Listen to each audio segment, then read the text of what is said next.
Jamaica, nice. And it's a big deal. Jamaica, live. All right, my people, it's Sunday and it's the day that the Lord has made. And today we know that on Friday they crucified the Lord and was buried. He rose again today to give us hope. And as we come together, we want to think of the reason all this happened, because it didn't have to happen, but Roberta, I know you were coming in. Thank you, Roberta. All right, all right. Welcome, everybody. Welcome, welcome.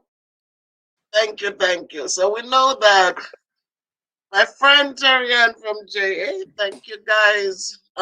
V. Lanessa, happy Easter indeed. Hello, Akil. Roberta again, much love. Always here, Terry-Ann. Thank you, thank you.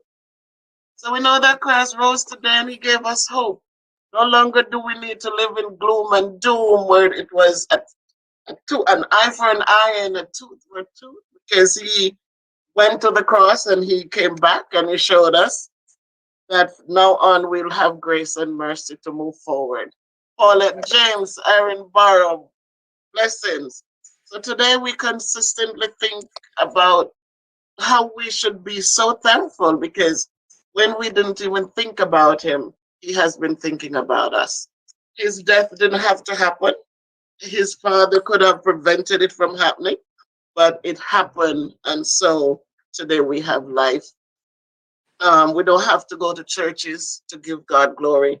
We don't have to, we don't have to go overboard. Today, many people, if they didn't have a hat to match a dress and a shoes and a bag, they feel like they weren't blessed.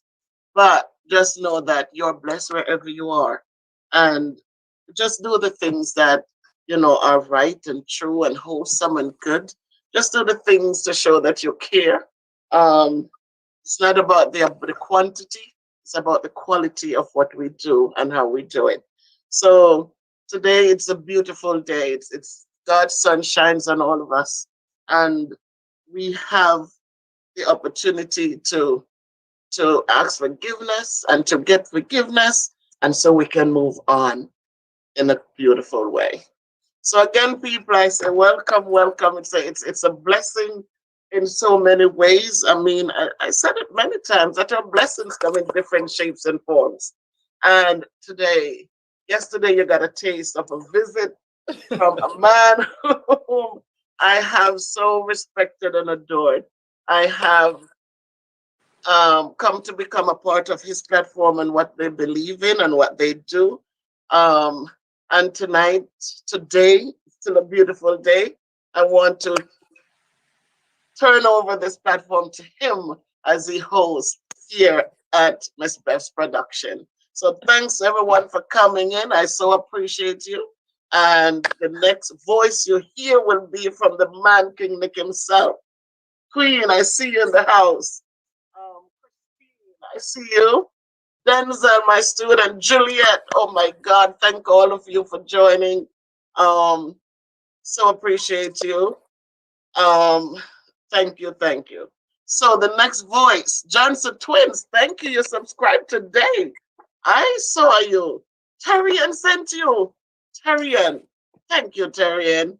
Chanel Johnson. Terrian sent you. Thank you guys for joining, and thank you. I so appreciate all of you for your support and this on this journey.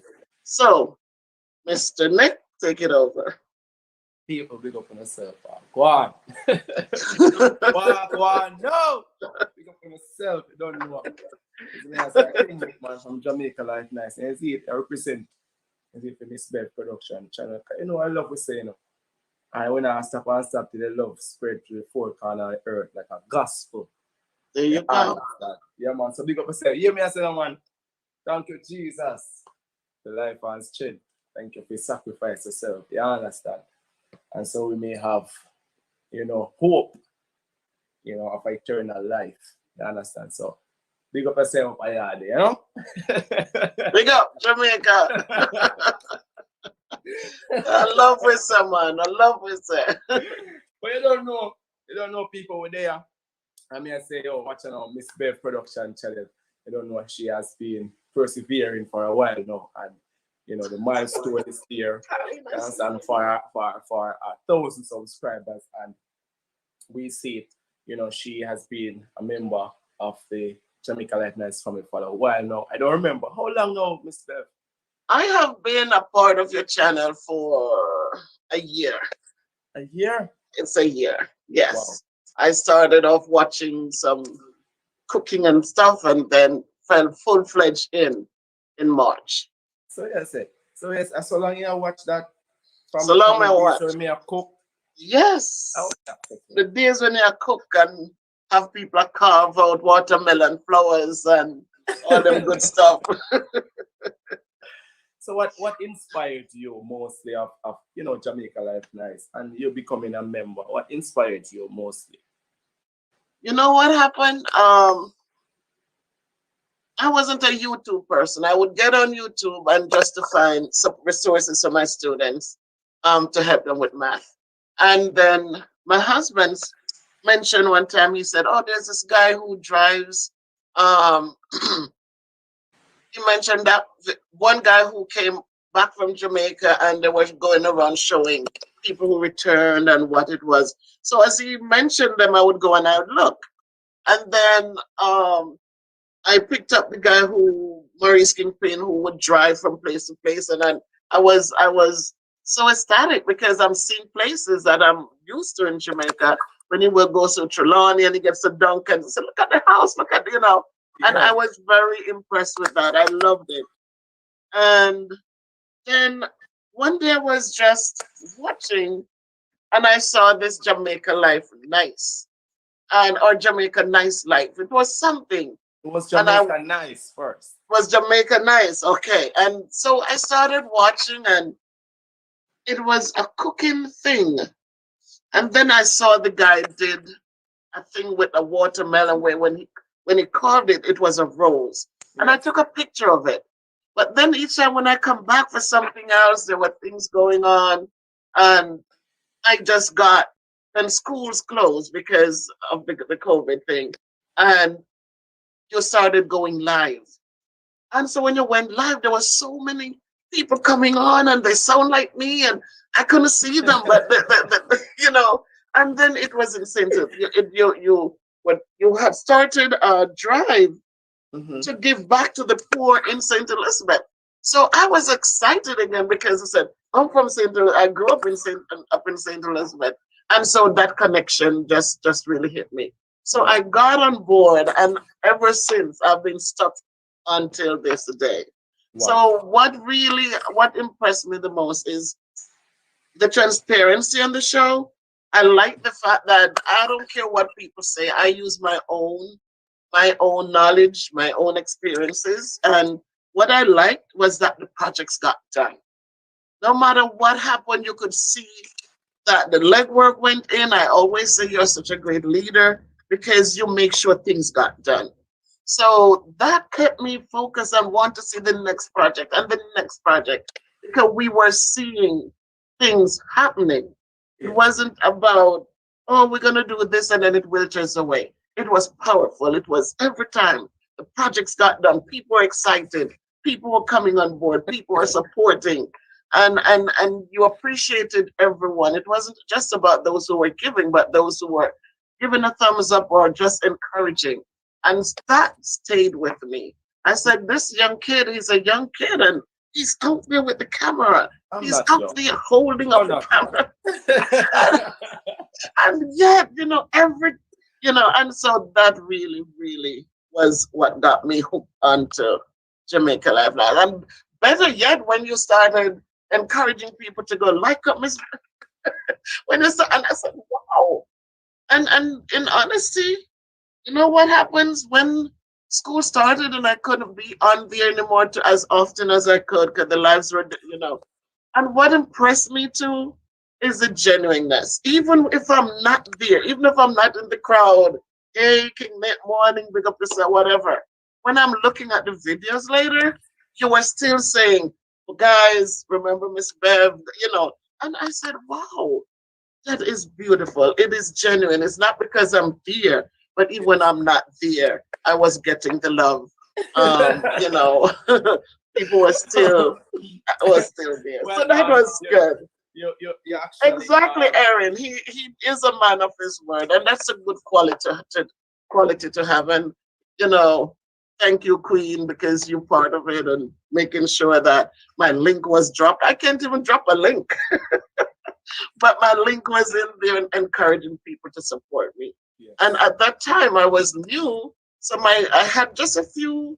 You know, I was just growing little bit by little bit. It was just I'm not popular, and so it was little, you know, and I appreciate them, you know, family, friends, and so I'm not a popular person, and so that helped a lot to send people over, and they sending people over, and so I am growing, and I appreciate that. So Beautiful. those are the qualities I like: the genuineness and the transparencies and the leadership qualities. Yes. AG said I am 60 years old. So Ah, AG. Are you talking about me, AG? me. No, he's still young. He's still young. Thank you, AG, for coming on. Paulette, I see you. Queen, big up yourself, like they always say. And Erin, I see you. AG, always. Thank you, guys. It's I a good know that Super Boss. Finally, Super Boss, you get to see one. All right. Welcome, everyone. Thank you. Thank you. And it's a good look. um, thank you. It's a good look. So Miss Bell, Mm. you started this journey. Tell us when you had started the journey, because I I am with my own opinion saying that you started before me.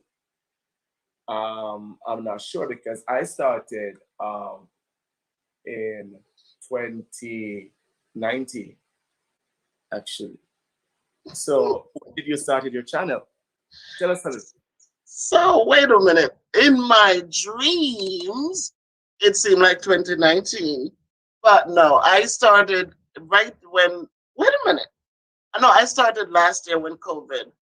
The thing about it is, I always had in my mind, I do the craft stick things of math.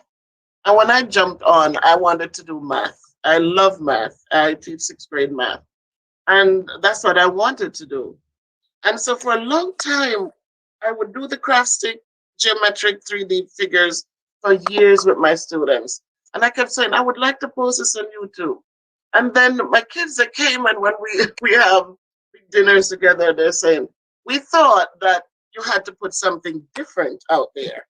We were looking and said, well, other people made things from craft stick, so and Mhm. so we kept delaying it, we kept pushing it off. And then when the COVID started, I reached out to two of my former students, and I said, I really feel like I want to put this out there. Can we do a video? And you guys build them, and we do the video and put it up. And we did that. Mhm. Um, After that, I started with the weight thing, and I said, you know what? People are liking the things I do. I had now connected with you guys, I think, and I thought that if I needed the support to help me on the weight loss journey, this is the place to do it. Because people were not mean and evil, people were supporting and encouraging. And so from the math thing, I started the weight loss journey. And at the time, I'm not ashamed to say I'm obese. I have too much meat on my bones, but um, that propelled into that. And I found also that when I speak, just like at work, people say encourage and motivate them. And I find that just reminding people of how gifted we are and how blessed we are, and Mhm. to remember to be thankful. And so I put that in, and I find that it's a good mix, and I keep going forward. So I didn't start a long time. I started way after you. You motivated me. I remember even at one point when I got up one morning and I just saw my I was like 200 and something at the time, and I just saw that I was getting all these subscribers, but there was no notification. There was nothing. They were just rolling over. And I got scared. I thought they hacked my computer. And I just deleted my channel. I just not just deleted the videos, just wanted to get off. And I Mhm. remember when you said, my daughter said, Mommy, I went on this morning and I didn't see any of your videos. What happened? And I said, I deleted them. It seemed like somebody had. Then when I reached out to you, you said, no, Miss Bev, you should have left it there. Even if you didn't want to put videos on, but leave your channel. And that motivated me to start again. And so maybe I would have been further. I don't know. I'm not going to delve in the past, but um, um, once I said, let me start building again, and this is where we are today. Mhm. So, Right. Miss Bev, jog, jog our memory to the first day you considered of starting a YouTube channel. I mean, jog our memory to what made you make the decision. Because we know that yes, you're a teacher and you go to a class. I don't understand why would you want to start a channel. Is it that you wanted to reach out to a wider audience of teaching maths, or just tell us, jog our it, memory to that. listen, there are some things in life you cannot even explain how God made it happen. Because for me, as I said, I'm 60 years old. What am I doing? I was a shy person, still shy. I'm surprised at myself. My kids are, Mommy is a star, and but I have the weight, and but I don't know. I started watching your channel, and I started in my heart, I start feeling like whatever, if I don't love and appreciate me, how am I going to expect people to do that? So when I put myself out there and I talked about my weight and the surgeries that I went, the knee surgery, and just sitting home during COVID and becoming so overwhelmed, and then watching you guys and deciding to just get out there and put myself out there, it wasn't something like it was just getting the love from watching your thing and people coming on in the live, and everybody was just encouraging everybody, and I just decided to come out because I don't know what else could motivate me, because as I said, I never did videos before. Mhm. I Apart from kids doing activities in the class and I would take a picture, I had stopped taking pictures because I was so big, and I said, that's not pretty anymore. And but it's just I just left it. I'm getting old, and I'm getting old just like everyone else. And so it wasn't like I'm gonna do this. But once I started now, and it gets nicer and nicer, and I want to do more. And Mhm. even when people would go on and not like it, I said it's okay, because we all have choices. So some will love it and some won't, and it's okay. And I know as a teacher, I work with kids in the inner cities, and in my head, I said, if I ever get, this is a means for me to be able to give back to my kids. So many come without pencils and books, and there's so many needs. And I said, if I get to 1,000, and if my watch hours get to 4,000 and plus, Mhm. and they approve me, I know I said, I really want to do something for my students every month. And Wow. so this is one of the push. But to tell you that I sat down and I created some videos and say, this is no, I can tell you that that was it, because it wasn't so. It was starting to watch you guys. And when you did the live and I see how people are reacting, I jumped up and I put myself out there. Wow. And what was the reaction of the audience when it just started? What was the welcoming, or how was it? um, as I said, I wasn't a popular person. And so I didn't have a lot, but the people who were coming on, I still have them with me who would would encourage, and they said true words, Miss Bev, or or however, the people whom I worked with at another school, now I'm at a middle school setting, but people on my WhatsApp, also from Jamaica, like Terry Ann, she always jumps on and support and encourage, and I've not had I've not had negatives. I mean, I know somebody, I think it was one of my aunts when I went out and talked about my weight. And, at the time I was 300 pounds. Thank God the three's not there anymore. Thank it's I say the two. And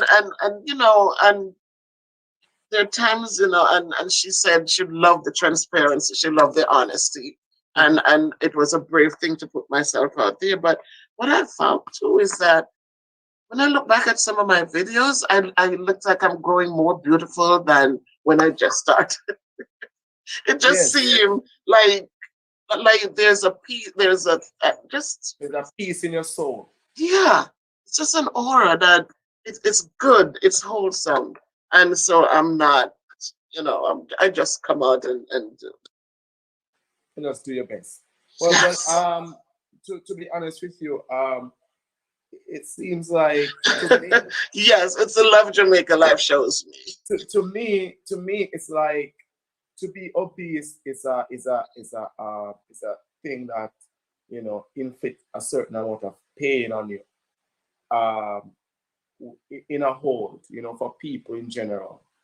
And what I love about you is that being even put yourself in a situation to, even if you're being criticized, you are doing something that will help somebody else. And Absolutely. that's what I admire about you. You put yourself in a position where even if you're inflicted, you still persevere because you are helping someone else not to feel the same way as you, in maybe in the past or down the line. You rise above it and you said, listen, I'm going to step out there, I'm going to make a difference, and I'm going to let people know that, listen, obesity, being comfortable with yourself is the way to go. Be comfortable with you. We accept who you are. And again, as I said it in one video, I said, obesity is not just because people love sweet food, or because people are, you know, my I raised three children as a single parent, Mhm. and um, I chose that path because it's not a healthy thing to get up and you can trust somebody, and you need to, you just need to know that you have the strength in you to do well. And because of that choice that I made, I was going to college, I was working full time, and I have the children. A lot of evenings I'm coming home from work, I'm buying fast food to feed my kids and myself. Wow. Sometimes by the time we get in and we finish eating and it's almost time for bed. So there was no time to really even look around and say, wait a minute, we're getting bigger. So we need to tone down on something. Let me try to cook a healthy meal. Let me, you know, um, Yes. it wasn't that way. And then one thing I also said in a blog that I made there, we we feel the tightness, the snugness in our clothing, and instead of trying to lose the weight to fit the clothes, we say, "Oh my God, now I'm a size 18. I need to buy a bigger shirt or bigger pants." Yes. And you buy the bigger clothing and you feel comfortable because it fits, but you're getting bigger. Yes. And then I finished school and I'm teaching, and um I started going to the gym because now I had the girls in college, I had my son with me, and you're getting things done because you made choices and you have to make sure that you are providing the things that are lacking because it's just you. Mhm. And so the girls did well, they went to college, and my son and I then we started going to the gym, and we're doing the right things, but then I tore a ligament in my knee. Wow. Once I tore the ligament, it just crippled me. It didn't encourage me to get up and move because it was very, very painful. And so every chance I got, at work, I have to hustle around. But when I got home, it was so nice to just sit and just relax the knee. And so eat dinner, I sit down, you're not doing. And so the weight kept coming on, the weight kept coming on. And eventually I had to do a surgery on the knee. I did an arthroscopic surgery where they bored the three holes and they went in and they fixed it. But then it took a long time to heal because I was home for a month, but then I'm back moving with the kids. And so it took a while to heal.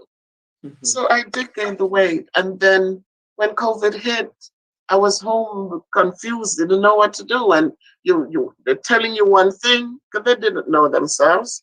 And so the weight just kept creeping on until I realized I could get in the backyard and just walk. So I have 100 feet in the backyard.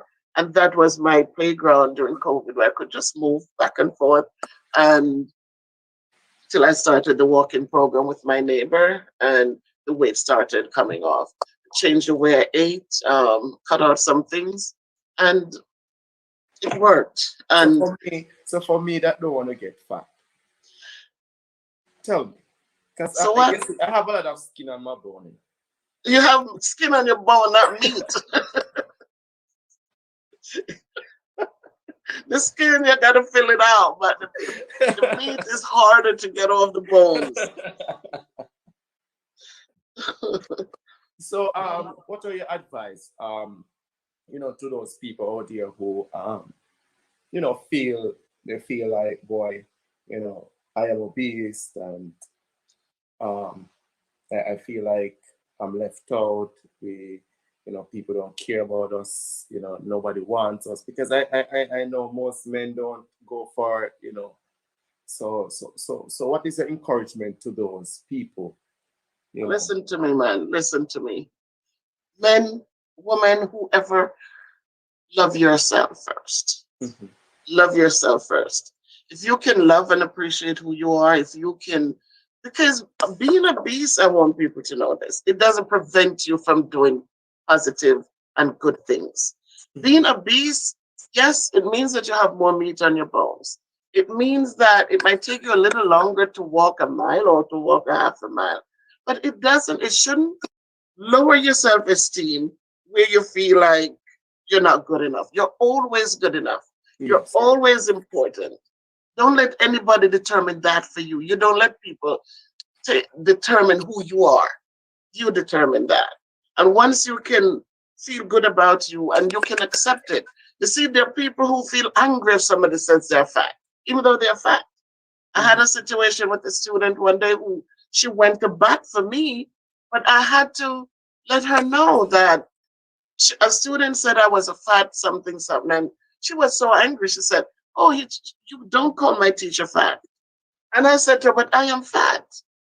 And she says, "But no, miss, you shouldn't have called you fat." And I had to really let the kid understand that I am fat, and it's okay.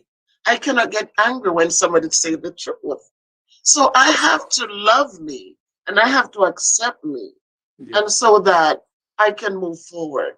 Too often we become so sensitive and we become so when people say the truth, we get offended. We cannot be offended for the truth.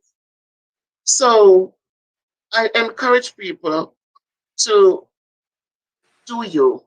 Yes. Carry yourselves with dignity and pride. Don't Be go happy. out there and dress any ways that people can say something negative to you. Dress appropriately because you know you have more meat on your body. Yes. But know that being overweight does not prevent you from feeling important, from doing good, from encourage someone else. Because somebody see you get up and do something, go back to school, learn a new skill, plant a little flower, do something, they feel encouraged. If you're on a weight loss journey, share with others so they know. Instead of eating two pieces of chicken, they can eat one and more vegetables. Just share with others and watch how things you just be like a new person inside and out. So again, I say, don't let people determine who you are. You know who you are, Mhm. and nobody knows you better than you. Mhm. So somebody says, "Oh my God," and so what? People will talk, but you don't let that talk affect What is you. the funniest thing, whether you're fat or you're mug or Yeah, you're are you thin mother? or you're Right? tall or you're skinny, Are you? It doesn't matter. somebody's gonna talk. Somebody going to talk. And but the point is, whether you're fat or whatever, if you need a cup of water and I can hobble over and give it to you, isn't that a good thing? It's Yes, a good thing. So yes. our weight doesn't determine our worth. It doesn't. Because you have skinny people who sit out there and, oh my God, no, ma'am. It's all about me. And who would you prefer be around? A skinny, selfish person or a fat, obese person with love and With love, caring and unselfishness? So true. those are the things we determine. We look for the good in people and we keep moving. Fat or tall, skinny, black, brown, pink, blue. We look for the good. We look for the good and we move on. All right. Miss Bev, the reason why I ask you this question is because I'm on my platform most times and I'm saying, people, check out Miss Bev production channel. She is a very inspiring, motivating. This is why I ask you this, because people can see exactly what I'm talking. I'm not exaggerating. I'm not saying what is not so. And I give you your time to talk and I listen to you and I get an inspiration, motivation. I know that those people are watching, you know, learn something, to be happy in themselves. And this is what I tell people each day about you. And now Thank you. you actually prove it to us all again. All right. So, Miss Bev, tell us about how did you balance YouTube along with schooling? How because I know teaching is a lot with coming home and doing this paperwork and setting this and setting that for tomorrow class. How did you manage? Tell us. Okay, one thing we have to remember is that if we don't love what we do, then everything falls apart around you. Mm-hmm. Once you love what you do, then you find that you make time to do things. Some evenings I come home and I think about my kids at school. I think if you look at some of the videos that I do, it's really a thing from something that happened at school. Whether I have a team of young people, I am the oldest one on the team, Mm-hmm. and they are so selfless. I mean, technology came and it dominates, and here I am. I am never, you know, and so when everything started, and when I go in and I see things that need to get done, and somebody's always there, Miss Salmon Black, we got this, or you know, it encourages me to say, let me jump on here and just tell people, give thanks. Let me Mm-hmm. jump on here and tell people, it's a new day. It's so much to be thankful for. It just encourages me. I don't come on as often as I should. I really would like to do 2 videos a week. When I see my students are on here and they're respectful and decent and kind and supporting my mantra where it said, never give up on a kid because you never know what tomorrow brings. And when I see them coming on here and supporting me, it gives me that, That you joy. know, that joy when they come back to school and say, Miss, I saw you. Miss, it says a lot, it says a whole lot. And so those are the little things. I don't go to clubs. I don't, you should know by now, I don't drink and smoke. I don't really do that. I am who I am. I go to church. I grew up in the So church. And the other night when I was at the club, it wasn't you. no, it wasn't me. It wasn't me. And Shaggy told you that. It wasn't me. It wasn't. And especially because it was curfew time. It couldn't have been me. Miss Bev, So Miss Bev, I want to jog your memory a little bit because I'm tempted. And I want people to know who you are. All right. And I want to use this chance. All right. When you're growing up, what made you become or mold you in such a manner to become who you are today? Because I know all of us have our childhood and, coming up, our, our, things happen to us. And what happened to you and how did you mold yourself to be who you are today? All right. So I, it's, I listened to your story and I could, if I write a book, it could have been similar to yours. It is interesting that I haven't met you in person and yet we connect so well. Mm-hmm. My father died when I was 2 years old. I was I was born in Trelawney, and my dad passed away in Trelawney, and so I went. Well, my his mom took me and raised me in St. Elizabeth. So that was one of the connecting pieces too, because when you did the senior, that big thing where you're the first big giveaway to the community. And when you say we're main centers, I'm like, I'm up the hill. Yes. Wires Falls, and and so that too sealed everything too. But I grew up with a grandmother who, I'm telling you the truth, I never hear her curse a word. Granny was all we call her Granny, and Granny was there for everyone. Wow. Granny wasn't rich; she didn't have much, but I can tell you, I never went to bed hungry one night. I can tell you that I didn't miss a day of school because she had something to do and I needed to be out of school. Mm-hmm. I was 12, 13, 14. I'm running to school barefooted because she couldn't afford it. But what she gave me was, she taught me, she says, never be ungrateful because ungrateful is worse than witchcraft. Mm-hmm. She says, always be thankful because nobody have to do anything for you. So when people go out of their way and do for you, always be grateful. And she taught me that education was important. And so I remember that as a child, I we had a library at school and I would take books for her to read and I took books for myself. And I would lay down in the dining area. We had a dining area because I guess her husband who died had to sell it a little money. So we had a butler's room and we had a dining room and a living room and two bedrooms and a veranda. So it was in the remote area, but I know that she encouraged those things. As I said, we didn't have much when it comes to clothing and this and that, didn't have it. But she taught me to learn to be satisfied. She said, whatever you have, learn to be satisfied. She said, never give up. Always, always, if you try and you didn't succeed, try again.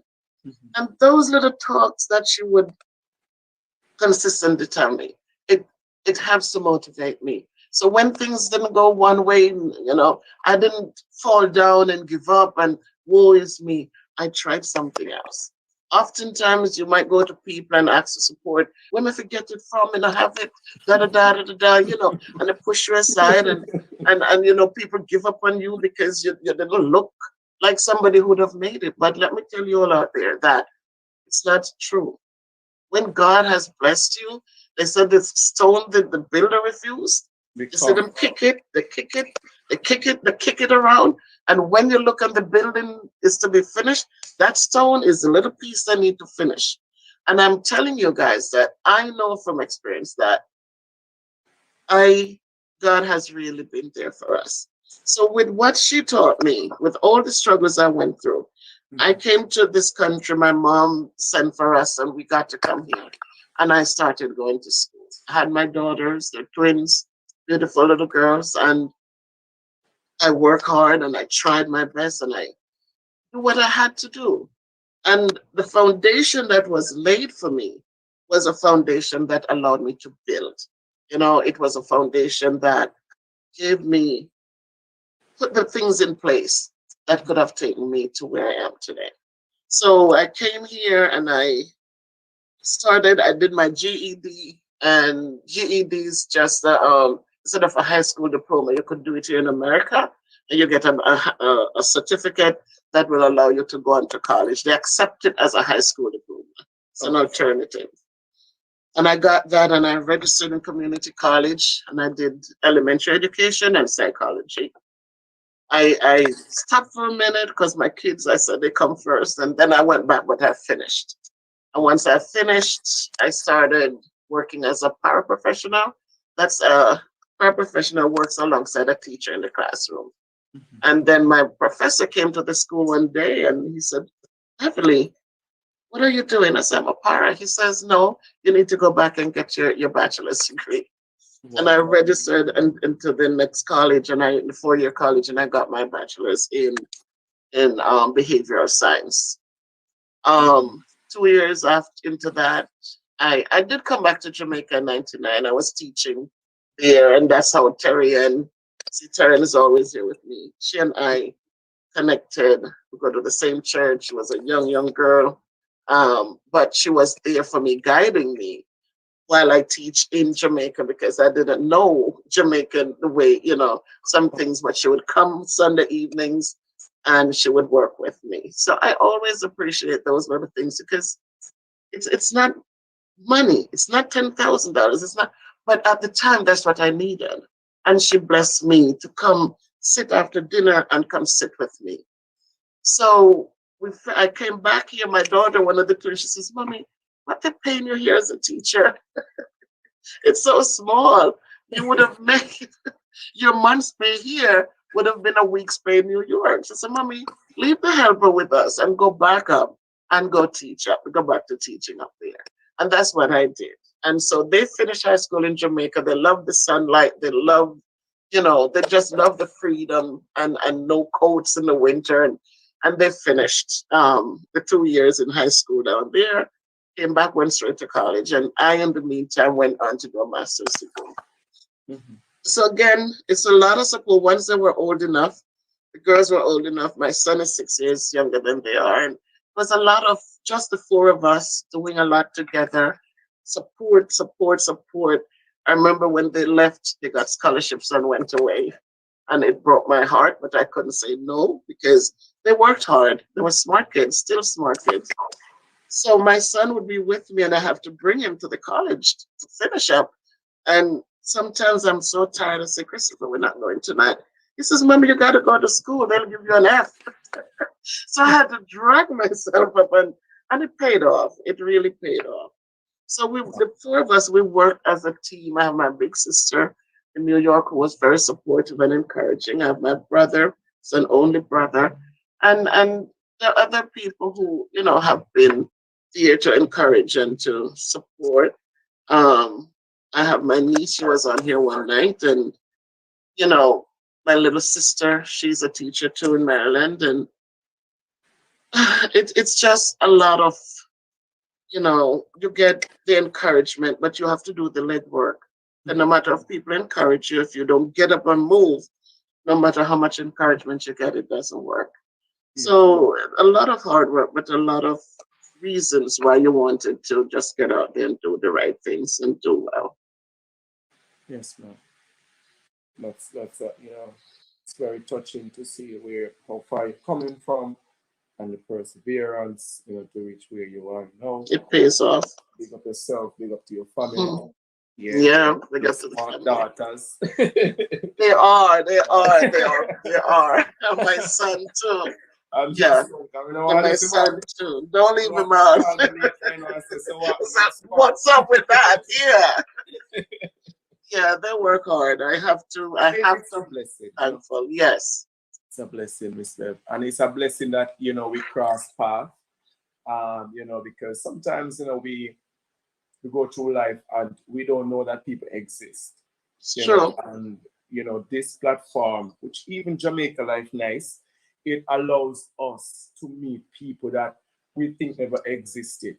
We are surrounded by people that say you're back a bush, so you only see people dear and dear beside you. But when you create something that create a wider audience to be involved, you realize that people on a whole are out there who are so loving, so kind. So They given, yes. become a family.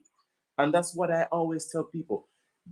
Jamaica Life Nice, and even Miss Pep Production, and even the other channels that promote charity and all that.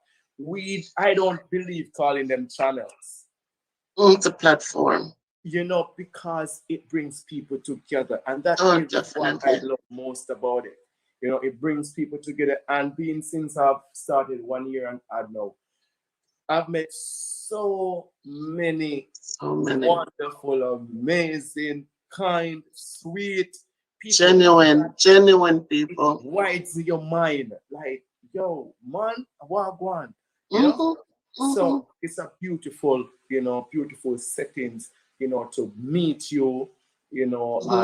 and, to even share this experience for the first time, on your life, Mm-hmm. and it's an honor, to be honest with you. It's an honor because you've been there for Jamaica Life Nice. You're a root, because you have root, you have branches, you have sitting where breeze can just slap with. But you are a root, when as we start a project, you jump on, and that is why I take the time out to come here on the platform to encourage you, to show you some love, to embrace you, and for other people that, follow me, will join with you as well and show you the love. So, people, before I even go any further, please click that like button, click that share button, share it on your platform as well, your Facebook, your YouTube, whatever you have, share it, and also click on that subscribe button. All right. Miss Bev here is a teacher. Let's support our teachers. They're out there, the pandemic, trying to, give our students, and children, their rightful education. If for me, I would be worrying to go up there sometimes, Mm-hmm.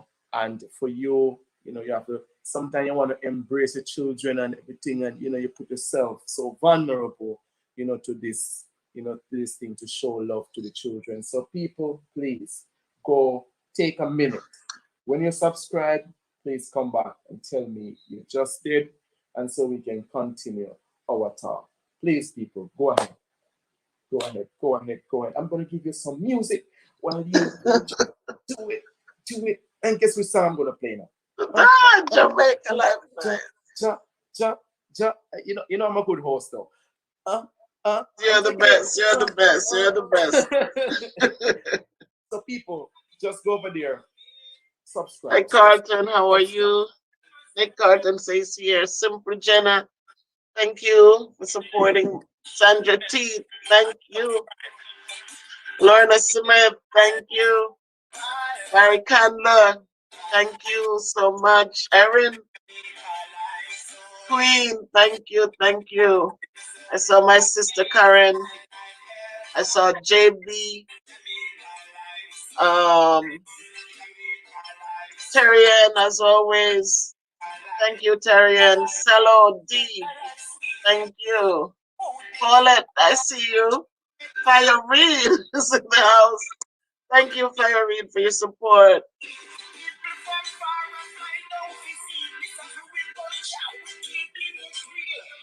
Carlene, I see you. Thank you, Carlene. Yes, Carlene, tell them to like up the live. Christine Stone, thank you. Jody S, I see you. 3 purple hearts, and thank you, thank you. Come on, people. JS, I Just see you. subscribe. Thank Tell you, me. AG.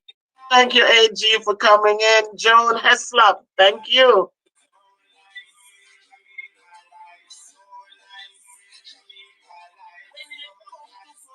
Come on, Jam Dong. AG, I see you. Karen Brown, thank you. Joan again. Super Boss Kirk TV in the house, thank you.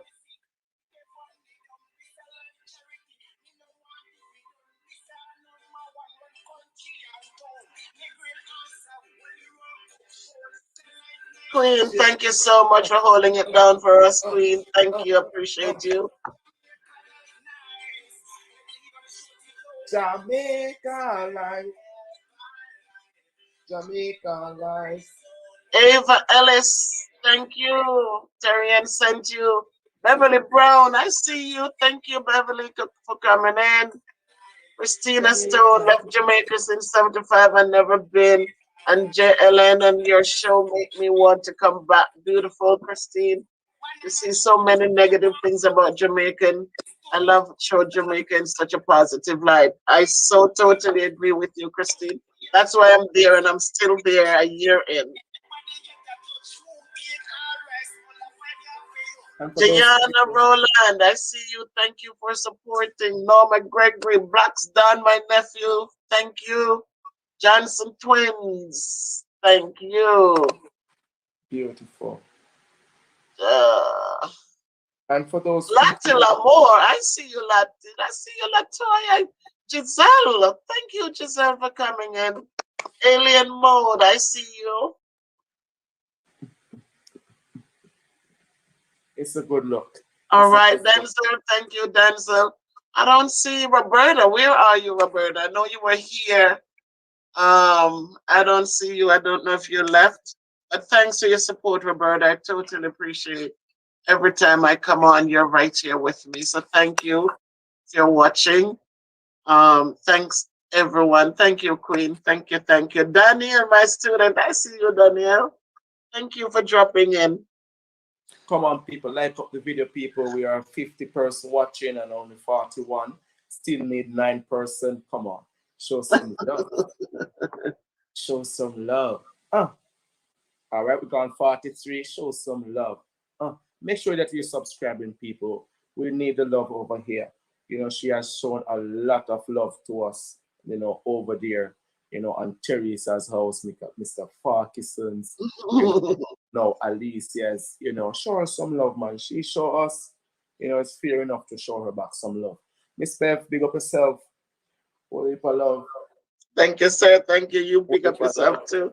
Carol Ingram, thank you. Thank you. AG, born Jamaican. Welcome and thank you. Dahlia, thank you for joining. And we're gonna be more over here sometimes, Miss Bev, when I want to talk. You're gonna be what? Whenever I want to talk, I'll come. Oh. It's a good look, and you know, I'm happy to meet wonderful people, and that's why you see I'm so happy to be here. I could otherwise mind it, I could be other way, you know. Oh yeah. Could have been under curfew. You understand? Yes. And so I'm so excited. I'm so happy for you, Miss Bev, that you know you held your head high and you persevered. You know, and I'm feeling happy that I could be able to come on your platform to sit comfortably, you know, and exercise my mouth, you know, while understanding, you know, you more and you know where you're coming from, you know. Big up yourself, Miss Bev. Thanks for Give having us up, me. Claudette Bartley. Thank you, Claudette. Thank you for subscribing. Thank you. Yes. Show some love, people. Show some love. 52 people, 47 likes. Come on, people. Show her some more love. To match up with the amount of people watching, please click that like button. Subscribe to Miss Bev's channel. You know, show her some love. I will be sharing this to my platform later on, so more people Eileen come on. Bowen, thank you. New subscriber, thank you, Eileen. I see LaShawn D. Hi, Mr. Bev. Come on, LaShawn. It's Miss Bev. Come on, LaShawn. LaShawn, the Eileen Bowen. Paulette Bartley, thank you guys. Thanks for the love. Yeah. And big up to the Queen, you know. One love, my sister Karen. Yes. AG said, watch it, you know, Nick. It's a good look. And for all those wonderful people who didn't get the chance to join, watch on man will watch later, because it will be on Jamaica Likeness platform. You understand? Please go over there, subscribe to Miss Bev channel. When you see me there, so you know, say loyalty. You understand? You never see me as I represent for nobody who, you understand? You understand? Totally appreciate it. See, yeah, if you see the king, yeah, so you know, say, you're watching now. It's a good look. It's a good look. It's a good look. It's a good look. Simple Jenna, thank you for joining. Remember, people. Wow, Carlene. Thank you, Carlene. Whoa. Show her some love. Show her some love. All right, we have 59 likes. Beautiful. We love Thank you, Norma. We're loving the love. We're loving the love. Queen Clark. Thank you, Queen. Thank you. Thank you. Thank you. Erwin, big up yourself. Always a supporting person. Erin, yes, very Erwin, encouraging. yeah, man. Erwin's a wonderful person, wonderful lady. Beautiful. She subscribed to my channel and she's watching the videos. Yes, man. So when you watch them, people, just share them, please. Whatever, if it motivates you, know it will motivate someone else. All right, beautiful. So we're gonna run it off to the hour, Miss Beth. Yes. Keep for 5 minutes. So just keep it rolling, giving the people them time to subscribe and to like and to share. Yes. Noah King, Nick is here. Boom. Boom. Yes, son, you're here. Thank you so much. There you go, LaShawn. I got you, LaShawn. Thank you. Miss Bev. Debbie L. Debbie L. in the house. Oh. Hey, Debbie. Good to see you, Debbie. Wally for love, Debbie. Thanks for all the support. All the support, you guys. Always. Until 12. Oh, until good God. Until 4. Until 4. Until 12. Ain't you laughing now? Yes, it's a beautiful day. Hallelujah. Yes, man. It's a good look, Miss Beth. While we celebrate Christ, we celebrate with ourselves as well, because we can't love God without loving ourselves. That's it. And love the people around us. Yeah. And I always tell people that, listen, if you can love someone like yourself, then you're on your way to loving God. Exactly. If you don't love nobody, if you're only selfish and love yourself alone, you're actually fooling yourself. You're lying when you say you love God. Yeah. The Bible said that if you should enter into heaven by any other means, you're a thief and a robber. So, we acknowledge the love on earth, and then we move on to divine, divinity. Yeah, higher ground. Yeah. How can we love a spirit and not love a person who you can actually see? You can see. Exactly. Touch. Yeah. So, let us love each other, people. Let us support each other. You understand? Let's support love. You understand? Miss Bev over here is an encouraging, loving person. Inspiring. Whenever you're feeling down, come for a word. It may be not preaching, but it will, enlighten a dark. Just uplifting, yes. Yes. Be upon yourself, people. The seeds were planted. I mean, growing up with grandparents, I think it's a different kind of blessing, because they teach you so much of things that you need to survive. Yes. They're not rich to give you, oh, so you need a shoes, here's a shoes, oh, you need this, oh, here it is. But what they give to you, it stays with you. And as you raise your family, you find that it's easy to instill those same blessings in your family. And the people surround you, you find it's very easy to reach out and to affect them the same way. So a lot of things, it's not about money. Because, the Bible says it's easier for a camel to go through the eye of a needle than for a rich man to enter the kingdom of God. So it's not money. We can buy things with money, but if we don't have a good heart, it's of no use. So one thing I've learned also is that, growing up as a child, you think like a child, but when you grow up, you're supposed to be mature and to understand as an adult. As a man, yes. People ask me, why are you so humble? Why I'm so humble is because I learned that if you kill yourself for this tablet today, 3 days from now, it's like you never have a tablet. You don't know where you put it. Exactly. But it drops and it breaks. Or the first day or two, oh my God, I can't believe it, I have a tablet. You understand? 3 or 4 days, just step on it. If you don't care, you get your cold. You get sick. So I realized that things only last for excitement. For a moment, yeah. The excitement only lasts for a moment. For a moment. Once that moment is, then boom. Yeah, back to square one. You forget that you were killing yourself for it. Humble. Patient. But when you do a good deed for somebody, you know that it stays with you. You feel especially when the person reach out and say thank you, then it's like a thing that you keep. You know what happens to when you that happens, you want to do more and more and more, Amen. but when you have the material thing and you, after a while, you get tired of it, you don't even use it again. And so even as I got older, I told my kids, I said, don't buy gifts anymore, because now I have to dust them, and I have to work. It's gonna create work. So we don't need these things. Even my husband, I said, we're good. We have everything. So we don't need to be buying this and buying that. And it's only for a minute. True. Oh, that's how it is. I I'm gonna saw give you. Giselle come in. I'm gonna give you. I'm gonna give you guys a joke before I leave. When I just got the car, I couldn't sleep the night. I was like, oh my god, I can't believe. And I moved the window curtain, and I said, oh my god, it's there. It's right. You're looking to see if somebody move it. You see now? You park it and you're done.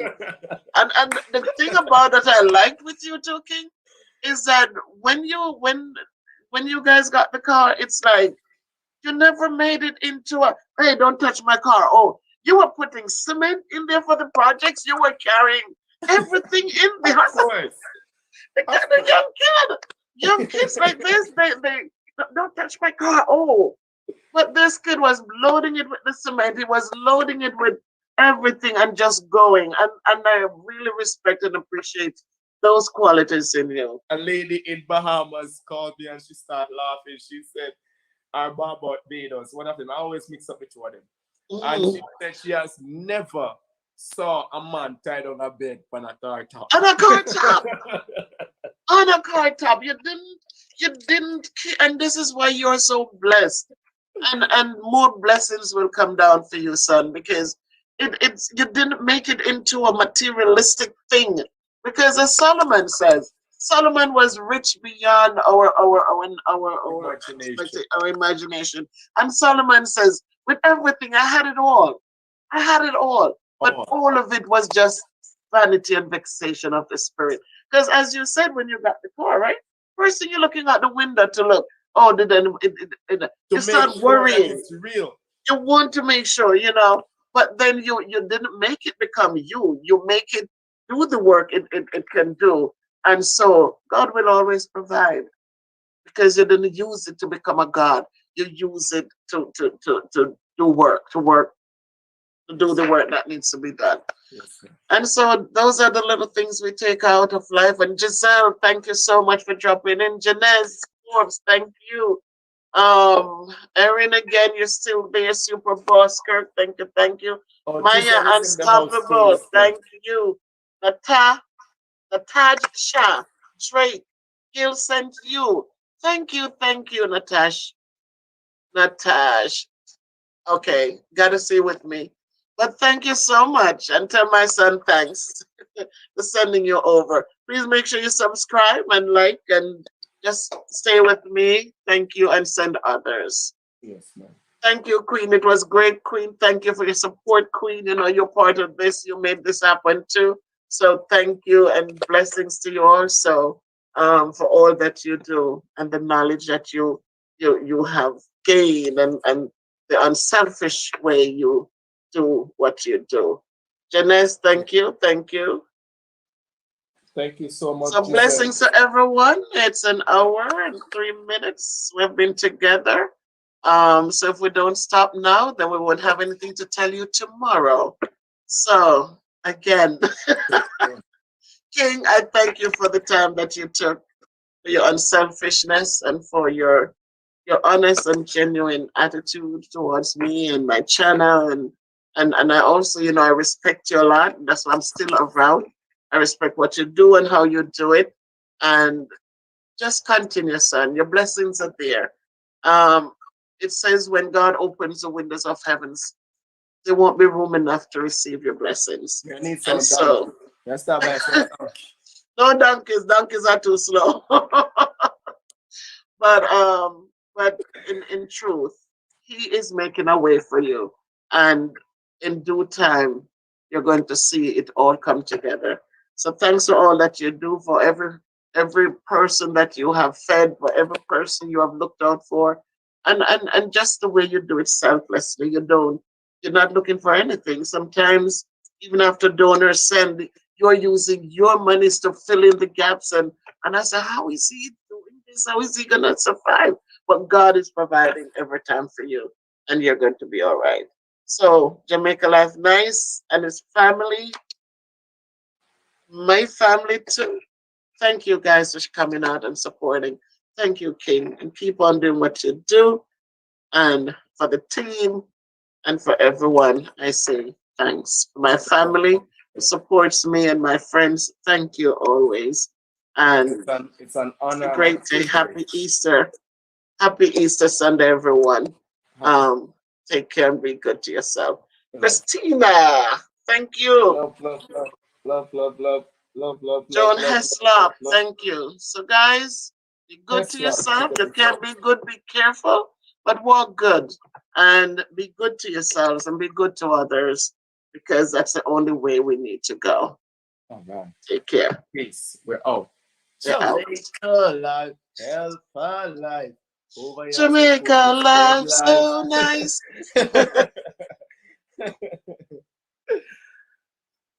Pick up on yourself.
Can you hear me, Roberta?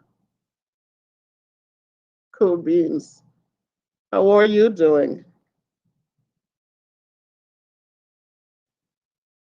I hope the winter is good to you and you are safe and you're okay. Thanks for always. It's like both of us are just up and need to talk. Very good. Very good. I have a grandson now, so I've made a blanket for him before. So I'm doing another one. So I did one piece. So I'm gonna join them together. Good night, Reedy. How are you? I'm just sitting up here crocheting and just decide that I need to. If anybody needs to talk, they could just jump on and we talk. How was your trip, Weedy? Oh, nice, Roberta. So you and me have things in common. Yeah, I enjoy this. Haven't been too active with it, Roberta, but it's something that I like to do. How was your trip, Weedy? No, you ran away for a minute.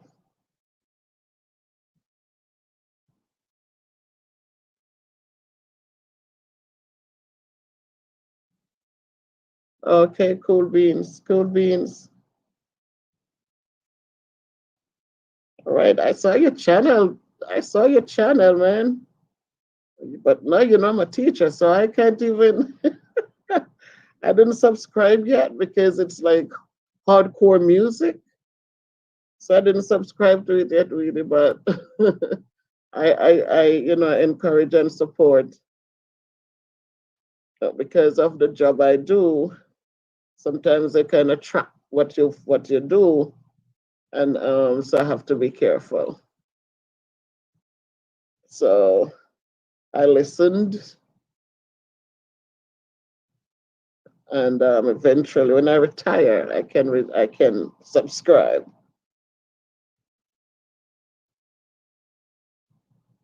Yeah, man, I'm just here thinking everybody was sleeping, but Roberta was right here. Weed is still up. Sleep yet? Just let me stay for a little minute for a while and then jump into bed. So see on the road today, with the rain. It's been so long since the rain came.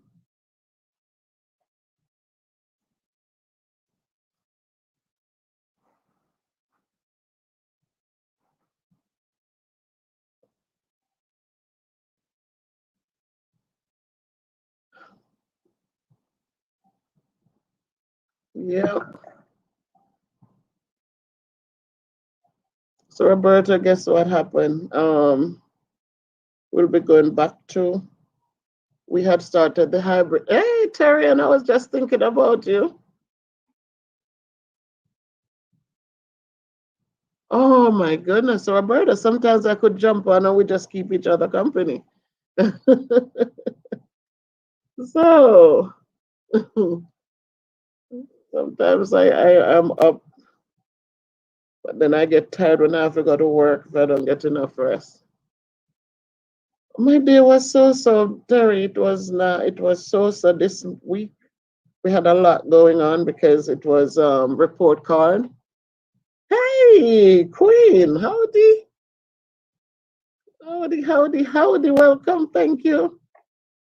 Yeah, this week we had report cards, so a lot of parent conferencing and stuff like that. So, so so it has been a long week. It has been a long week. Just tiring. So today I'm just taking it easy. I didn't even do any services today. I didn't join any services today. I did just relax. Cause we had snow to clean, and even though I don't go out there, but we had snow yesterday, late into last night. Queen, are you at work? Are you home now?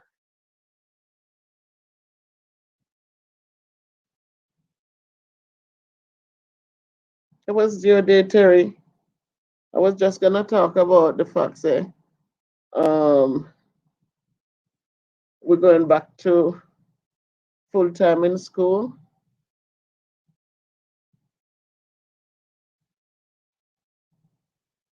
So we had the hybrid, but now they want us to the kids will start March 1st. We're going back to yellow. So the kids will come in. My student, Akil, what are you doing up? Thanks, Akil, for joining.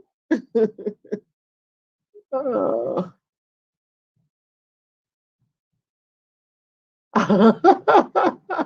You're nice and warm, thank God. Okay, because that snow yesterday, Queen, that came in, and it just wouldn't stop. It's like right through we had until last night. So that was something. But I'm glad you're home and at least you're off your feet for a little bit. Um, do you know your poem, Akil? Are you ready for the taping tomorrow on Monday?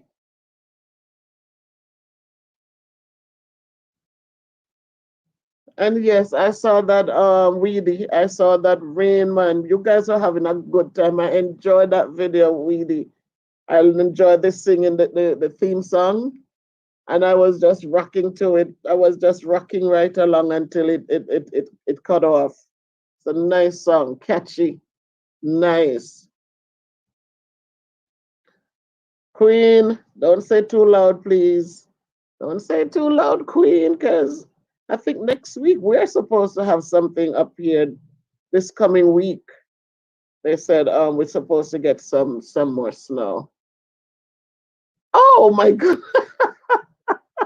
Dwight, I was watching your last video, I think. It was it the last one, Dwight, with the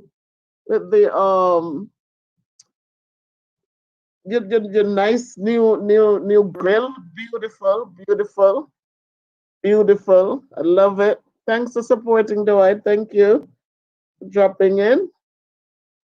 I appreciate that. Jerk chicken right on your grill. That was so nice. That was so nice. You're so calm and I enjoyed it. I enjoyed it. I gave it a thumbs up. I don't know if I made if I but I was watching it. But I did subscribe to your channel, so that's a good thing. Um, so Terry, and yeah, I know you went to church today. I was gonna call you, but I said you're probably at church, so I was um I was waiting for tomorrow so we could talk and chat a little bit. So I'm just here. I did a blanket already for my grandson, and I just thought I'm gonna try to finish this one again. So I'm doing the pieces. So I'm going to connect. When I finish, I'm going to do 8 pieces and then connect them together. Yes, yes, yes, yes, yes. Guys, do what the Queen says. She says you must like up the live. Yes, Akil, and thank you for staying focused and doing your current events. I like when you're in class and you're sharing these things because that needs to be part of your everyday little things to do to know what's going on around you. Yes, I saw what's going on. They're getting some help now, but a lot of people went through a lot of unnecessary things because of what took place, Akil. Thank you.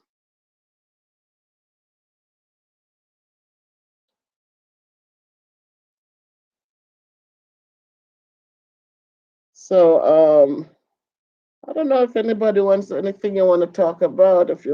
I'm just here. I just want to crush and have you guys come in and keep my company.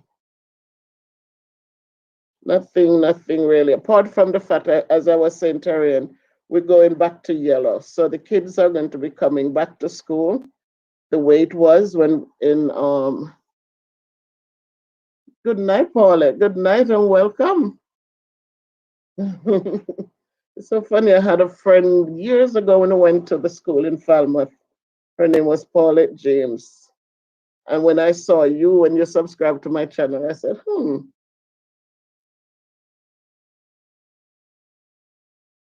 Oh, so okay, cool. So Paulette, see, people up over here too. So when we start, on March 1st, the kids will start coming back in, so we'll be in school full time. Um, we'll be in school 5 days.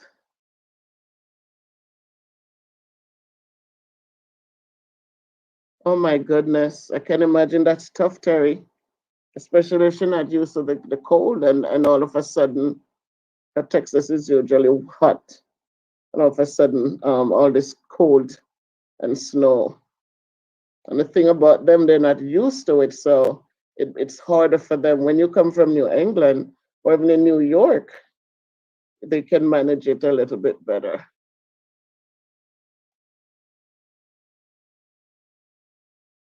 You guys didn't go back to the classroom, eh, Terry Ann?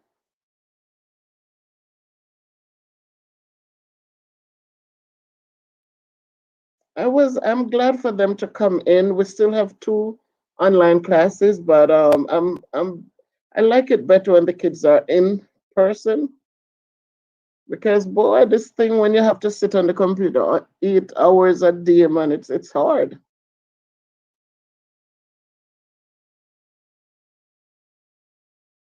Oh, you haven't gone back yet? Okay.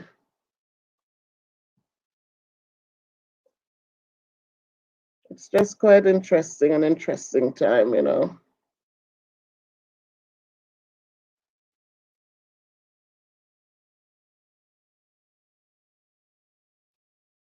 Yes, people. So really, I mean, if you have any questions for me, go right ahead and shoot.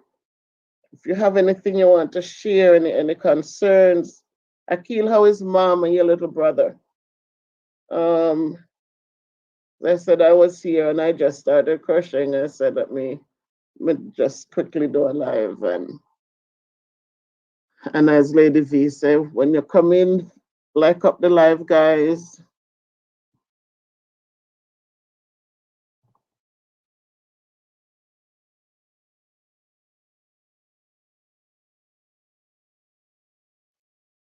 So Dwight, what are you planning to do tomorrow if you're still here?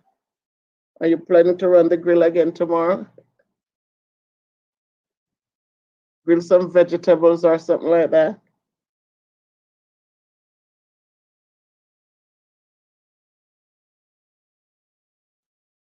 Do it. No vegetables. You roast some fish or something, stuff some fish and put them on the grill. You're in Jamaica, right, Dwight?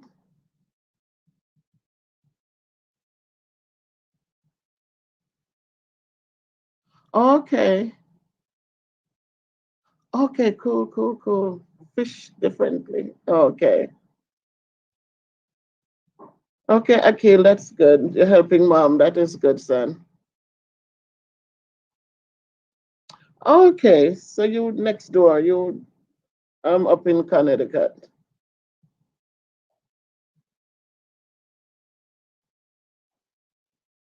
Okay, okay.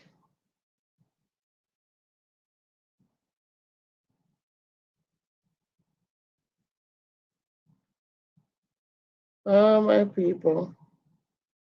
Yeah, definitely. Eventually.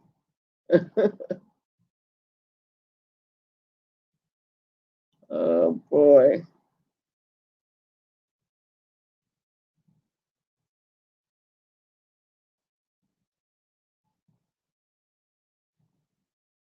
Yeah, you know what? But we never stopped, Terry, and we never stopped because with the kids who came in, okay, but we're up in you do fishing in New Haven, right? I think that's where most people go to get their porgy. Leaky baby, how are you? Good night, my sister. Um, right in New Haven. Okay, small world. But Tyrion, we never stopped. And there you go, Weedy. Tell them again, Weedy. Like up the live people. So because we still had two groups that came in. We had 2 days that they came in, so we never changed anything. The only thing in my classroom, the I have to. I was telling the teacher who is in there with me, um, that we need to. Do you make a cup of tea for me? Make a cup of tea, too, please. Peppermint, please. Peppermint, no sugar. Thank you. Um, so Terry, and so because we had those two days, we still had all the sanitizing stations still there, and no sugar, and but my room, I have to fix a couple desks so that I could have. I think I got 3 new kids who came into the building, so I have to prepare so that they can get the space. Okay, Leaky baby. Washington Merritt tonight. Mucho frio. Yep. I cracked my windows today and I saw the wind was high. So I closed them and I know outside is it's interesting. So I haven't gone back out there since I came in from school Friday. No, we were off Friday. We were home Friday. We were teaching from home Friday. And I haven't gone out back since Thursday night, right? Till Thursday. Since Thursday.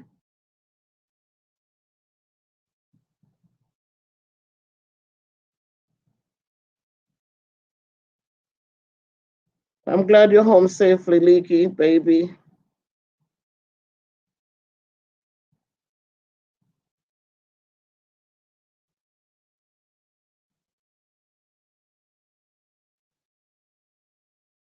Oh my goodness. So we're just here. I'm just here. Nothing exciting to talk about. Nothing exciting to talk about. Just glad that we're inside and we're warm. I just feel bad for those who are out there. Um,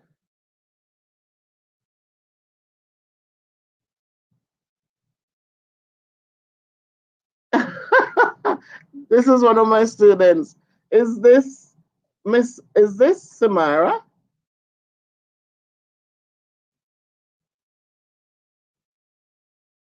Well, that's what we're hoping for, Terrian.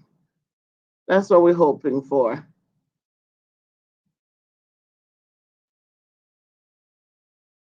Hi, welcome. Well, oh, I see that. Yeah, I see that it's you now. I see the that thing you have there on your thing. Which one you went to, Leaky Baby? When I lived in Maryland, I worked um in Prince George's County. Thank you. I worked in Prince George's County, and I remember we went somewhere. I don't know if you remember a place down there, Leaky Baby, where one time a snake bit somebody. I forgot where we went. I mean, I kind of forget some of the places down there in Maryland now.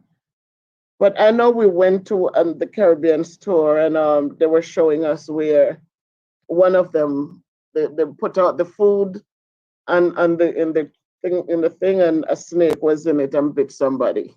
And then we went across the street and we bought and we got the bun and cheese at the time. But this was a little while back. This was I came up 2012 from down there, returned to Connecticut 2012. But Terrian, yeah, we hope for the best, and that's all we can hope for. Like we go in and we take it one step at a time. We clean off the desk we wipe down every table when the kids leave.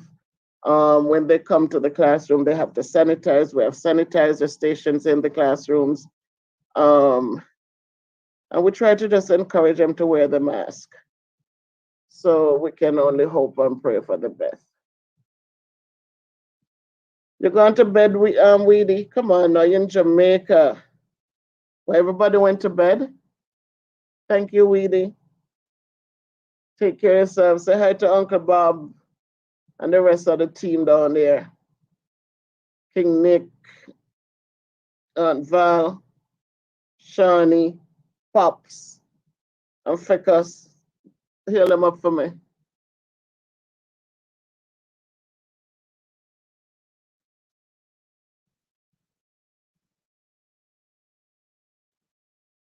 Oh, there you go. Okay, so you see.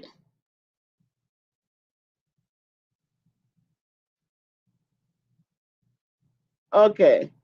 Okay, so you see, I was down there. I was at Prince George's. I was at Benjamin Stoddart Middle School.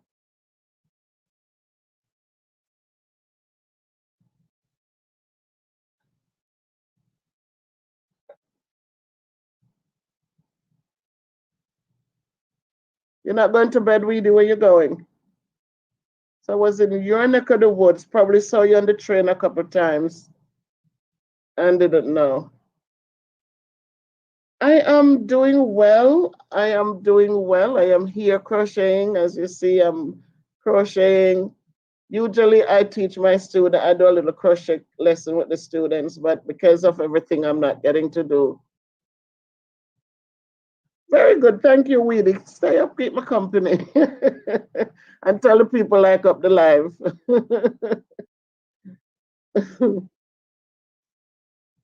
So I am good. How about you? Spring trap. What is it? Spring trap? Yeah, man, me learn a lot of little things, me I'm not so dusty. Then the thing when me I work and the way it won't go. Oh, you love art. That is beautiful. As I always say to my kids, they always have they have something, no matter what. Every one of you're every one of you are you're unique and have your special skills. So you might not be great in math, but you do have those special skills that you can always excel in. So don't give up. Right. I know you were creative when I saw those little things you always did when you come to class. Whenever you said good afternoon and you do those little art things. Yeah, always, find your little niche and just enjoy it and build on it. Yep.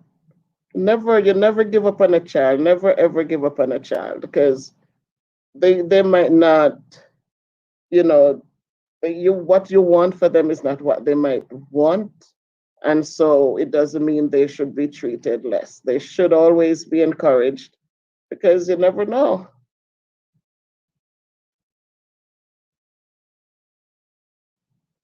So we encourage them, we support them. We would love them to do well in math, and we want them to be readers and poets and writers and but whatever it is that they like, encourage it so that sometimes parents will want so much And because we want so much, we push them away from doing anything at all because we don't encourage where their strengths are.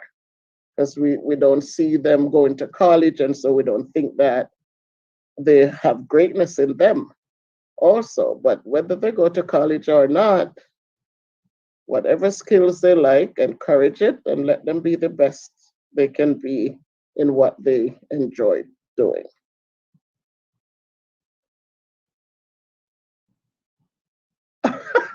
My sister, thank you, Elsa. Yeah, we have to. We have to. Yes, sis, I did a blanket for the grandson already, so I'm doing another one. Like up the likes, peeps. The 13 of us here chatting. Larry, thank you for coming. Blessings, Larry. You up too? You're up with us, right? See, Sister Elsa, sit down and just bring me my big cup of tea. Oh, Maya Thompson. Thank you, Maya. Yes, I'm doing well. Thank you. I'm doing well.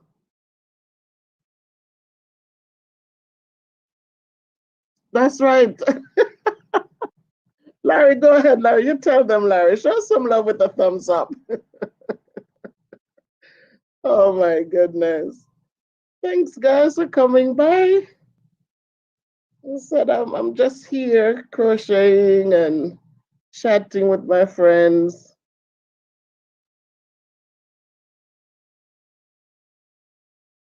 If you have any questions, if you have any thoughts, Black History Month is still here. Our heritage is rich. Um, I have some students on here who they're doing a poem. They're doing a poem for next week Wednesday's assembly. So that's a good thing.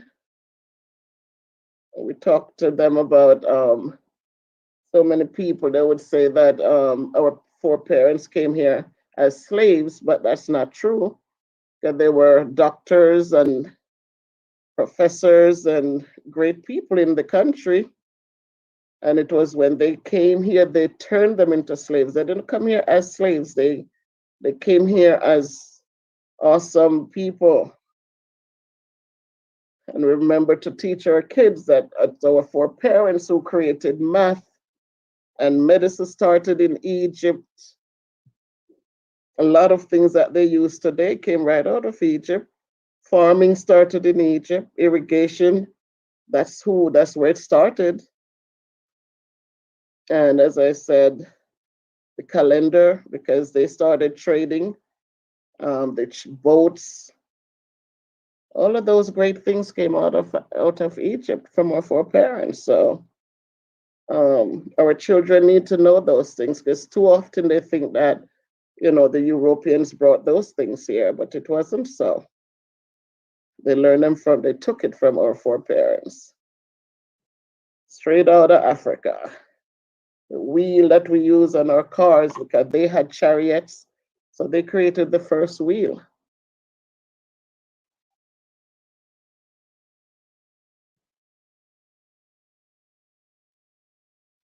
Oh, so Maya. So Maya, what I do, um, this basically making the blankets is my favorite thing to do. Years ago, I would do booties and scars and all that, but then as I got older, I find that I'm not into it as much, so I just stick with the blankets. So I made sure, like, my mom got a blanket, my aunt got a blanket, my niece. I make a few blankets for different people. I even did a big bedspread, a queen size bedspread, but I haven't been doing like centerpieces or things like those anymore. This was when I was much younger. So now it's just blankets.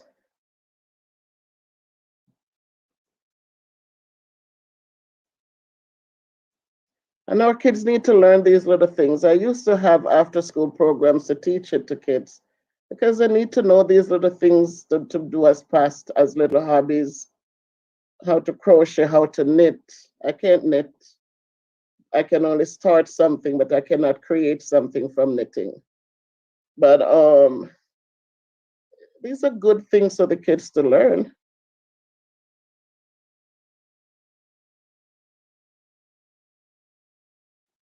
All right, so do I the queen size? It took me in those days. I was interested because when I came here and another one of my students, hello, Cameron, good night.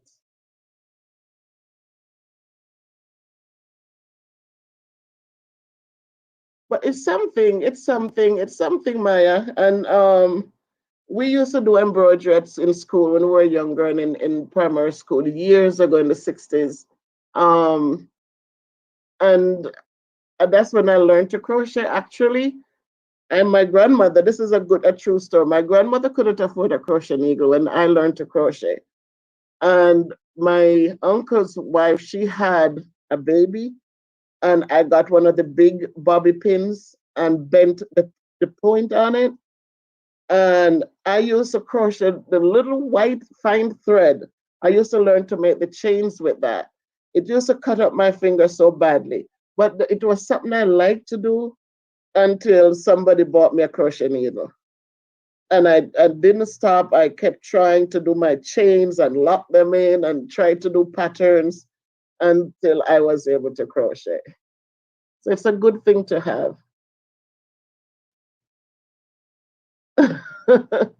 Queen Clark,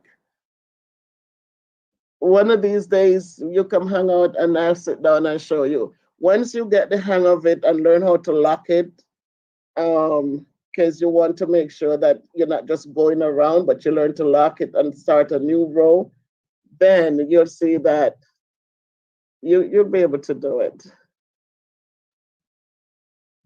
It's once you get the hang of it, we can you will be able to do it.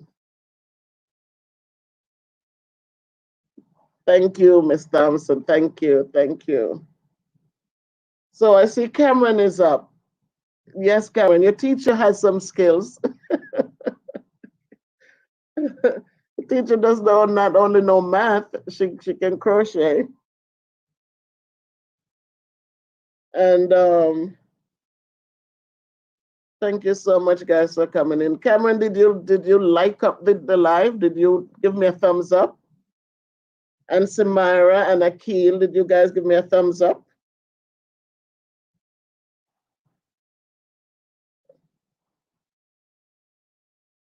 Did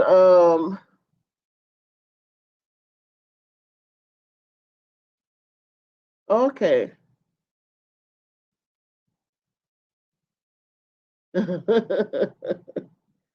You like it? The other one I did for my grandson was white with a little green. I did like 3 rows of green. Then I did a lot of white and then 3 more rows. So he's had that one had a pattern like. So these are just so what? Oh, so where?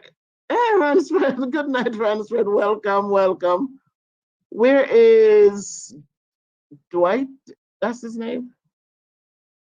Where's the chef? He did ask about how long it took to do the queen size. So it took a while because I didn't do it all at once, but I made the pieces like this. Where did the chef go? Aunt Valerie. Aunt Valerie, I'm here. Dwight, cooking show, right. So I made the pieces, but like this only have, this is 1, 2, 3, 4, 5, 6, 7, 8, 9, 10, 11. Let me see. I made pieces like this, but they were like, I think 20 rows on each one. So they were bigger than this. I think I made 8 pieces. It was more than 8. 1, 2, 3, 4, 5, 6, 7, 8. 16 pieces, but they were bigger pieces, big pieces. And then I connect them, I crochet them together. So I join them like this. So I put them like this and I join them. And so they open up and I join them and I got the whole big blanket, huge. So it sometimes when those days I used to be on the train in the mornings, if I get a seat, I would bring it with me, Dwight, and just crochet instead of just sitting there. Because sometimes you're working all the way down in Manhattan. And so from the Bronx to New down there, I would just sit and crochet. Sometimes you're coming up in the evening, I take the D train and it's not express and I just crochet. But then when you have children and you start, you have start a profession and it's a little different.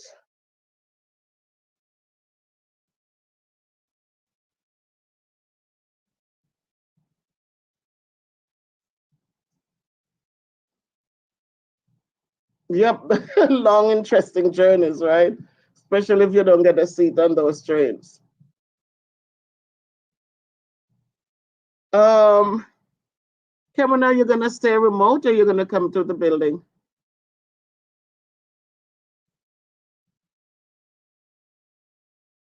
Like up the live, people. All right, 15, and we have 13 likes. So Aunt Val, you like it? Yeah, I have few skills. This one is coming along. So I want it as big as this, so all the pieces will be this big. This is bigger. So all the pieces will be this big, and then I connect them and probably put another color at the edge.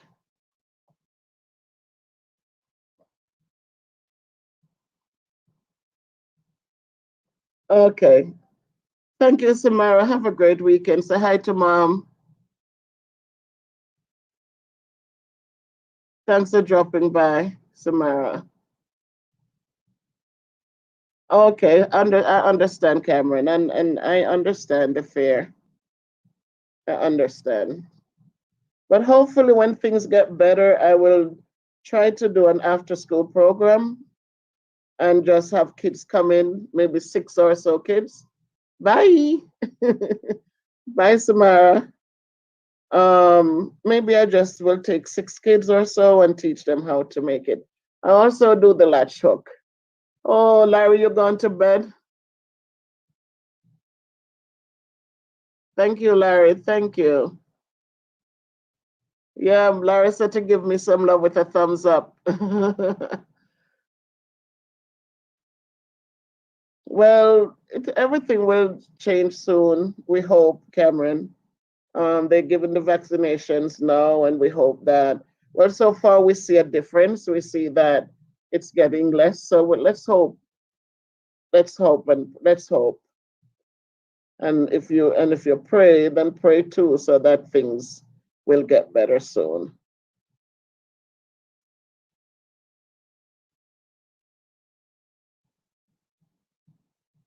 Yes, Cameron.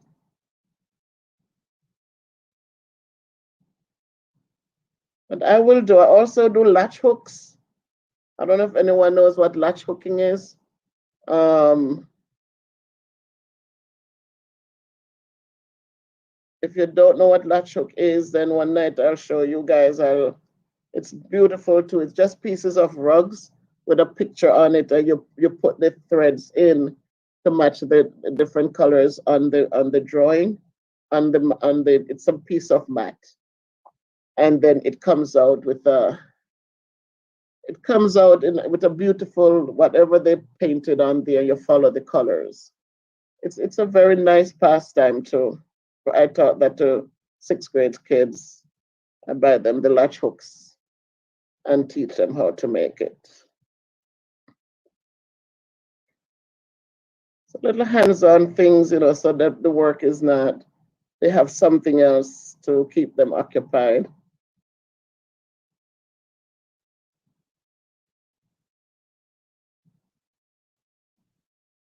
Yes, my people. So Aunt Valerie, how is everything going? Did Aunt Valerie leave already?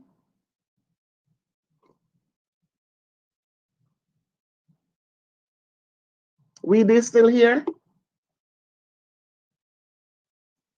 Any more questions for me?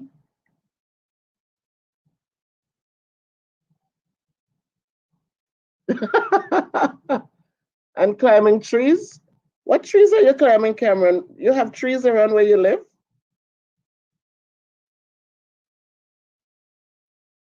Okay, Aunt Val, very good.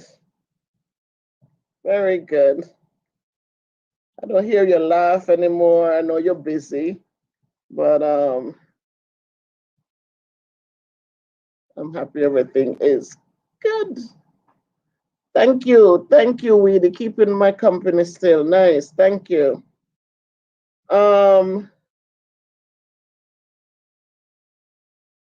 so Cameron, as I always say to you guys, I know you play a lot of games, but what I want you to be doing is to learn the coding so you can make your own games.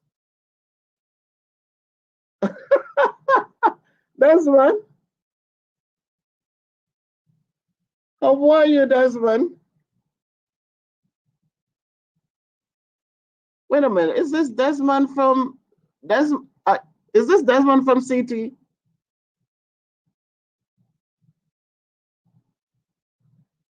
Because I see you have the Jamaica Nice Life. Very good. Desmond, are you from CT here? Okay. Because I see the logo that you have is the Jamaica Life Nice, and then his family is also Clark. She's on here, so that's why I was a little bit off. Haven't heard from you in a long time. How is Jamaica?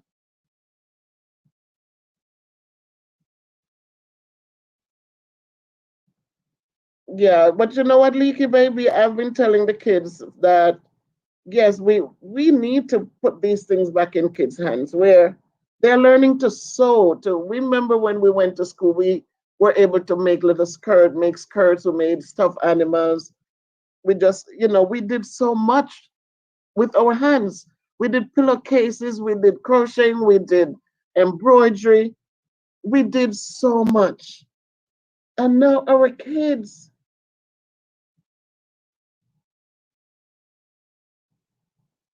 oh, that's your son, Aunt Val. Thank you, Desmond. Oh, did you subscribe to my channel, Desmond?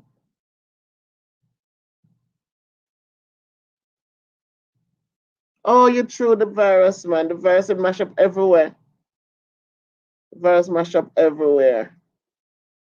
But you know what? As long as we have life, we have some hope, Desmond, and that's all we can just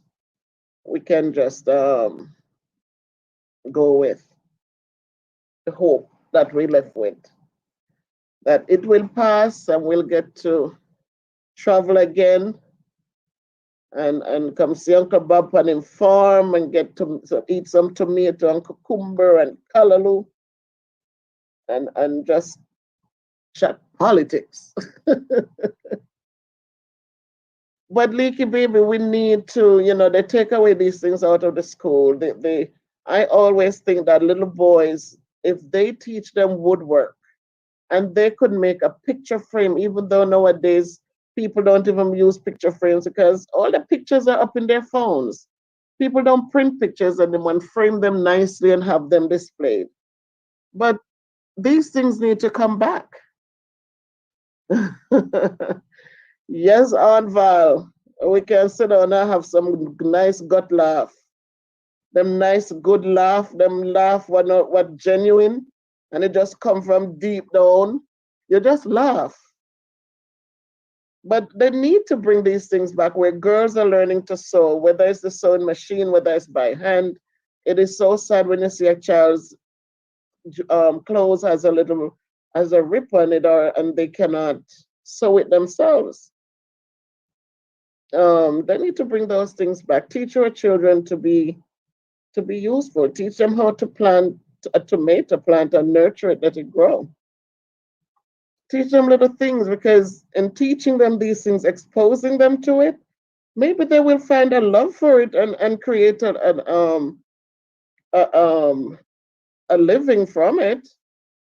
But everybody's expecting them to no child left behind, and they're forcing them to learn these things that they're not able to master. And then the kids end up dropping out because they just can't manage it. When some of them are so good with their hands, they're so talented, but they don't give them that opportunity. But I keep advocating for that for them. I want to see kids doing hands on things. Yeah, that's right, Dwight. They need life skills. They do need life skills. They need it. Let them decide that no, I'd prefer to go to college. I prefer, but give them and give them options.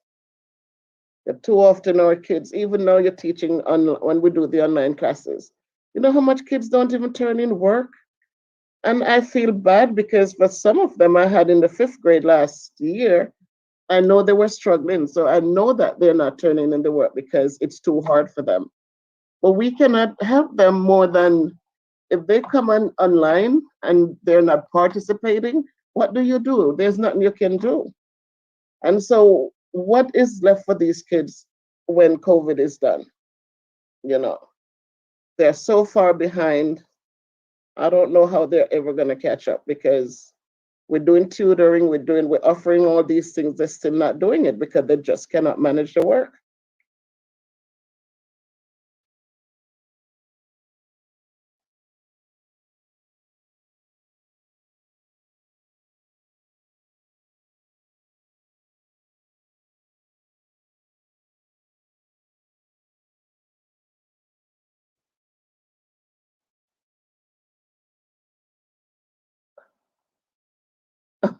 Julie Bless, well, Julie Bless, picnic. I'm not getting you, so big up yourself, Miss Bev. I hope you are good. Thank you, Desmond, and you stay well yourself. And we will get over this. And Julie Bless, not sure. Um, thank you, Desmond. Yes, I subscribe and like them. That's right. One love, Desmond. I love that. Like that. I like that. Give thanks alive. That's right, Julie Bless.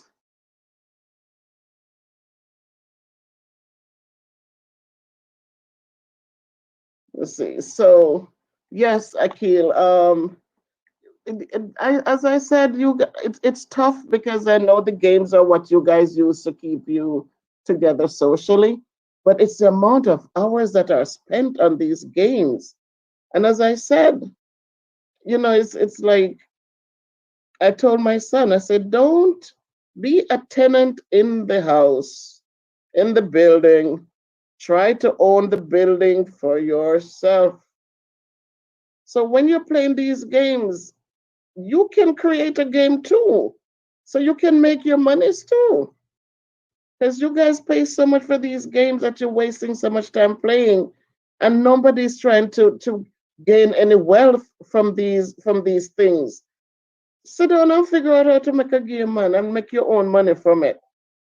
Be part of the money making part. Don't be part of the part that just sit down and play for hours. Just sit there playing, and you're not getting anything out of it. Learn to make the game now, do your coding, and come up with something, and join and get in the market to make money. Mojo, Jojo. Good night, Mojo. Welcome. Welcome, welcome.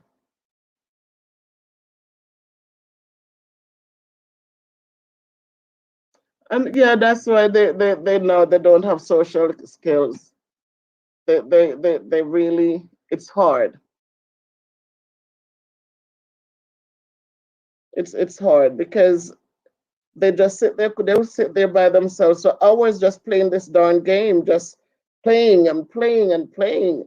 So then you ask them, how are you? Fine, and that's it. They cannot hold a conversation. They cannot build. Their vocabulary skills become a little. Their vocabulary skills are not. It's not helping because they're not talking to people.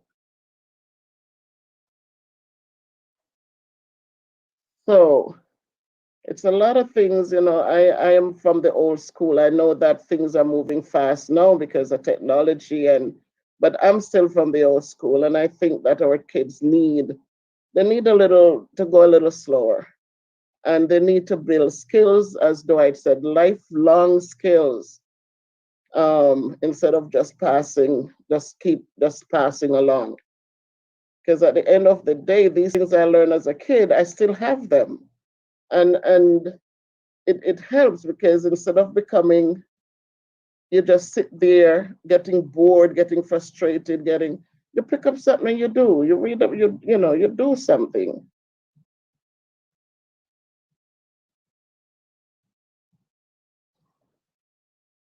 Hey, Sandra T. People come out to come.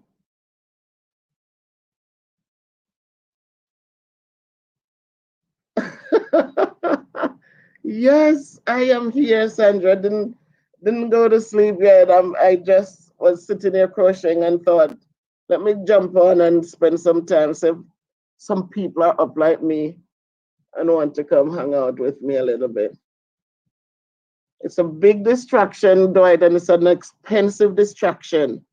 It's an expensive distraction, which the funny thing about it, my son was talking the other day about the games, because when the GameStop thing came out, um, you know, I thought it was something that I said to my son, I said, did you buy any of the stocks? And he says, Mommy, no, it's not even gonna last and he explained it to me.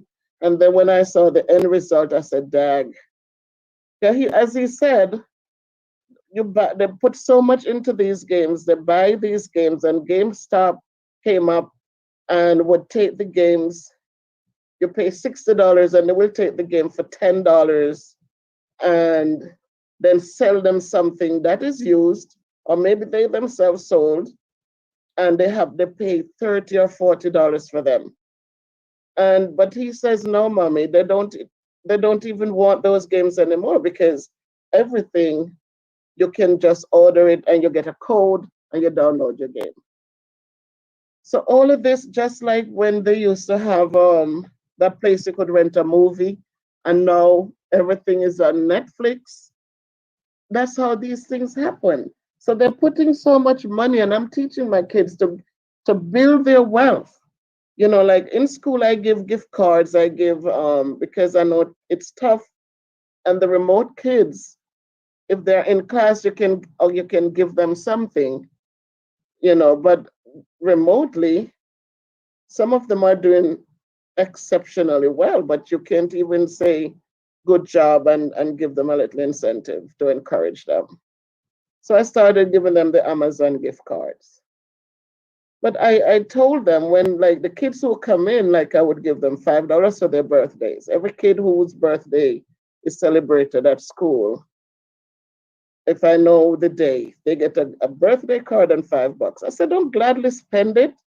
Put it away and see how many you get for the year. And then have your parents open an account for you. Because you have to start saving somewhere. You have to start building your little wealth, your little savings. The parents have to teach your kids these things so that they're not just, as soon as they get a dollar, they go and spend it, and let them learn to save.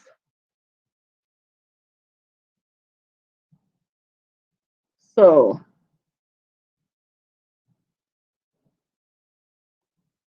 yeah, it takes away.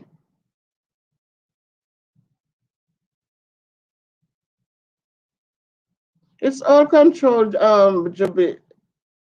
Julie Bless. It's all a sense, and that is what I want my parents to understand and to and my kids to understand it so they don't get caught up into it. Because when you have these things where they know that, all right, they don't have to go outside, and they keep adding, making it easy for them to buy these little things, or they almost solve the game, or they almost finish something, and they allow them now to make it easy for them to buy another thing to enhance the game, or to and it's just so wrong. But parents have to teach your children. They have to know what the kids are doing, and they have to teach the children. Because they give them the card, and they hold the card, and so the kids are just there click click clicking, and without even understanding. No, let them learn to save money. Don't let them sit there spending unnecessarily.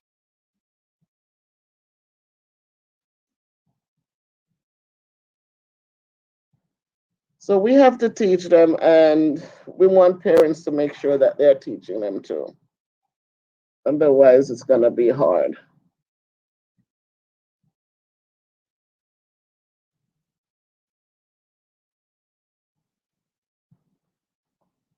But well, listen, if they're not looking, and if they're not taking time to look at it, Julie, then you know what?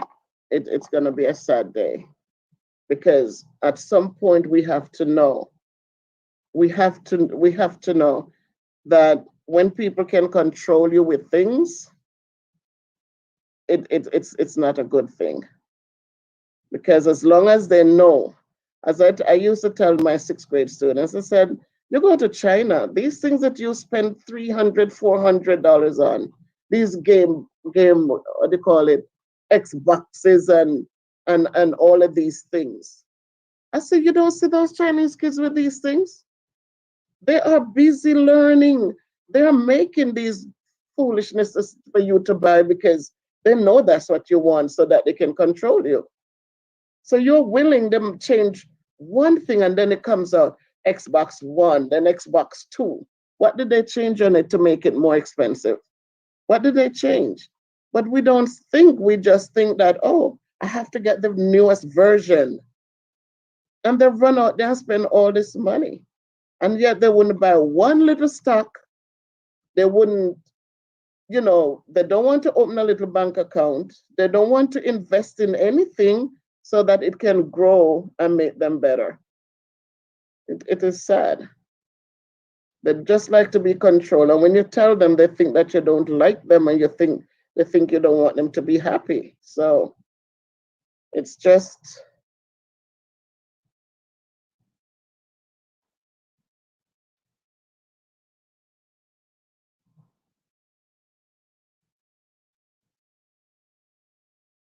mm-hmm.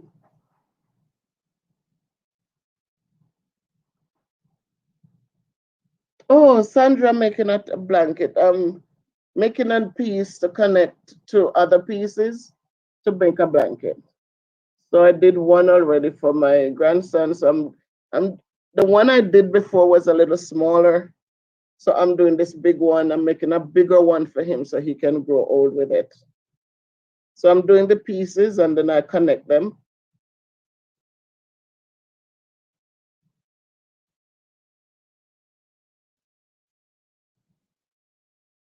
Mm-hmm. Yep. So they don't have to go out in the store anymore. Everything advertised. They just jump on it. And I remember one kid, I won't tell where or what school or anything. One kid who actually um, got the mother's credit card and put it on the game. And you know how they asked to keep the card, and he clicked yes. When the mother found out, the kid ran up $1,000 on the mom's credit card. I don't know how she never noticed it. But I guess once it is so easy, then it's just, as soon as he needs something else, he wants something more to enhance the game as he played it. He was just clicking. It was just clicking. And because the card is saved, it just charged. It just kept charging. So I don't know if they got anything back because I was not happy. I wasn't happy. So I don't know if mom had gotten any money back because these people put in their little in their little whatever they make it so that they are protected, even though the kids are the ones they're targeting. So it's not easy, but we have to be firmer with our kids. We have to change their mindsets and help them to understand that it is exciting and it stimulates the brain and you want that rush, but in the end, it's just an empty, it's just a waste.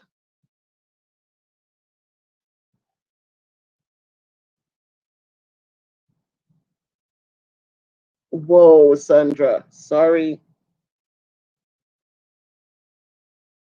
Yep, they target the children.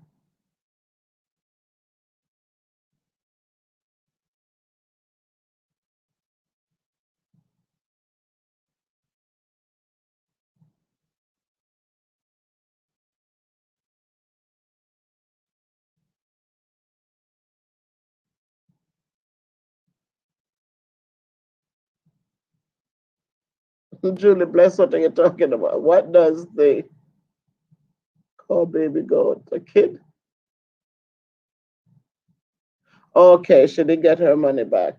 Well, I don't know for this parent. I didn't follow up with it because it was just harsh, especially when the parents are not rich.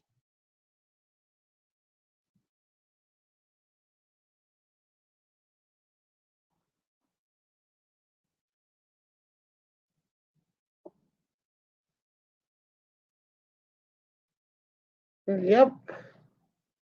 So I'm just here. It's after 10. I'm so grateful you guys hung out with me. I'm gonna be crushing for a little while yet, but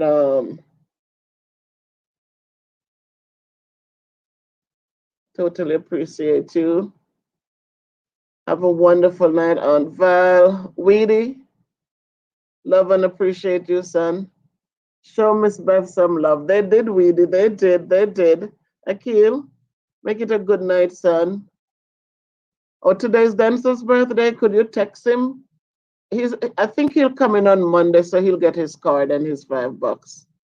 Thank you so much, Doyle. It was nice meeting you, and I will enjoy your channel. And guys, please, it's Dwight Cooking Show. He has, please, I don't know to drop to drop links. I had a hard time finding mine today to drop it. But if you see the name, he has a YouTube channel. Please go over and support him too. He cooks up some Jamaican things and he has a new grill that he's just going crazy good with. So have a good night, everyone. Much love to all of you. Thanks for the love you show, and I give you back the love. And just stay safe, stay warm, and if you can't be good, be careful, but walk good. Love you guys. Good night.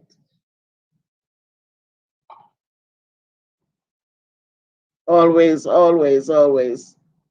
Okay, Akil, give mama a hug for me, son. And Julie, bless, thank you, thank you. We'll always try to give thanks, Sandra. One love, Sandra, one love. Love you, son. Bye bye. And thanks so much for the care and the love. Weedy, one love.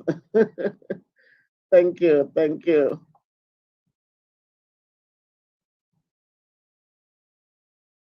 Later. Going live.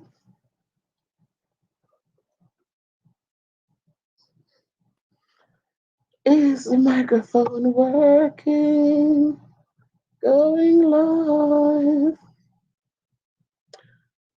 So tonight, Miss Bev is here. So much going on in the world today.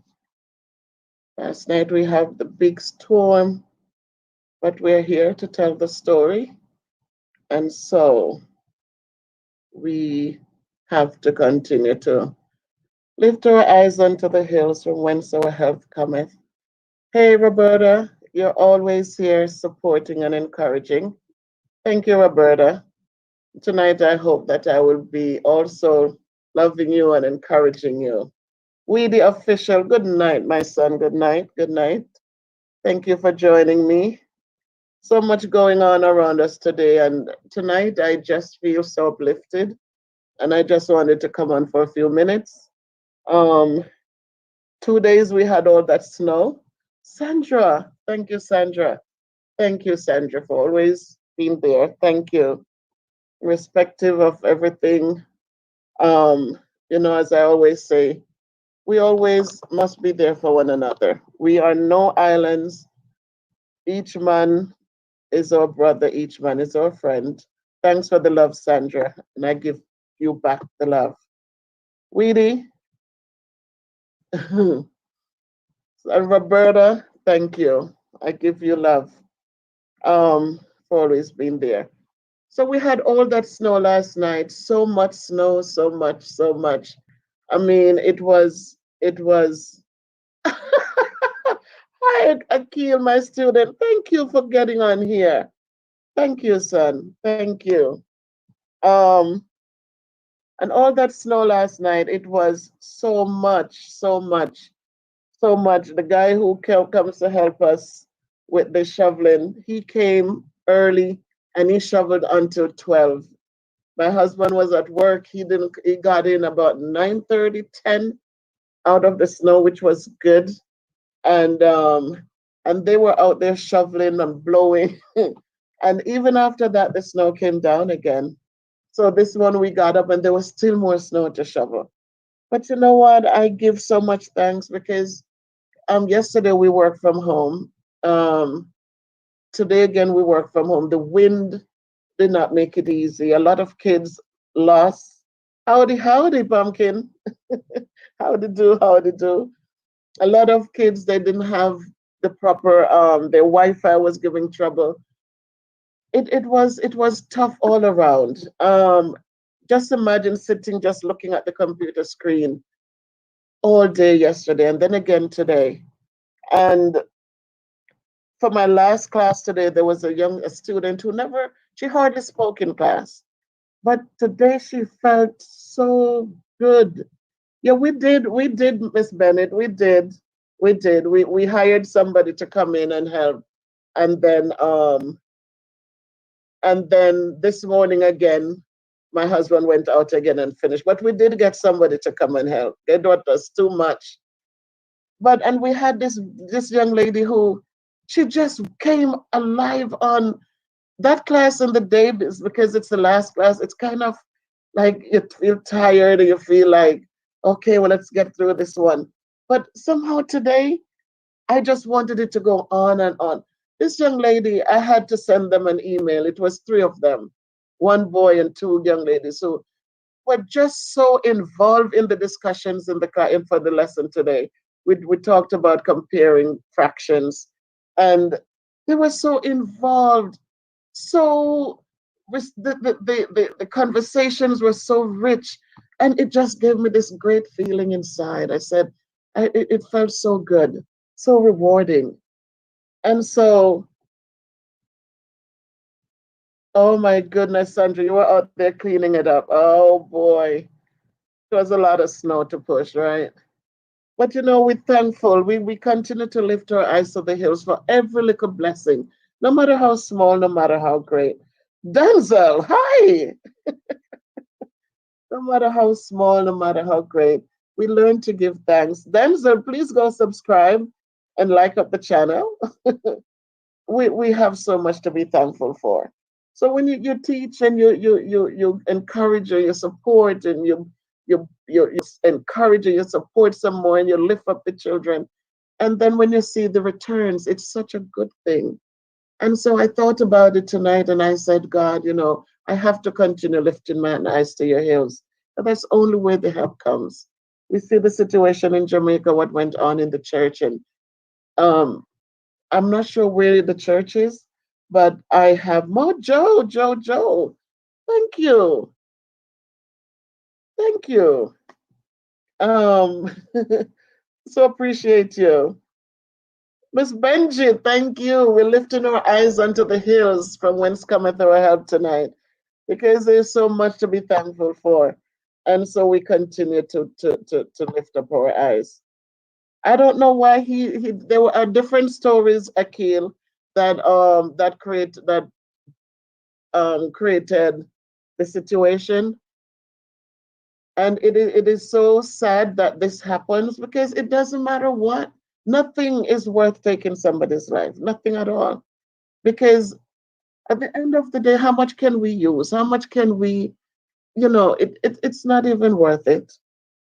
So it really got to me because the pictures that I saw, it's a place. I went to the Falmouth SDS school there, and it's a picture that I walked. The area is a place I used to walk past years ago when I went to the school, the 7 day school.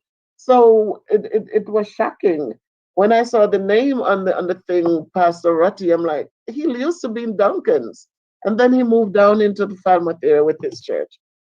But guys, let's just give thanks. Let's just lift our eyes up. Let us not be so angry. Let us just continue to love and treat one another the way we want to be treated. Because at the end of the day, we don't know when we might have to call on our neighbor. We don't know when we have to call on our friend, call on somebody for support. We're not always going to be up here. We always never know what our situations are going to be. But I just you guys know that I'm always looking for ways and reasons to be thankful. And every time we look around, there is something there. So, with Fire Reed, you're early, Fire Reed. Good night, sir. Good night. Thank you for joining. Um, so, irrespective of what's going on, let us not let material things blind us to what is good and wholesome and kind. Let us not be blinded by it because if you're sick, no matter how much we have, when you call those things, they cannot come to your rescue. They can't give you a glass of water or a cup of tea. It's people who are going to be there. So as we give thanks, let us be thankful for all of the people who support and encourage us daily. Let us be thankful that if something goes wrong, we can call on somebody to be there for us. Let us be thankful for those things and not just looking at riches and think that, yes, I have it now, so that's all I need. No, it's nothing compared to having support. So we should not forget, we should never forget that all things come from God. And so let us keep on looking up to those hills and let us always be thankful. And as we are blessed, let us always bless others. Again, I say a kind word doesn't cost one penny. A kind word doesn't cost a thing. Fire Read, I watch your videos and they're so uplifting. Things like those, we must find comfort in them. So you going out there, you doing the driving. I'm not a street person. I'm not a driving. I don't, but you bringing it to me here, it's a blessing. So those are little things that we must always look for, not only about financial support and all the materialistic support, but let's look for the kind words, the little whispers that say, I appreciate you, I thank you, I love you. Let us look for those things too, and let us continue to give thanks. Giselle, thank you, Giselle. Good night, Giselle. I thank you for joining. I appreciate you. And I don't know, um, I don't know, but I just know today was a great day. And irrespective, as I said, of all the snow, tomorrow hopefully we're working from home again. And the little things, because I thought about it, I said, what if we had to go out in this to go to the building to teach? What if we didn't have the equipment to work from home? You know how hard it would have been in that wind. It was so windy. You could hear the wind last night howling. And so you look for these little things and you are so thankful because it makes a huge difference. I haven't touched my foot outside yet today. Aunt Val. Oh my goodness, Aunt Valerie. Hi, thank you for joining. Thank you. Happy to see you also. Thank you. So I just wanted to speak to us, my friends, and to just remind us of how important it is and how important each and every one of us are, and to know that I'm here tonight and I'm looking at you, my friends. They are here with me. And this means a lot. You're here. Even though I might not know some of you, but just your presence and just your hi, Miss Bev, or just jumping on when you see the little bell tells you that I'm here. Just to see you come by. LaShawn D. Oh my goodness. Good night. Good night. It wasn't too bad today, in truth, Sandra. It wasn't. It was surprising that after all that wind last night, that it wasn't icy and ugly. Because when I got up and I think the truck went through about 3 times. Um, then when I looked, you could see the black top nicely. So okay, okay, Fire Reed. Well, I'm sitting right in the front seat with you, Fire Reed. I'm on those tours with you. Just when you go on those little narrow roads up in Ginger Hill and all that, I can't deal with those. But thank you for what you do and for giving us love from Jamaica, even though we're not able to be there. A lot of places you go in St. Elizabeth. I grew up there in Springfield, and so I am looking at places that I know they were my stomping grounds. And so just being here and you could bring it to us virtually, I appreciate it. So thank you for what you do. Stay safe and just keep on bringing them. A lot of places I never knew and might never go there in person, but as you bring them, I could see them and appreciate them. So Sandra, today wasn't very bad. Once people clear the sidewalks and all that, then it was manageable. I didn't go out, but I looked out and I saw that people could move about comfortably. Leaky baby, que pasa, sister? Que pasa? Thank you, thank you. Mucho frío, mucho frío. But hopefully it will warm up soon. So it's a really good thing. And as I said, you work with children every day. You're teaching them to love, respect, and be decent people. And, it feels good when you see those things jump out. You see those things, become realities. We're looking at Black History Month now. And as I said in the video before, I said, let's talk to our kids about who they are and where they're coming from and where they're going, and let's help them build those little bridges so they can reach far and do great things. We want them to have love and respect and we want them to be decent and kind. And with those qualities, you know what? We can create many, many kingdoms to come.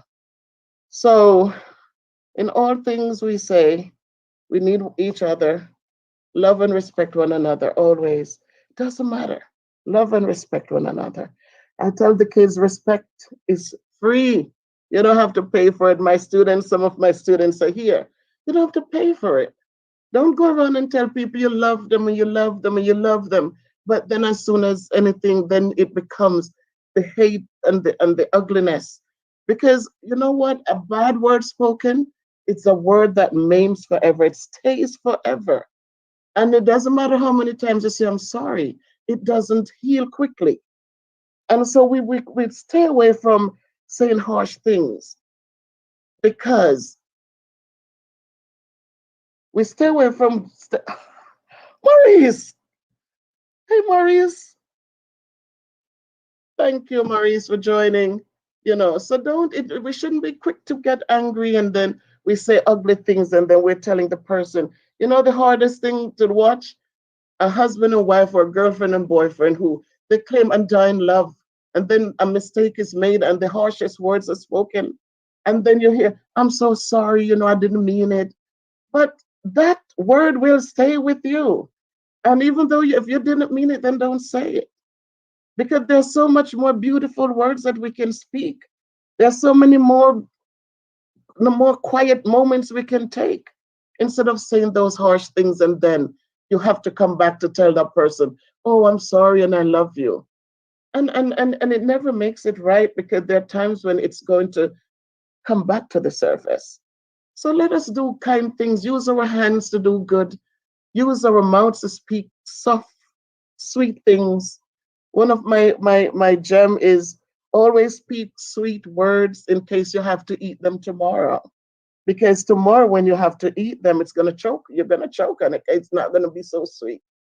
So those are little things that it costs nothing, and it values so much. So let us love, or most of all, let us respect. Let us give respect, because love is interesting. But when you respect people, then it means that there are things you will not say or do. And so tonight, as I come here, I said, let us lift our eyes to the hills from whence all of our help comes. And so as we live, make us live in a way that if Christ should come today, that lady in the church, she didn't even expect, she didn't know, she didn't, she's in church. She's in church, for God's sake, you know, and look what happened. Can nobody, these people today, they have no sense of fear of anything or anyone. They just do what they do when they want to do it. So thank God, hopefully she had a good relationship with God and she's in a better place, and may her soul rest peacefully. We don't know the stories behind these things, but it doesn't matter what the stories are. People should be respected. People should be respected. So, my friends, thanks to all of you who are here with me. Thank you, Maurice Kingpin. Go give me some rain, Maurice. I need some rain. I need a rainy morning, Maurice. That's the best ever. When you are driving through that rain and the wipers are going and the rain is just coming. It's the most beautiful ride. So thank you guys for what you do and how much you give to us. And we appreciate you all always for doing the hard work for us. And we're only sitting here and enjoying it. But they do make my day. When I get a chance to watch them, I enjoy watching them. Because you're taking me to places around Jamaica that I've not been to. Um, so it's great and I appreciate you. My friends, it's what it is. Let's respect and love one another. It's not hard to do. You might not like me because I'm fat, or you might not like me because, but at the same time, it doesn't mean you should disrespect me, because we can each work together with our differences and appreciate the things that you can see in me that you can appreciate. And I can do the same for you. So we are not perfect. None of us was made perfect. We're all who we are in our own unique self. And that's what makes the world interesting. So we want to make sure we can appreciate that and nurture those things and build on those things and be grateful for those little things and move on, because the world is big enough for all of us and we can all strive and be happy. So that's what I wanted to talk about. I had a great day today, and um, my students were just awesome, and I appreciate them. I enjoy my teaching job, and I always look forward to working with them. And so each day I go out with the hope that if I can change one, I don't want to change 10 or all 81 kids that I work with. If I can change one, then I have done a good job. So, my people, thank you. Love to all of you. Thank you for giving me the time. If you have any questions, I'll stay with you, because I'm a talker, I'm a long winded talker. You can tell that the kids are grown and I don't have anyone to run my mouth with. So, where's Jody? She's here somewhere. So, yes, Mojo, tell them, Mojo, like up the live, like up the live, please. As Fire Reed said that too. Thank you, guys. So, I so appreciate you guys. I so appreciate you. Do what you do and do it well. At the end of the day, don't let people say, whatever people have to say. Let them say it, but know that it's not so.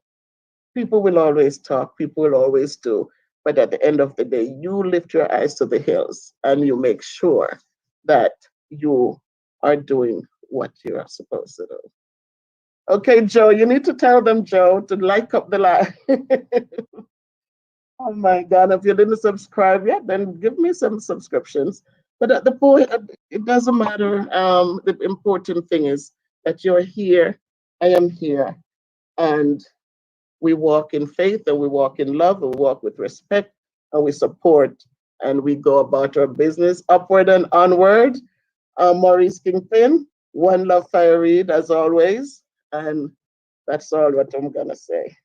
So love you guys, love you all. Thank you and good night.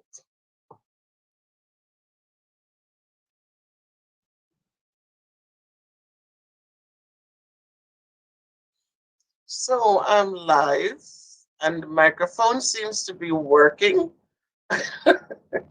I, come on, Roberta. Come on. I know you're waiting for me. Come on. Tell me you can hear me.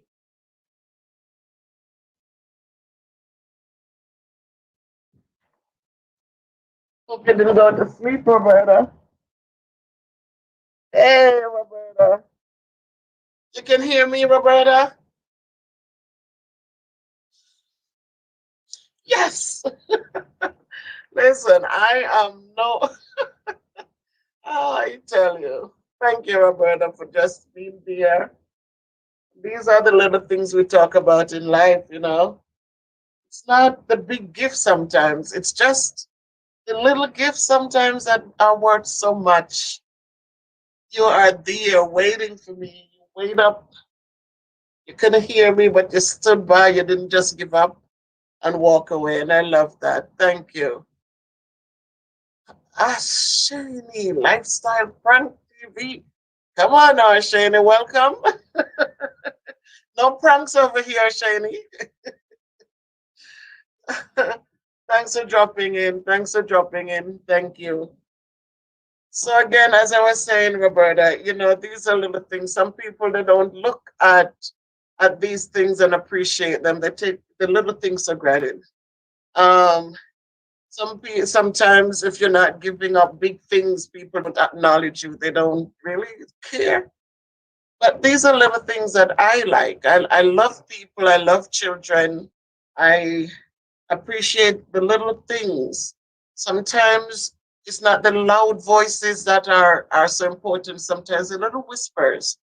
And so tonight is again, it shows that we can support one another in many different shapes and forms. Valerie, thank you for dropping in. Blessings, blessings. And tonight I want to talk about Black history because you know what? Um, so often when we talk about Black History Month, I always say we should have more time to talk about our history. And our Black history shouldn't become just about slavery. We notice in the classrooms, as soon as it's a Black History Month, the only people the kids talk about are Dr. Martin Luther King, Dr. Martin Luther King. But there were many people before him who, blessings, King Nick, there were many people before them who were fighting for against injustice to black people. So on Monday, the kids came in, and as we were getting ready, we set redecorating and I'm bringing in artifacts and different things um, for them. I brought in Nanny from Jamaica. We have Paul Bogle, who was hanged because he was fighting against the hunger that people were going through. He was fighting against the inequalities, and they hung him for it. Are you talking about these people in the 1800s who were fighting before Dr. Martin Luther King came on the scene? But then, quite often, when we say Black history, people just think that it just happened in America and they only talk about slavery. So, one of the things I decided to do is to start talking to my kids about our rich history and let them know it's not all about slavery. There's a lot more because civilization started in Egypt. And when people used to move all over the place. But then when they started settling down, they settled by the River Nile. Because one thing with settlements, you want water, you need water. So a lot of things started in Egypt. A lot of things that we're using today that kids are not aware of, they started in Egypt. Because even the math that I teach, kids would think that, well, it was just in America. No.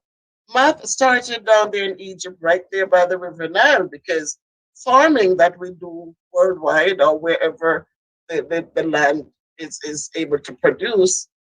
It started right there at the River Nile when people irrigated the soil and started their farming. And so it was because of the farming why math came about, because as they barter or they trade things, they wanted a way to keep track of what they were trading, and thus math came about. So math didn't begin in America. It started right there in Egypt with black people. And our kids need to know these things because too often they think everything was created by the white people, and it wasn't so. The soap they're using today, it was invented right there. Paper that we're writing with, they started right there. The calendar we use, the wheel that we have, it wasn't the entire people here who did it. It started in Egypt because our foreparents had chariots, and on those chariots they did chop out wheels, and so wheels were there from those days. So our kids need to know our rich culture and our rich heritage and understand that when our foreparents were dragged here, they weren't slaves when they left their country. They became slaves when they came to America or to Jamaica or to Trinidad or to Haiti or wherever they dropped them off in Puerto Rico and Dominican Republic. Wherever they dropped them off or they sold them or whatever. That's when they became slaves. But our people were rich people. They were princes and princesses and kings and queens dressing in fine gold and all of that. So we have to teach our kids that when they talk about Black history, don't jump to say, it's only Dr. Martin Luther King. We want them to understand that Marcus Garvey was fighting way before Dr. King came. Dr. Martin Luther King says Marcus Garvey was his inspiration. So our kids need to know that Dr. Martin Luther King did a lot, but it started a long time ago. People fighting for inequalities, people fighting so that Black people could have the same rights and privileges as others. Oh, SF Rose. Oh my God. Bless your heart. It's good to see you. Thank you for coming in, SF Rose. I hope all is well with you. So tonight we talk about history, and the kids are getting ready now to write their papers about history, but please broaden their understanding so that as they're learning, they're not stuck with, oh, slavery or slavery. No, but they are stuck, they're looking and learning about much more than just slavery. And one of the things that we need to understand, even Malcolm X, nobody talks about Malcolm X, Paul Bogle, right? They were all they were all involved way, way back before before before Dr. King comes into play. So teach our kids, try to find information, good information about where it all started, and help our kids to understand that it's not just about people here going through the hardships, but it has been, people in Jamaica went through it. And as I said, Nanny was an instrumental piece as the Europeans fought to keep them. And yes, those people died. They lost their lives fighting, fighting for equality. And so, as I today, one of my boards, I have it. If we're standing tall today, we have to remember we're standing on the shoulders of these people. We should never ever think that we have arrived or we're so entitled. We need to understand that people died so that we're all here now inheriting these things. And so we need to plan path how we are going to leave a legacy, how we're going to give back. We're fighting. I was talking to one of my colleagues, and one of the things that one of the things they say, I don't, I'm not afraid to just, I don't get into arguments and fights, but I do say the things, say things that needs to be said. Because oftentimes we go out there, we're getting angry because we didn't get a CEO position or we didn't get the supervisory position. And we want these things, but we're not preparing ourselves to do well in these things. Sometimes we're so angry, we don't know how to just make things a little smoother and a little softer. We're constantly fighting. And so while we're saying, yes, we deserve this and yes, we deserve that, we have to prepare ourselves so that when these opportunities come, they we can we can follow through. Because it's one thing to want a CEO position, but you don't know how to sell the company. You don't know how to help the company grow. You don't have you're not preparing yourself to get up there and to do well. So we talk about inequalities, but we have to make sure. Right now, when you're teaching kids and you're talking to them, they don't want to get up and work hard. They don't want to. People are telling them, "Oh, you got to be patient with them." How are you going to be patient with them? But tomorrow they want to have big positions. Who's going to be patient with them? So I keep on fighting for these things for people to stop babying these children and to have them build backbones so that they can get out there and stand up for something. Stand up for something. So as we go through and as we celebrate this month, let us not let it be just February. Let us understand that we have to keep teaching our children what the history is. We have to teach them. We can't wait for it to come to the schools. We can't wait for it to for somebody else to tell them. You learn about the history and bring it to the kids. So those are some of the things that I go through as a black woman, as a black teacher who, standing on other people's shoulders because they fought hard for us.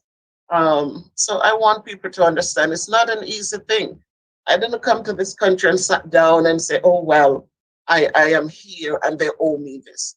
I would never be a teacher.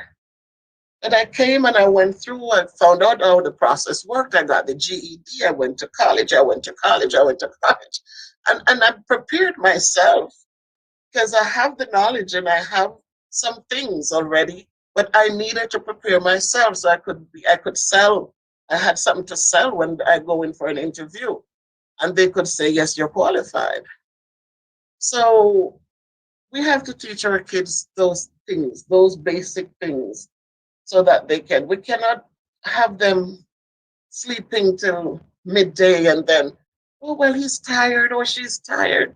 We were getting up at 5 in the morning and didn't kill us. We were walking 4 or 5 miles to school, up the hills. And it didn't hurt us, it didn't do us any harm. We got it done. So we need to stop that and push the kids to know that people fought hard for us to be where we are today. We're sitting in nice schools. They talk about, like, I was saying to my son today, when we look at the housing, Happy New Year. Happy New Year, Ezra Rose. All right, Steph, good night to you. Sandra Turner, thank you for coming in.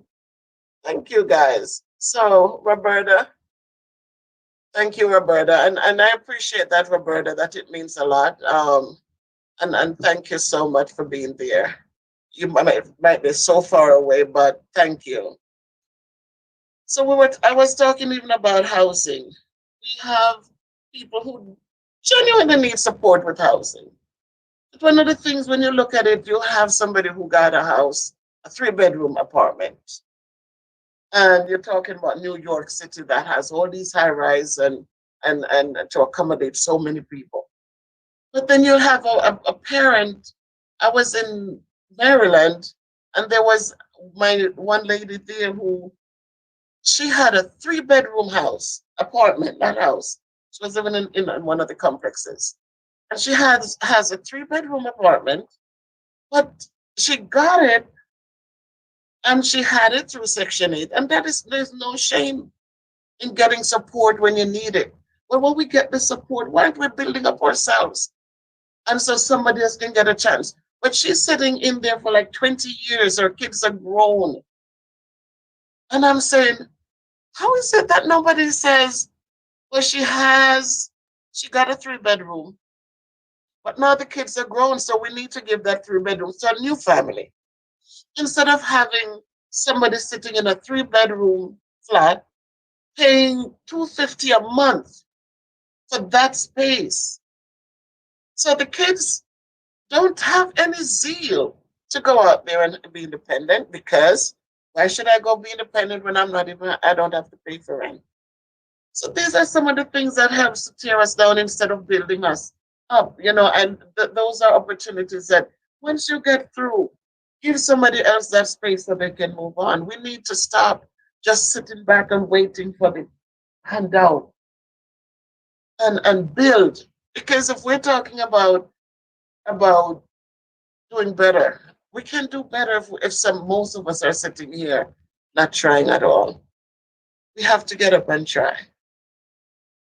And so when we try, we're encouraging our kids to be in better places.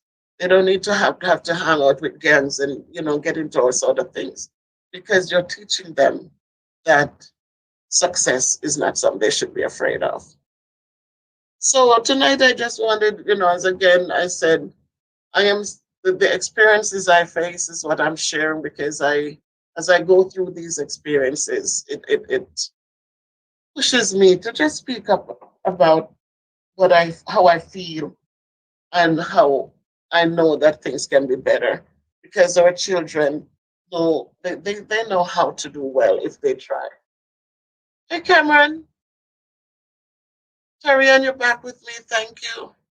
Yes, Steph. Yes, be safe, everyone. Just be safe. So just as we think about our culture and we think about not the culture, but think about our history, please make sure that we're teaching the children the right things about the history. The library still has books in them. We don't need to get information off the internet that might not be so right. But if we have a website that we can trust it, teach them, print something off and show them that America wasn't the only thing. I share something with us. In a few years back, I moved to Georgia and didn't stay there long because I didn't really couldn't embrace what they did there in the schools. I went there and I was teaching in 5th grade, and they had a competition that they were coming, and for 2 weeks they asked us to decorate our doors. So when I went there, there were no West Indians in that area. I was in the DeKalb County. There were no West Indians there. I didn't. There were no children in the school that were from the West Indies. And so when they said to decorate the door, I felt inclined to decorate it with Bob Marley as a person who whose music brought a lot of us together. So when I decorated the door, I had the kids look research about him, had some of his lyrics, his music on the door, had actually had a CD player and was playing one of his CDs the day when they were judging the door. So they judged the doors, and one young lady, she won the prize. All right.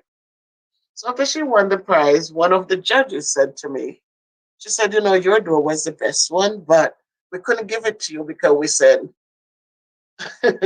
we said Black history and you did Jamaica.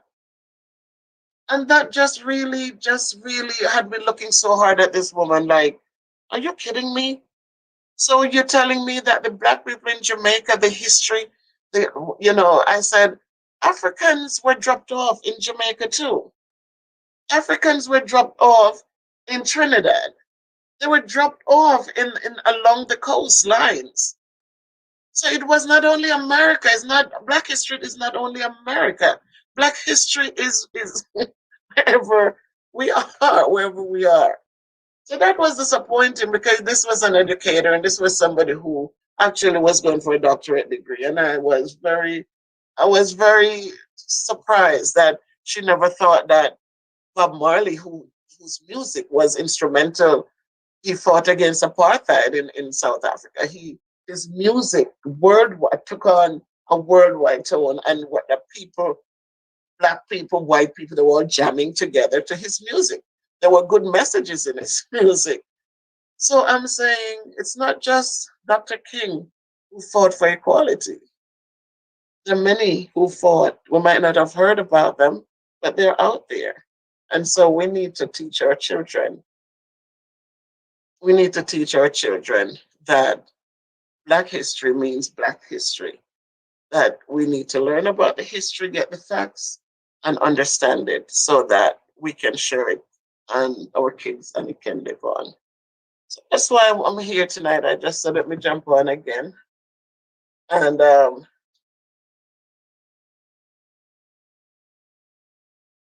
very good. Right. So those are some of the things because I said we we take it we're not paying attention to these things, and then our children come and they're just busy doing everything else except understanding so that they can teach others. And when people don't understand, a lot of prejudice comes from not knowing. And if we know, and if our children know, then instead of fights and anger, they can teach someone something. They can teach someone something. I was looking last time when I was getting some of the materials together. There were so many quotes from so many, from Marcus Garvey, you know, different people. And I'm saying, look at all these beautiful quotes. So you go to my class from the outside. I have one side of wall here. And I ordered some things on Amazon that is already laminated. And I said each morning we will go over one with the kids, we'll talk about it and try to help them to understand their to understand their history. So we'll talk about the quote, talk about who it came from and why it came about, and try to read up about Nanny and Paul Bogle and Marcus Garvey. So when it's time to write their stories and do their researches, it's not just about Dr. Martin Luther King or, we have Sir Journey Truth, who fought for women. She fought for women, right? Their kids need to know these things. It's not just Dr. Martin Luther King will put the blinders on and that's it. There's so many people out there who fought.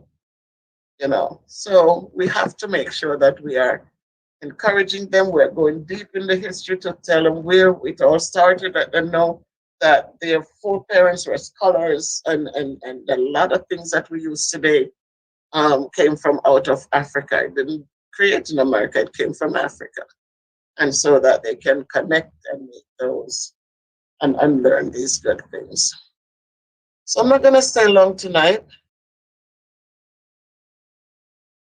Very true, very true. TR. Guys, welcome, welcome. I'm good, glad to see you. Cameron, you should be sleeping. Thanks for coming in, Cameron. See you in class tomorrow. And thanks, my friends, for dropping by. But just let us remember our history and let us go back and and teach the children, teach the youth, because they don't know. They're spending so much time doing things that are not educational. In these times, they need to reach out to each other, and the games are what they're using. But in doing that, it is limiting their abilities to build educationally, because they've spent so many hours playing or watching TV that they really are not doing much work. So let's inspire them. Whatever area you are in, please remember to remind them where they're coming from and how we got here. Let them know that our foreparents didn't come to America as slaves. They became slaves in America and whatever other places they were dropped off. They were doctors and good people. Let us also remind them that when people went into their space to take them out, it wasn't the white man who went in and just said, I need you. It was their own people that they were eating and drinking with, pointed them out and helped to push them on those boats. So we have to teach the whole history so that our children are aware. We're waiting for the government to make it a subject in the schools. But we as parents are the kids' first teachers. And so we need to make sure that we're teaching them some of those things, even if the school is not teaching it. So, with that, I'm going to say, yes, Steph, the books are out there. It's so sad that kids don't even have library cards anymore. And I'm not saying there isn't a lot of information on the World Wide Web, but some of it, if the kids don't have guidance to sift through it, there is so much out there that can just put them in another place because it doesn't, it's not connecting. So a lot of things are not the way it used to be, but we have to make sure as parents that we are giving our kids a good foundation to build on. So, with that said, my people, TR, thanks for coming in. Um, okay, Cameron, you have to get up for 8 o'clock in the morning. So that's what I wanted to talk about tonight. I and my other video I wanted you to dance with me, but the music, something happened. Um, and that's what it is. That's what it is, Tarian. If we are not, if we ourselves don't know, and we are not able to give them the real, then it's going to be sad because sooner or later we're going to lose out. Because if they don't know, so they can continue the journey or continue the message on and know the facts and know what to do, then soon we won't have a history anymore. And then they'll put whatever they want into that history. When I came here in this area to teach, we had a black superintendent, and um, the social studies book that I used was Dawn of Civilization. And in that, it taught us so much. It was so refreshingly good. It's so much. I learned a lot from it, and the kids were. I would pull things up at the time we just started having smart boards, and I was able to pull things up and show them the regions in Africa, show them the River Nile, show them what irrigation looks like, because that's where it all started. That's where they started with the farming, and so it was so interesting. And as soon as that superintendent left our district, we have not had a good social studies program. It is so choppy. We don't, and that book was awesome to teach them, to let them see how all of this come together. And then it just disappeared. But we who know the facts needs to tell them. We need to let them know because the kids must know that they look at, oh, the iron board was built by a black, was created by a black man, but we go way back, you know.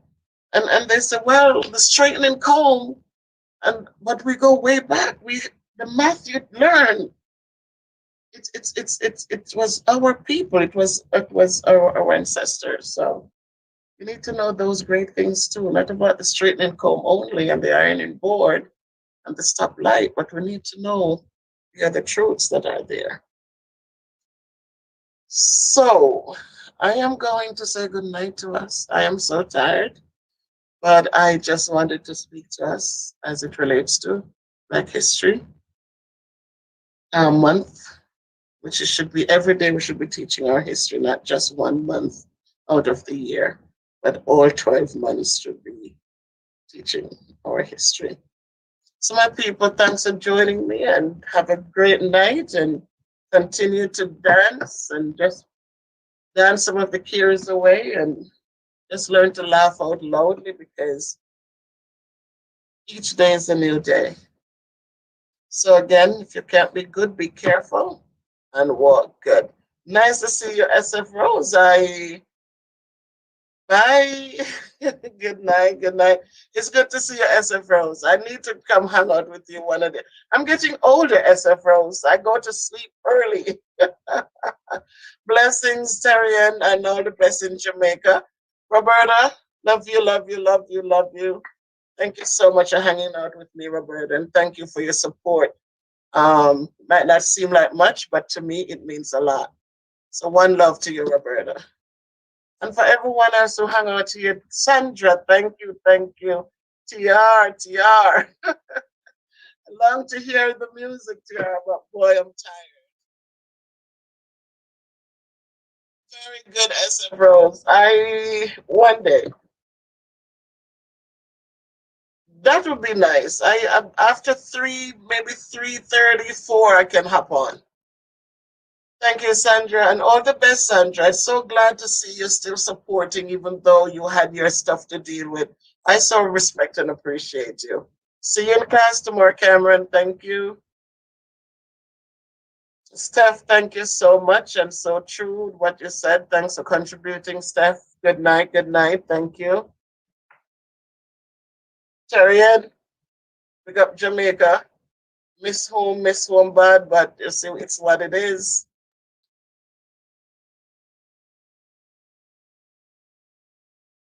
So see you everybody. So good night, good night. One love, onward and upward always. And again, you can be good, be careful, but just walk good. Stay blessed.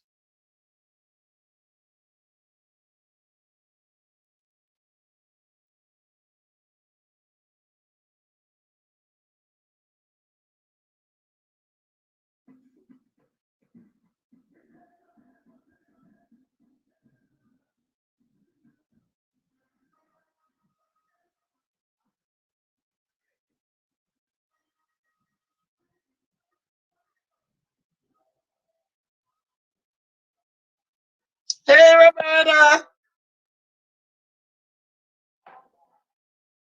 Reggae love songs are back.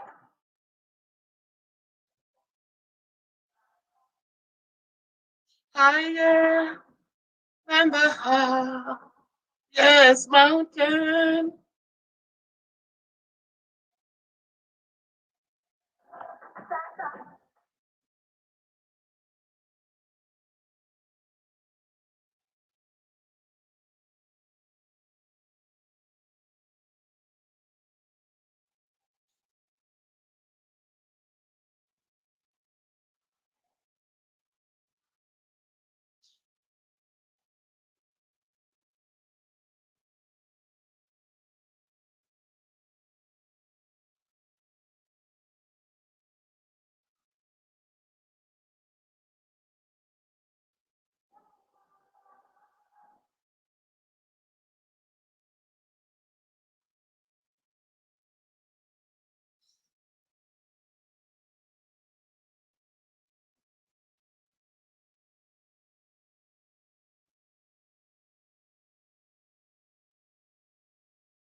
Oh,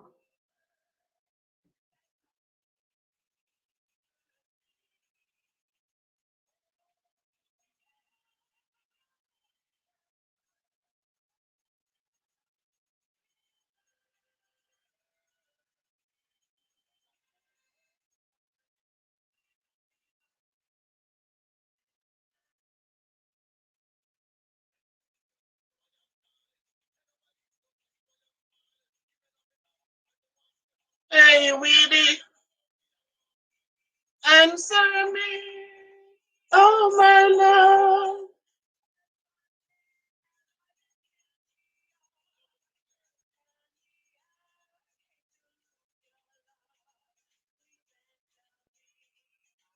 Locks up top. Good night, good night, good night, Weedy.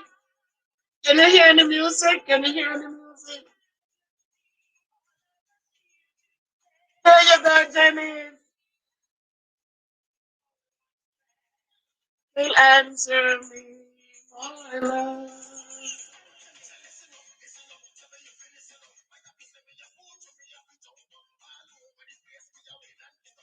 My people,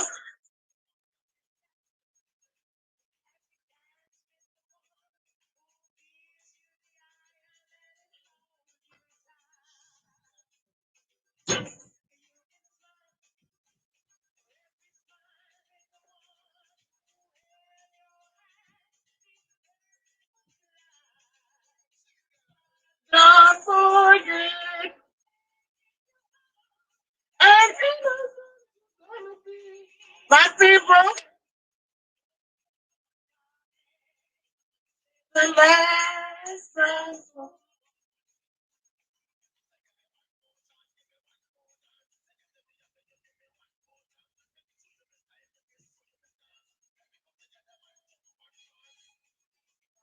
I can't do anything, Terry. I won't let me be.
Oh, with the blue heart.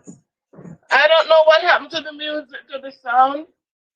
I was trying to but you know what? Even if you're hearing it low, just drop the keys tonight, everyone, and just dance.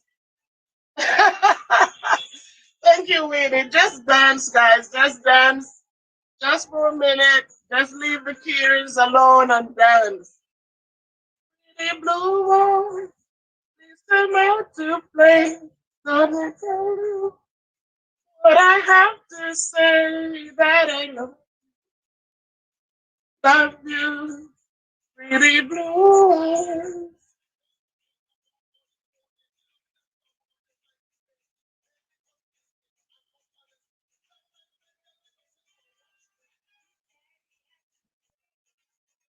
My people, it's a new day, and we just need to, I know some of us are going through different things, and it's not easy. But just a one moment, just put it aside and just dance. Just dance. Play your favorite music and just dance.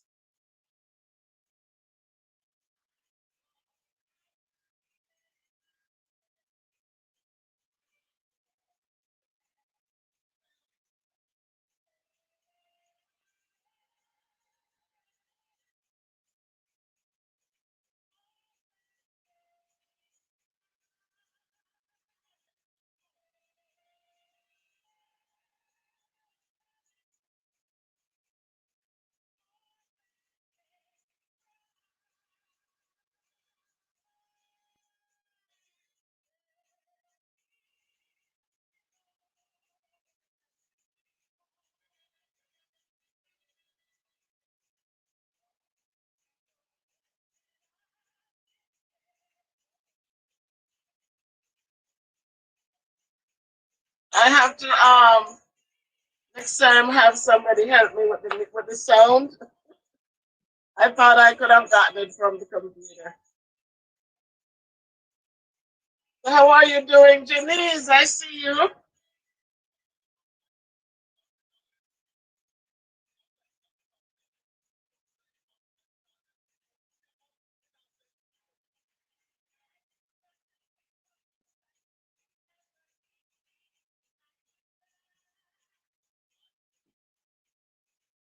Just dance. That's right, Weedy. Just dance. Just dance.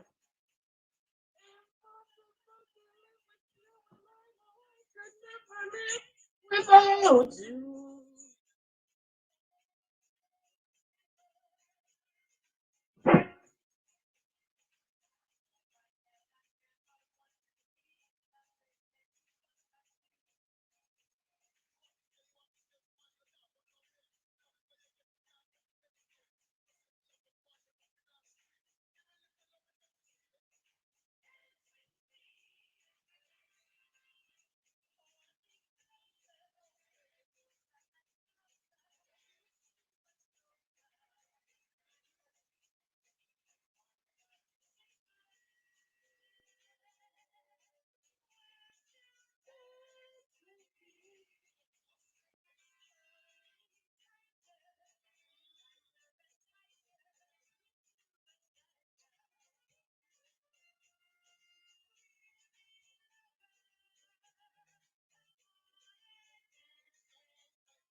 Prince Nick in the house. Larissa. One love, my friend. Just dance. My sister Karen. Just dance, just dance, just dance.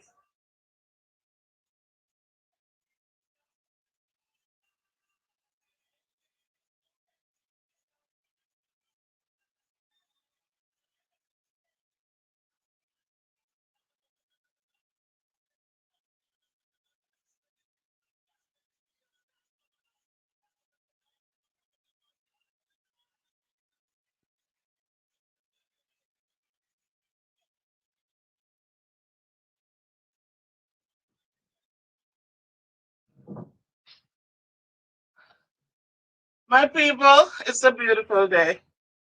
It's a beautiful night. And sometimes we just have to stop what we're doing. We just have to stop what's stressing us. And we just have to just dance. Just dance. And don't worry about the kind of music. As long as it is no curse word or what have you, the Lord says, make a joyful noise to Him. And we just dance. Because we sit sometimes and we so and we're so wrapped up in things that we can change and stresses, and we're just adding more to it. Sometimes we just need to throw the things out down and just say, you know what? Let me just take a break and just dance. Because music uplifts you, makes you feel good inside out. A good song. The other day, Prince Nick, he um he broke out the song for his theme song, and it is so catchy and it is so such a blessing. So sometimes we need to just step back and just listen to some good music and dance, people. Just dance. And that's all I have to offer tonight. Um, I came home and I'm tired. I'm so tired. It's cold today. Tomorrow is going to be bitter cold. We had snow last night, and but I came home and I'm so grateful. I'm so thankful. And so I said, let me just invite my people to dance with me tonight. And whatever is going on, none of us, there's no perfection anywhere. None. Some of us are looking for jobs. Some of us, we are struggling to pay the bills. Some of us are, it's a lot of different things. And a lot of it you can change. Some of it you can change, or you've been trying to change them, but there's so much that we can change. And because of that, we cannot let it overpower us. We cannot let it take away our mental capabilities. We can't do that because you know what? The light is going to break through again, and you will need your mental abilities so you can focus, no matter how little it is. You need it. So tonight I say, well, wheelchair somewhere and our hands can move. Just snap your fingers, just snap them to some music. Don't give up. Don't be hopeless. And if we have one foot and one crutch under the arm, just tap the crutch. Just live. Just live. And just each moment be grateful for that moment. So yes, my niece, just chillax and dance for a moment. There you go, my niece. Just chillax and dance. Just dance. So I want to thank Prince Nick for the music that he and the DJ chose. I know you heard it, and it is so refreshingly good.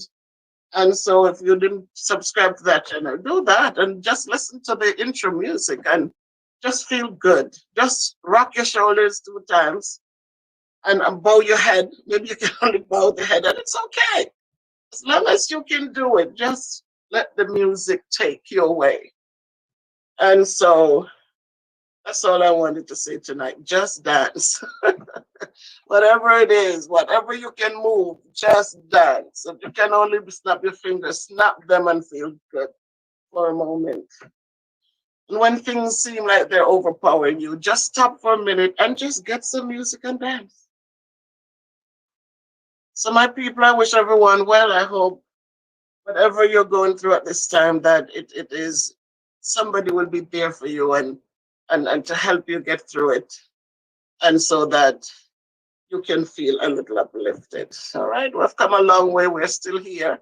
So that's so much to be thankful for. So keep on keeping on because we're going onward and upward as we take it one day at a time, one step at a time.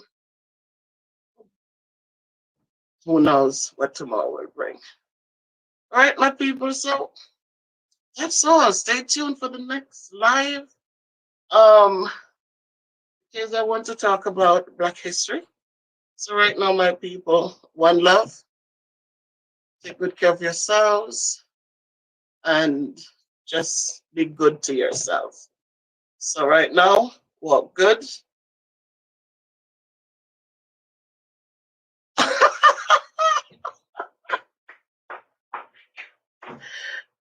More blessings, Mom. Oh, hi, Beverly, my namesake. How are you? Yes, dance sometimes, Beverly. We just gotta dance. Just let it go and just dance.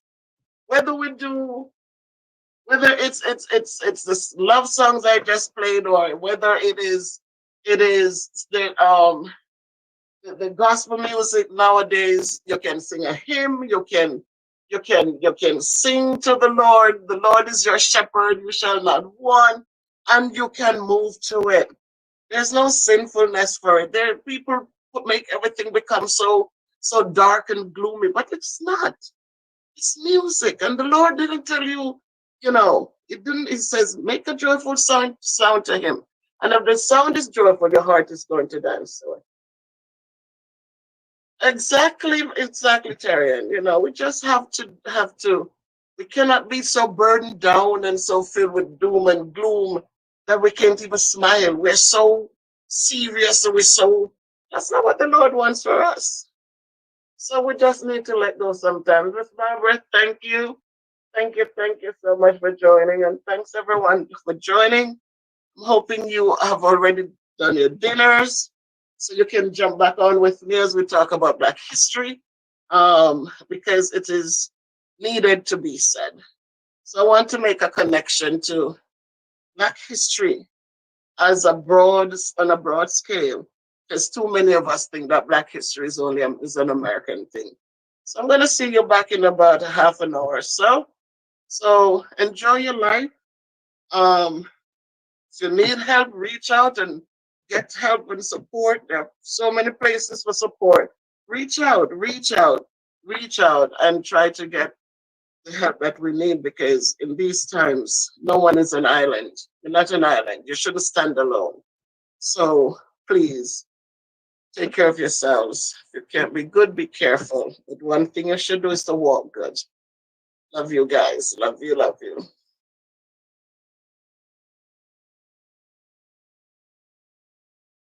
You are not at a loss for words, Lori, having that presence of mind to say that. My goodness, it's such a new day. I am feeling like a true phenomenal woman. And so today, as I jump on live with my people, Well, it was very brief because the schedule, had to. It's counting down. One of my big highs, and she waved back at me, and President-elect Biden used to say, in heaven, it's probably all her. Heaven is really rejoicing. So it's a great feeling. So much today has been makes the day so great. And tonight I just thought I wanted to talk to my people in YouTube land about just how the greatness of women, and to know that we finally have one who is going to be representing us in this American culture.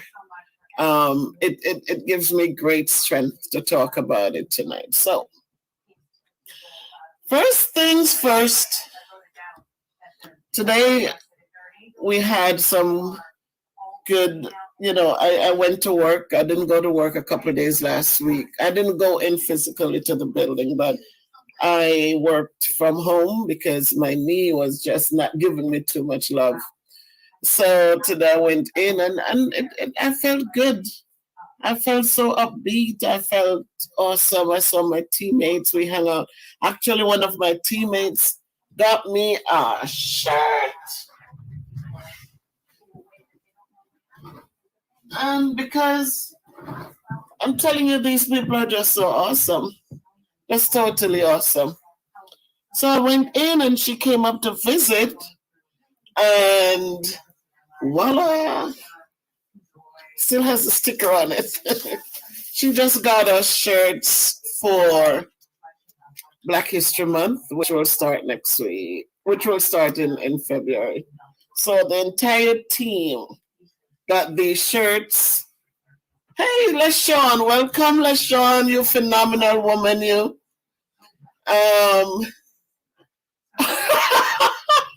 Michael, one of my biggest cheerleaders. Hi, Michael. Nice to see you joining on the live.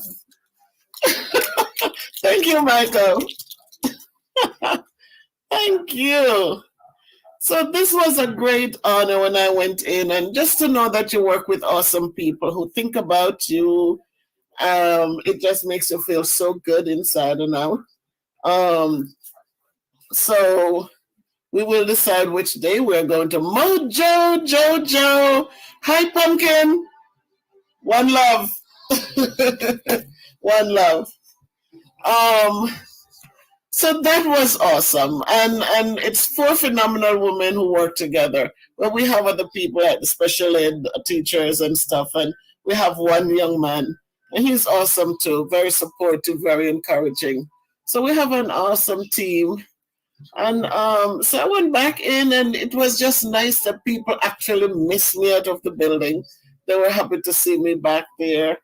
And then the principal gave me a recipe for my knee because I tore the ligament years ago, like 2005. And they offered surgery, and I said no surgery. But once in a while, it comes back to just remind me that it was torn. So tonight I just want to. Oh, hi, how are you? Miss Forbes, welcome. Thank you for joining. Thank you. So tonight I just wanted, because I felt so awesome today, and I just thought about, I remember Lady V, she sent me something. Blessings, Roberta. So always good to see you joining. Another one of my she's just faithful, always there. Thank you, Roberta. Blessings back at you. So tonight I just want to say, hi Miss Bev, yes. I want to say a poem, not just only for me, but for us, because I'm in that mood tonight. So I'm gonna recite Louise Bennett, Maya Angelou's Phenomenal Woman. And she says, pretty woman wonder where my secret lies. I'm not cute or built to suit a fashion model size. But when I start to tell them, they think I'm telling lies. I say, it's in the reach of my arms, the span of my hips, the stride of my step, the curl of my lips. I'm a woman, phenomenally, phenomenal woman. That's me. So for all the women tonight, I want you to claim this. It's not about what you look like, but it's just about what you bring to the table. I walk into a room just as cool as you please, and to a man, the fellas stand or fall down on their knees. Then they swarm around me, a hive of honeybees. I say, it's the fire in my eyes and the flash of my teeth, the swing of my waist and the joy in my feet. I'm a woman, phenomenally, phenomenal woman. That's me. Men themselves have wondered what they see in me. They try so much, but they can't touch my inner mystery. When I try to show them, they say they still can't see. I say, it's in the arch of my back, the sun of my smile, the ride of my breast, the grace of my style. I'm a woman, phenomenally, phenomenal woman. That's me. Now you understand just why my head's not bowed. I don't shout or jump about or have to talk real loud. When you see me passing, it ought to make you proud. I say, it's in the click of my heels, the bend of my hair, the palm of my hand, the need for my care. 'Cause I'm a woman, phenomenally. Phenomenal woman, that's me. So tonight I just wanted to recite that poem. I just today I started assigning Still I Rise by Maya Angelou, again my favorite poet, to the students to get ready for Black History Month. And I I came upon this one and just thought that this is something I just wanted to share. So as we go about, there's so much happening, as I said, but we always give ourselves hope and make sure that we're telling ourselves the things that we need to tell ourselves so that we can lift transform it. Big talk. That's right. Thank you, sis, Karen. We need to remind ourselves that, I'm not a model size, I'll never be a model size, and that's fine because I don't need to be. I am phenomenal where I am and the things that I'm capable of doing. So it gave me, it strengthened me as I read it. And so I just wanted to remind my sisters out there that we deal with so much every day. COVID happened and a lot of stress. You have so many women or single parents out there who have to get up, get things done. And men have been great and a lot of them are supportive and encouraging, but as women, we have so much more to get done. And so when the kids cry and when the kids need that comfort, daddy will say, go to mommy, because that's what mommies are for.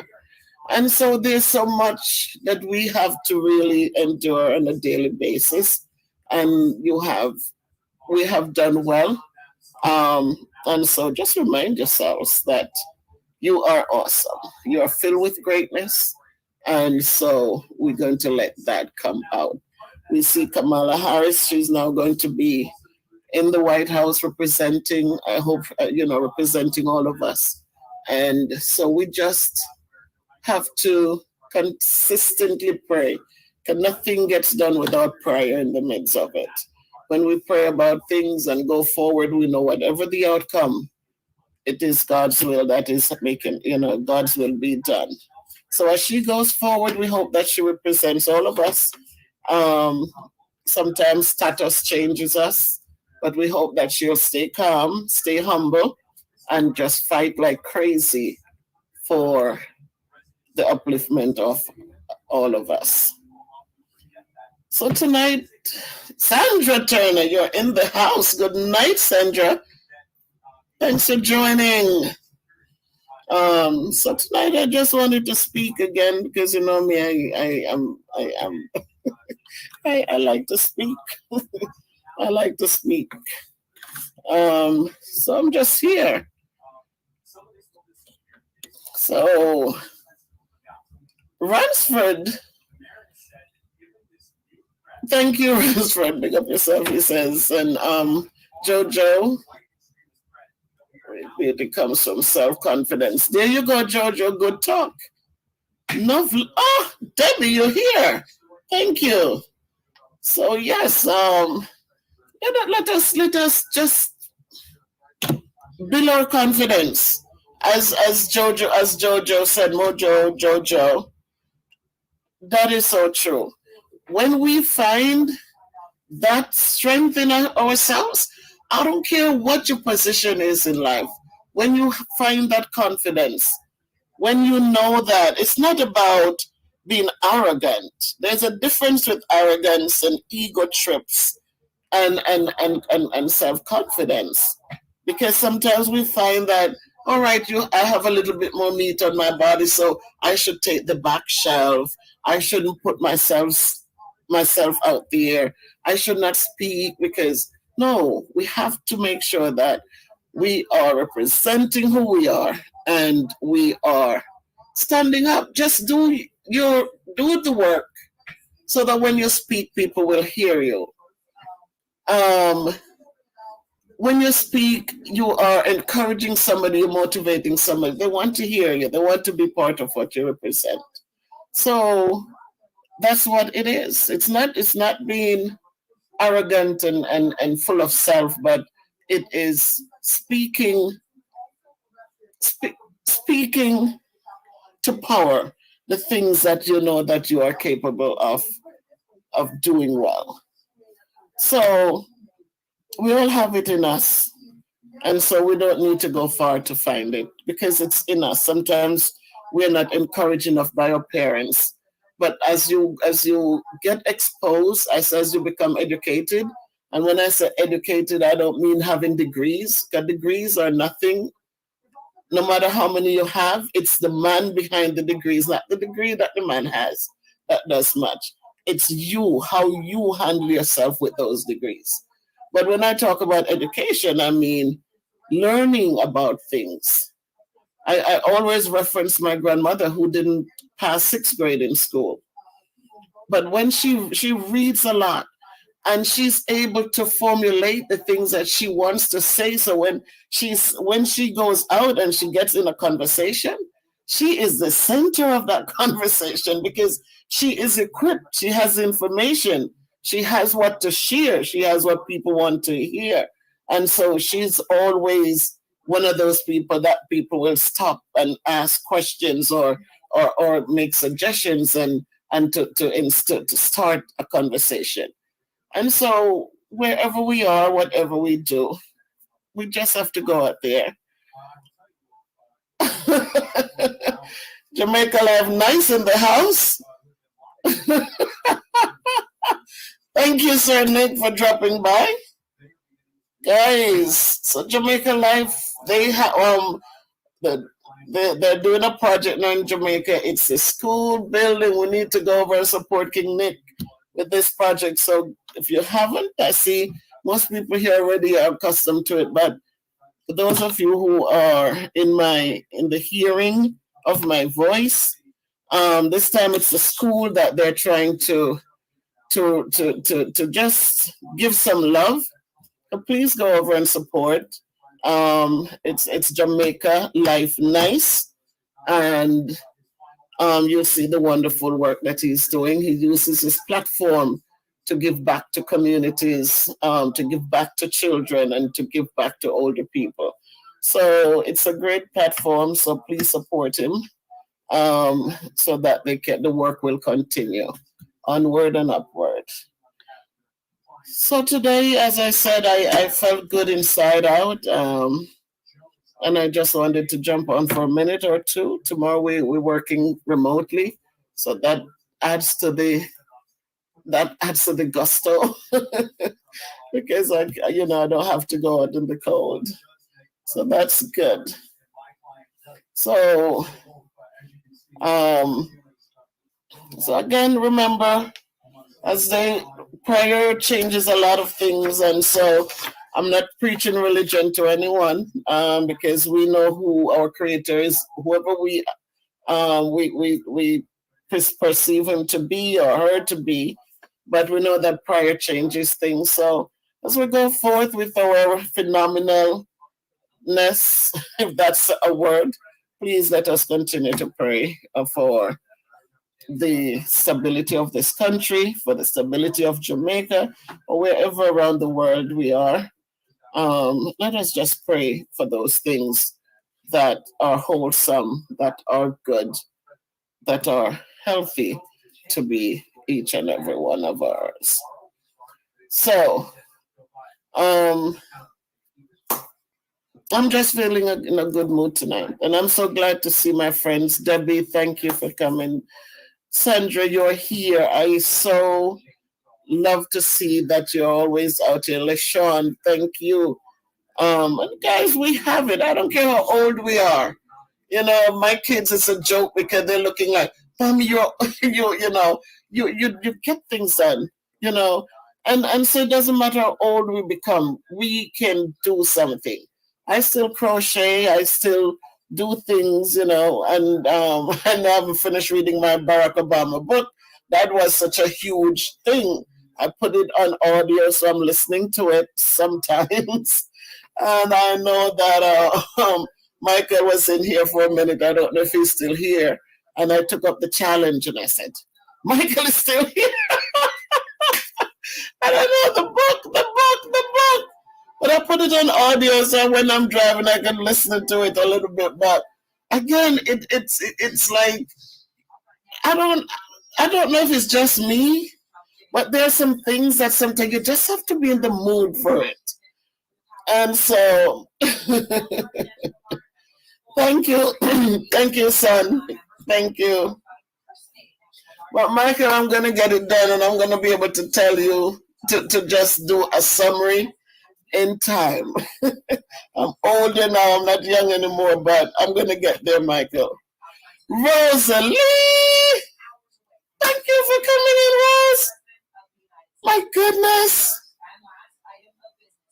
Thank you, Rosalie.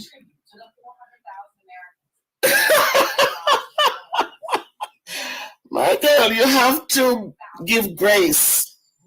You have to give grace. Yeah, you have to give grace. Oh my goodness. Yes. So another phenomenal woman who is out there, Rosalie, every day on the forefront, just making sure people are okay. Thank you, Rosalie, for all you do. We totally appreciate you and people like you who are just so totally phenomenal. So tonight, big up yourself. Much love to you too, Rosalie, and for what you do for mankind. Your blessings are there. Well, thank you guys, my friends, from all here from, thank all of you for jumping in and just keeping my company on this phenomenal day. As a phenomenal woman gets ready to step in the White House and to represent us, we pray. We pray for the best.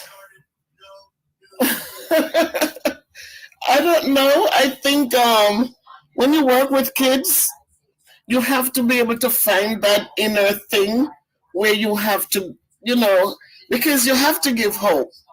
And so for me, they say I'm a serious person. If you know me in real life, I'm very serious. They said, you should be a businesswoman because you have such a serious countenance. And but I just know that teaching was my calling. And so you have to find that, when you're firm.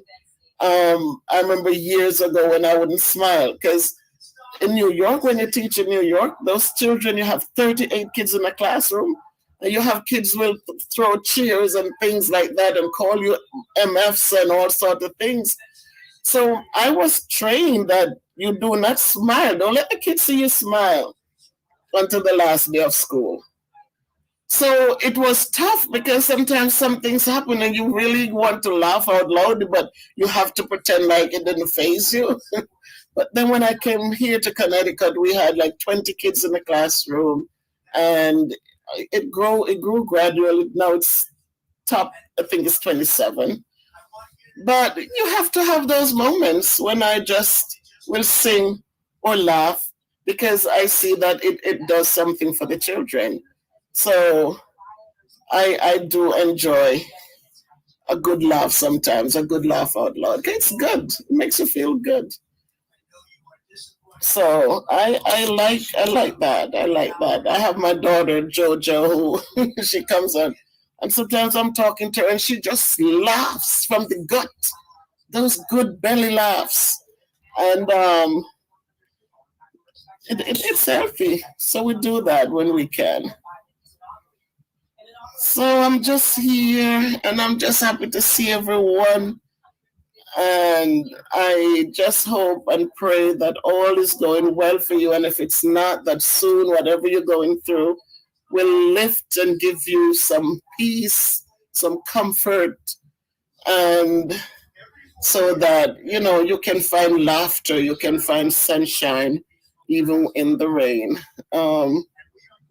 Because it's what it is. And if you can't change something, just ask for guidance to accept those things that you cannot change so that you can feel a little less stressed so you can move on. Yes, more Joe, it's the best. It's the best medicine. Fire Reed, I see you. We were waiting for you, Fire. We were waiting for you. Thank you, Fire Reed, for jumping on. Thank you so much. Fire Reed has his thing going. He takes you through Jamaica.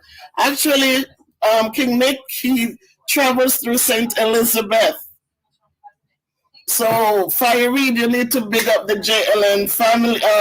You need to do something, Fire Reed, and promote the channel for us because they are now doing a school thing. They're fixing up a school, helping to support what's going on for the school. Okay, JLN is about the kids and older people. So, Fire Reed, I'm asking you to do so, to just promote and send people over and tell them to come support the cause that the good cause. So I see Rosalie knows you too, Fire Reed. I enjoy watching your tours. I like the YS Thinker. That's right in my neck of the woods too. So it's another phenomenal day. I'm sitting here with phenomenal people who are just awesome in their own way. And as I said, we're all unique in who we are and how we are and what we do and how we do it. But at the end of the day, as I said, we're all the same. So no matter how different we are, we have so much things that we have in common. And so it's good to hang out for a minute and laugh. Thank you, Fire Reed. Thank you. So my people, it's just an awesome day, just awesome. And where is Lady V? She would tell you guys to like up the live, like up the live before you leave, and just give Miss Bev some love, right, Debbie? That is so true, Prince Nick. She is an awesome, awesome lady. And that's why I say, whatever it is, wherever we are, wherever whatever is going on, we know when you can find love in your heart, irrespective of what you're going through, you can still reach out to others. That is such a phenomenal thing.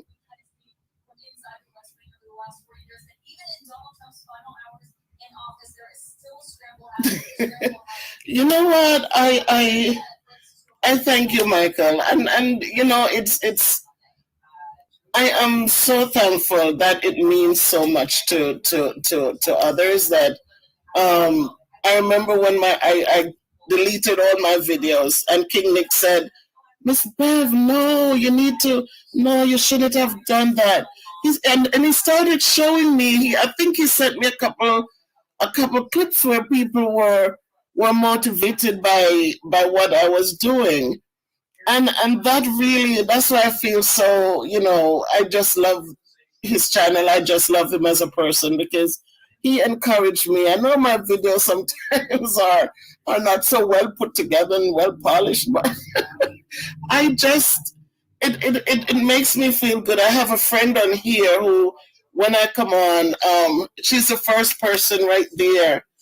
When I post a video, she's the first person who jumps on and give me a shout out. And it makes me feel good inside because that's who I am.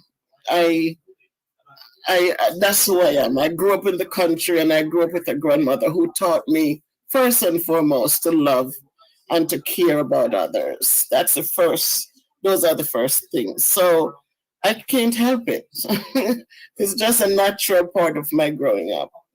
So I love family. I love people. And so I feel good in what I do as a teacher, and I feel good in when I'm able to reach out to others. So thanks, Michael. Thank you, and thank you for supporting and encouraging this old lady. And the kids said, "No, mommy, age is a number. That's not you." But it feels good.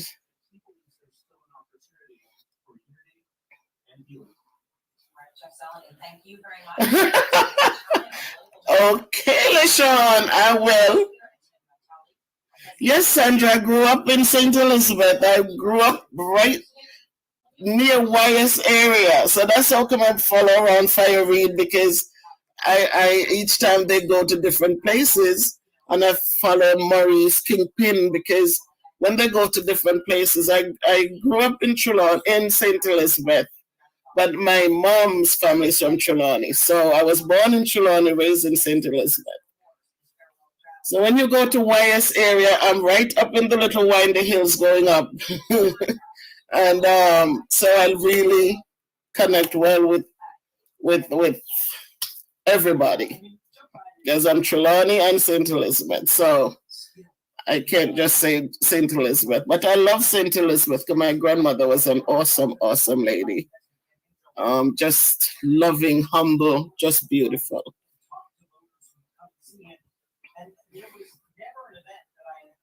Oh, okay, from New Market. That we walked from up there to New Market. Where I grew up, we could walk from up there. If you're north Woodlands and Springfield, so we walked from Springfield down to New Market.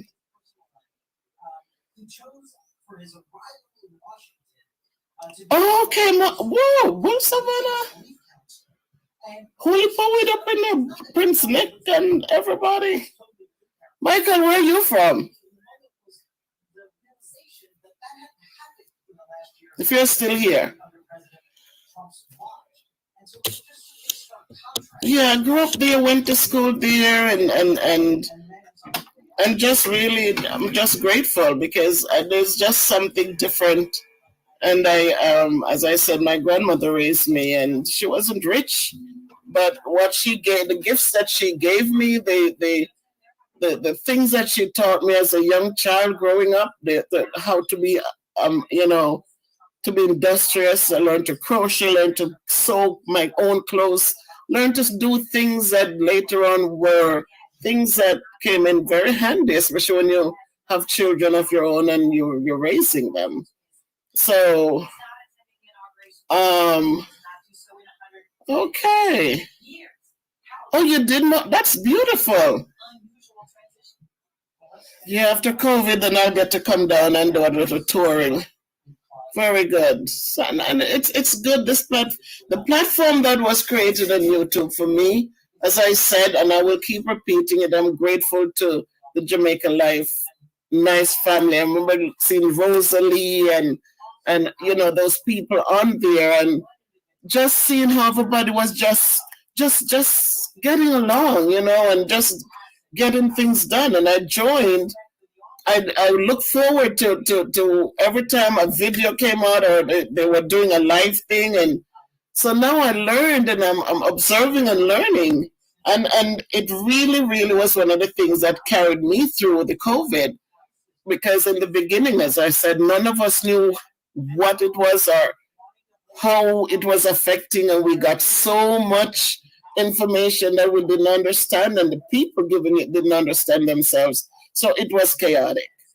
So it was just watching. Oh, Trinidad. Okay, Michael, that is cool. My uncle's wife is from Trinidad. I lived in Montreal for a minute. For 2 years, I was in Montreal. My aunt is on.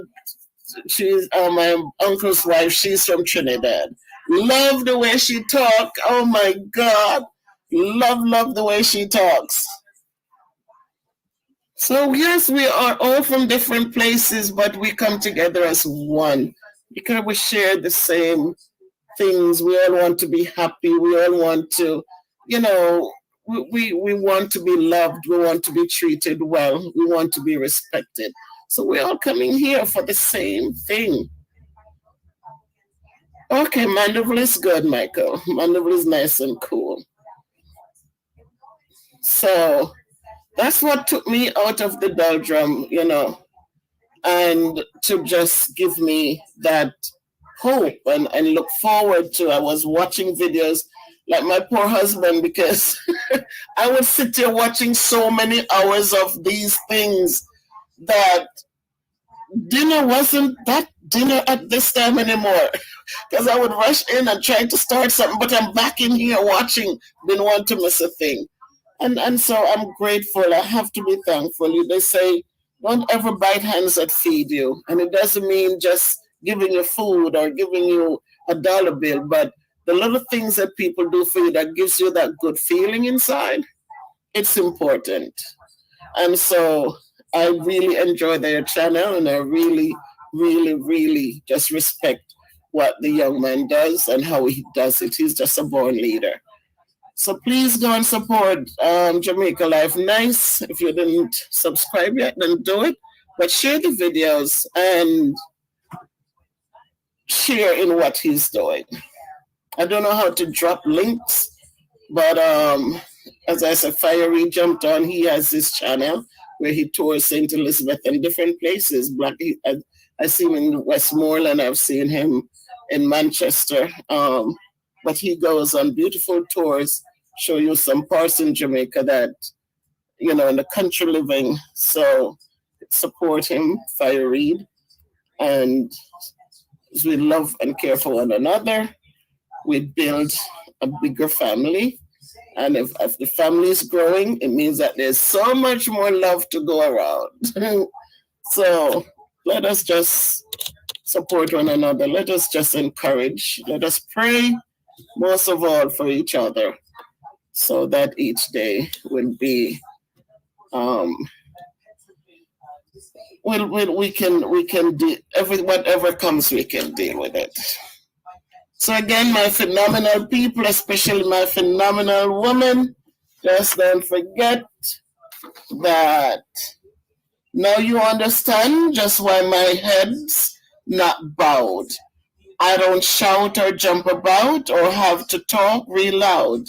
When you see me passing, it ought to make you proud. I say it's in the click of my heels, the bend of my hair, the palm of my hand, the need of my care. 'Cause I'm a woman, phenomenal woman. That's me, that's you, that's us. So I'm just going to say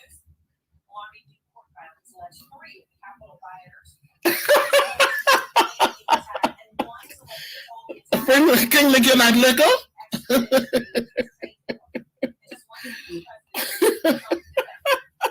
You got jokes. Nick is a little man with a big, big heart. That's right, Sandra. What him the liquor? Oh my God, I just love you people. Just genuinely love you guys. I love them, all of you.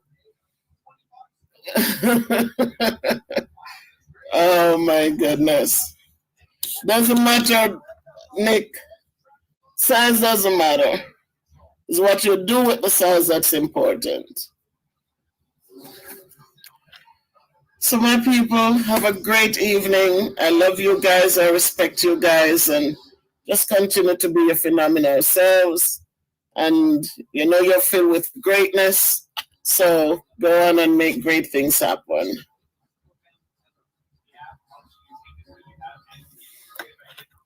So love, love, love everybody. Love you guys. Peace out.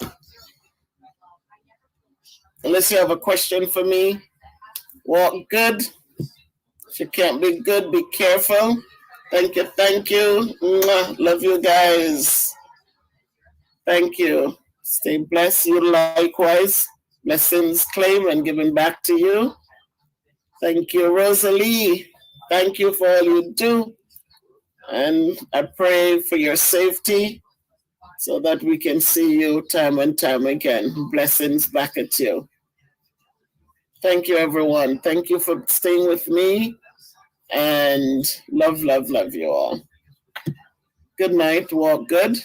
Can't be good. Be careful. Bye-bye.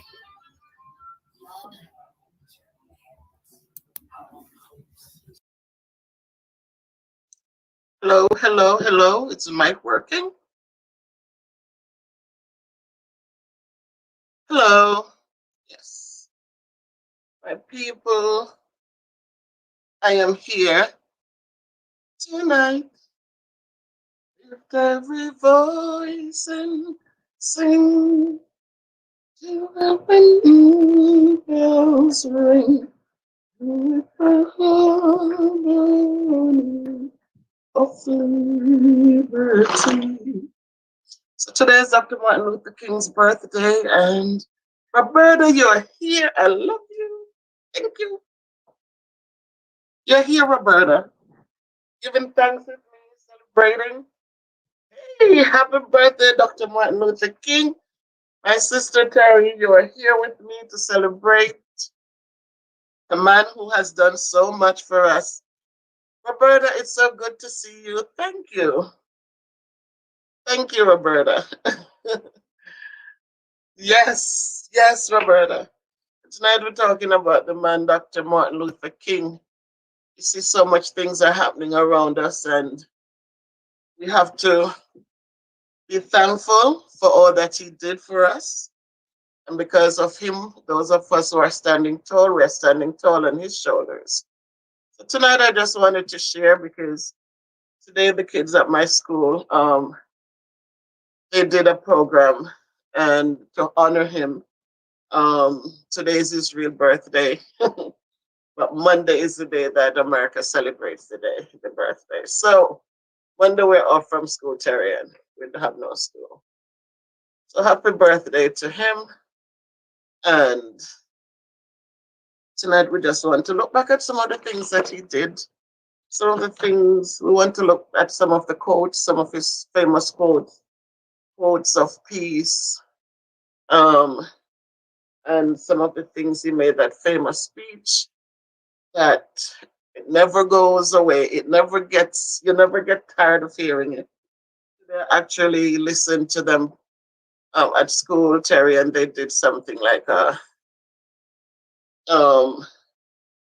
so they were running the video, and then as they ran the video, kids were coming in between, and they wrote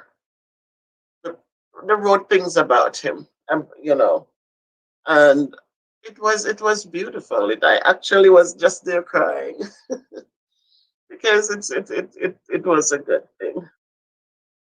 So we're just here to just talk as we remember some of the things that he did.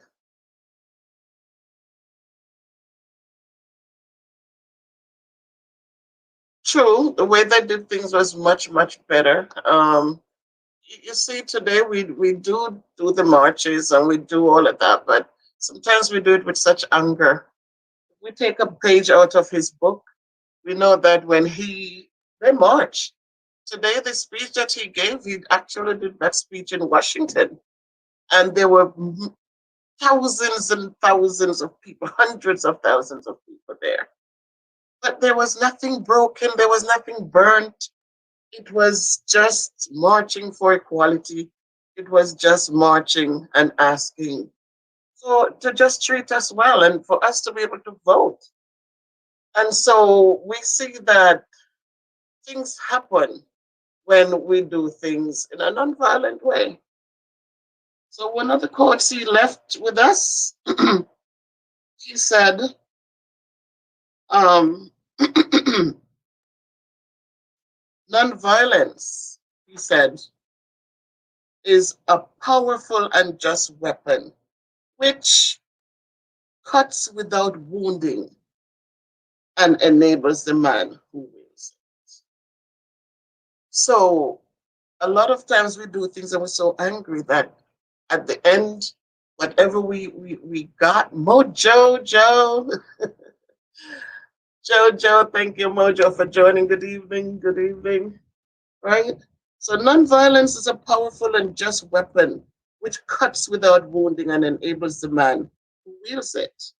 So when we're doing things, the less anger involved, it's the more people will listen. It's the more we're going to get out of it. Um, because when we become angry and bitter, then people walk away. They don't want to hear us. Already they say, as Black people, they call us savages. They couldn't understand us. And so when you become angry, it becomes worse.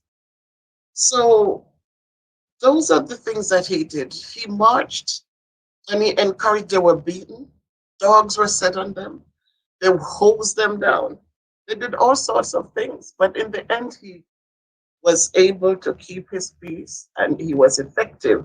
He got a lot of results because of the way he went about doing things. Today we're marching, but as I said, we march with such anger and such bitterness. And so people don't want to hear what we have to say because it's not, they don't want to listen to what's going on. So another thing that he talked about, education was a big thing for him. Today, usually we listen to the speech that he gives that um, never really stop to look fully.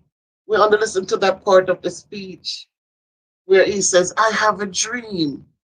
And that so many things will change. He has that dream. He didn't live long enough to see many of the dreams come true, but a lot of it did come true. We saw the first Black president. We saw people able to vote. We saw a lot of things. Black and white kids are sitting in the same schools learning. We see that we're able to buy homes in certain neighborhoods that didn't happen before. So we see that Black and white are using the same bathrooms. We see that a lot of things changed. Um, okay, that's a good one, Terrian. I like that one. So again, he talks about the effects of nonviolence as a powerful tool. And then this is one that Terrian is showing here that as one of his quotes said, we must learn to live together as brothers, or else we're going to die together as fools. So if we are together, then we're taking care of one another. We're encouraging one another. We're looking out for one another. When we start the fighting and the corruption and all of the other things, then what end up happening is that we we kill each other off. We're dying and we don't even know the reason we're dying. So he says whatever affects one directly affects all of us indirectly. Whatever affects one of us directly. So a lot of times we think that, okay, I'm in this place and I'm good. I don't have to worry about the next person. I don't have to worry about Terrian. I'm okay, you know. But understand that if we took care of Terrian, there's something one day that Terrian might be able to help me with that is going to make sense. And so if we support, we network. Good night, Weeby. Oh, Lady V, you're here. Right? Thank you guys for talking about Martin Luther King and his legacy that he left with us. Weedy, welcome. Lady V, thank you for joining. Right? So we shouldn't sit back and feel like, okay, so they're over there fighting because the color of the skin or because of their status. I have nothing to do with that. Don't do that because what affects us is going to eventually affect others indirectly. When all of us can go to school and we can do well, we get to learn about each other and we get to benefit from that because if I understand things about you, then you know what, I don't need to be disrespectful to you. A lot of people, the racial problems that we face because of uneducated behaviors, you know, people don't understand. You cannot hate somebody for something that they can change. Tia Moore, Latoya. Good night, Latoya. Caught the line. Happy birthday indeed.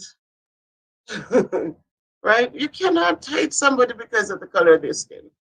Because you can't change it. We cannot change what we look like. We cannot change it. You can't hate me because of I have an accent, because I'm from another place. You learn to talk about it, understand it, and so that we can go on together. Right now, I remember when I came to America and I was denied a job because of my accent.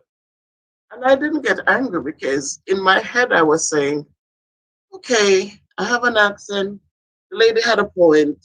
She hired me and a call comes in. I had a switchboard certificate, then I still have my certificate. But I could understand it that the call comes in, and when I would say, John, line one, please, he might hear something differently. So I didn't become angry at all because in my mind I could see where she was coming from. The lady who sent me from the Department of Labor, she didn't see it that way. She said they had no right to reject me because of my accent. But again, we see as times move on. When I came to my school year, my principal was a little because a lot of times they would say to me, I didn't understand a word you said. And I'm looking at him like, isn't it strange that when you're coming to observe me or when you want to bring visitors to my room because my kids are learning, are doing so well, and I'm doing so many hands-on activities, and you see the exemplary teacher, but you don't see an accent then. But when it's something else, then all of a sudden you don't understand the word. But I just kept going because you know what, at the end of the day, he gave me a good platform where I was able to do a lot of great things with my students and build. We did math nights, we did dinner and a story, we did so much outreach for parents. So it's just a matter as Martin Luther King says, you don't get angry. You don't get angry. You learn to be patient because when you become angry and you become violent, people stop listening to you. So, um,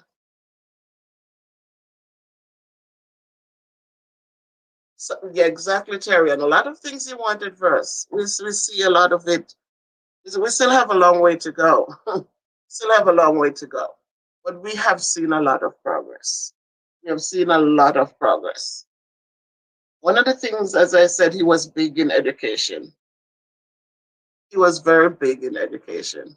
And so one of the quotes that he left us with, he talks about the function of education is to teach one think, to think intensively and to think critically. Intelligence plus character That's the goal of true education. So, as educators, we're all educators. We're teaching someone, we're teaching children, we're teaching someone, other people. Hey, AG, welcome, welcome. We're teaching. And so, the ultimate goal he wants, what he says, when you have intelligence, so you have good character. I like to tell my kids, I want you to carry yourselves with dignity and pride. I don't want you to, the way you speak, the way you carry yourselves. Those are the first things that people know about you. When you go out there, nobody knows who the A students are. They don't know who the F students are. All that they see is you. And so I say, carry yourselves with integrity and pride. And so here he's saying intelligence plus character. You have a good character, somebody will listen to you. Somebody will listen to you.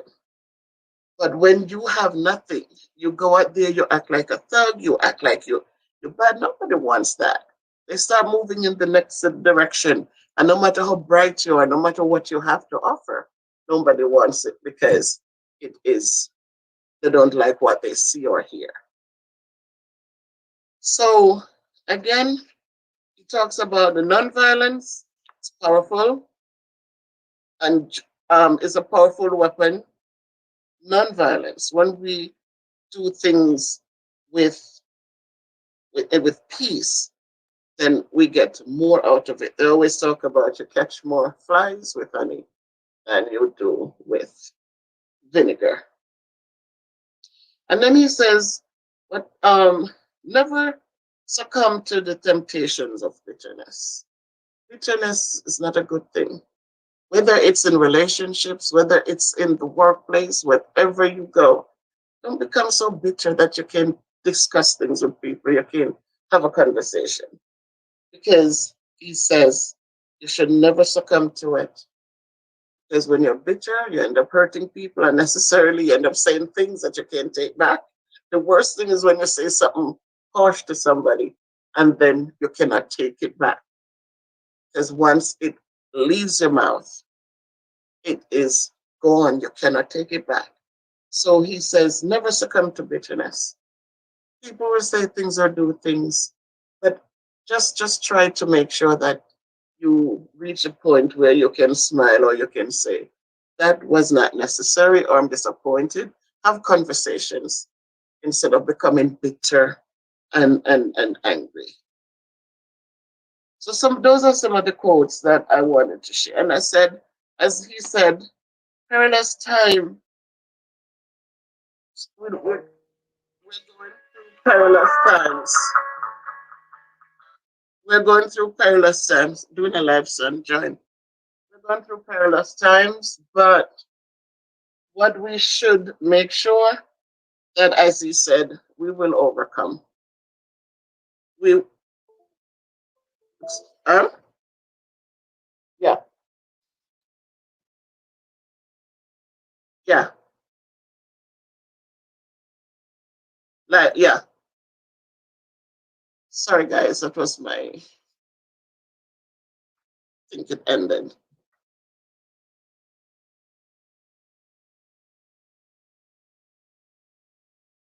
No, we're still here. I'm sorry. My son just gone. So, so as you said, we just saw what happened in DC. It was worldwide. It was advertised worldwide. We see innocent people who died, and these were not black people. These were people, just people, regular people, and it was advertised worldwide. And so, yes, perilous times are here, and we're just hoping, you know, that day by day we have been making progress, but we hope that we will overcome one day. Do you think we have taken that doing things peacefully as something worth it? I think it is, Terrian. I think, as I said, when we become angry, if you notice when Black Lives Matter people, they go out there, they're burning down places. They're breaking out glass and they're messing up. their own communities. So what happens after that? If you look, they've marched, we've made a lot of noise, but we have to think of how else we can do this because we're still seeing the road cops out there still shooting people unarmed. So where's the breakdown? What happened? With all the march, with all the noise, with all the begging, with all the pleading, with all of the things that are going on. But we still see them willing to raise the gun as if it doesn't matter. We just saw something, I think, yesterday or the day before, where the guy had a mental issue and they called for help. And instead of him getting help, he was killed. No weapons, nothing. He was just shot down in his yard in front of his family. So I feel like Dr. Martin Luther King, he attracted so many, black and white together. And if you go back and look at that video when they marched to DC, you see the sea of people that was there. There were thousands of people there. But you didn't see them breaking things. You didn't see them burning down anything. They went, they marched, and they did it peacefully. And as I said, what did we get out of it? Black people were able to vote. Kids now are sitting in the same classroom. Black and white kids are sitting in the same classrooms, right? You're seeing more things. We're sitting on the same plane. We are living in places that black people couldn't go before. And so I think that things got done through peaceful marches and peaceful conversations. I think so. Because even at home, if we get angry and frustrated, who's listening? Yo, my son, Godly Gill, you know, who listens to you when you get angry? Nobody. But if something happens and you sit and say, look, man, we need to talk about this. And we explain that what you did, it hurts me. And I would hope that it doesn't happen again. I feel like you get more out of it. And when you get back to the point where you're speaking to one another in a good way, you don't have to feel embarrassed because there was no ugly word spoken, there was no clothes cut up or no bleach thrown on clothes. You don't have to feel bad. You don't have to replace anything. So I think from even at your personal life, if we do things, Terry, in a peaceful manner, it is more worth it than you become angry and frustrated. You throw something on the wall, you break it. Now you break the wall, you break that item, you have to replace it out of anger. And then tomorrow you sleep, you wake up and say, what did I just do? So I think a peaceful marches would get more. Peaceful conversations, you get more out of it. Because when everybody's angry and speaking at the same time, and you're not thinking, the adrenaline is rushing, and you're not thinking or you're not listening to you, and so people get turned off, and they turn you out. So love is the only force to turn an enemy into a friend. Love is the only force, Dr. King says, to turn an enemy into a friend. So again, every time you hear him speak, he's trying to help us understand that, hey, leaky baby, when he speaks, he's trying to make us understand that peace is better than war. Peace is always better than war. All right? Um, and again, as I said, it's not just about dealing with others, it's about dealing from the inside with yourself, your families, your friends, and moving it to the outside. So a lot of times things happen and we say some things and we live to regret the words, but we cannot change them. And how does it feel or how does it look when you degrade somebody, you put them down, you make them feel so bad. And then tomorrow you want to tell them, oh, I'm so sorry. And yes, you're sorry, but guess what? The words that you spoke didn't go anywhere. They're still there. So let us take a page out of his book.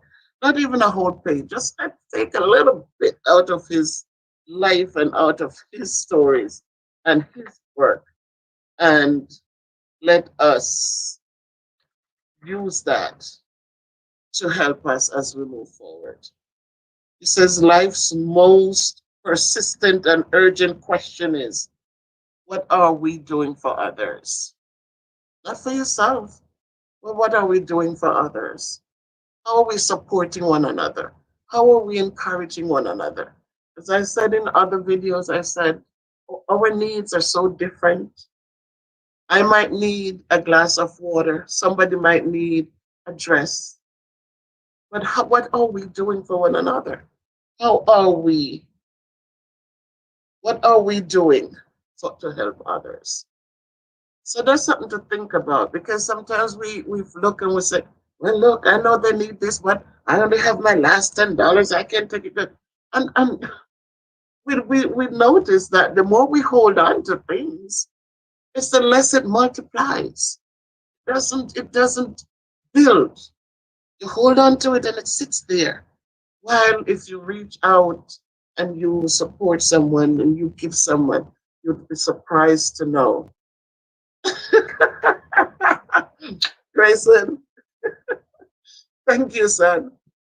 Right? You'll be surprised to know how, first of all, it makes you feel good inside. And secondly, you make somebody feel better, you change their lives in some form or shape. Sometimes that one little good, that one little word of kindness, that one little word of, I'm so proud of you. I'm so happy for you. I will be here for you. Those little things that go a long way because they give hope, they give encouragement. And so, as King says, let us not live for ourselves, but let us make sure that we encourage everyone, because everyone can be great. Everyone can serve in some shape or the other. Everybody doesn't have to be a teacher. Some people can be just the person standing in the room to support, just the person who cleans the floors. Right now, we're going through all of this pandemic and so much we have to get done. We have to make sure that every time the kids leave the classroom, you have to hurry to wipe the tables down, wipe the chairs down to encourage to get it ready for the next kids coming in. Beverly, one love, right? Every time they move, you have to make sure that these things, Valerie, good to see you. Thank you. So we have a lot to do, and we have to make sure these things get done. But everyone can be great because we can all serve.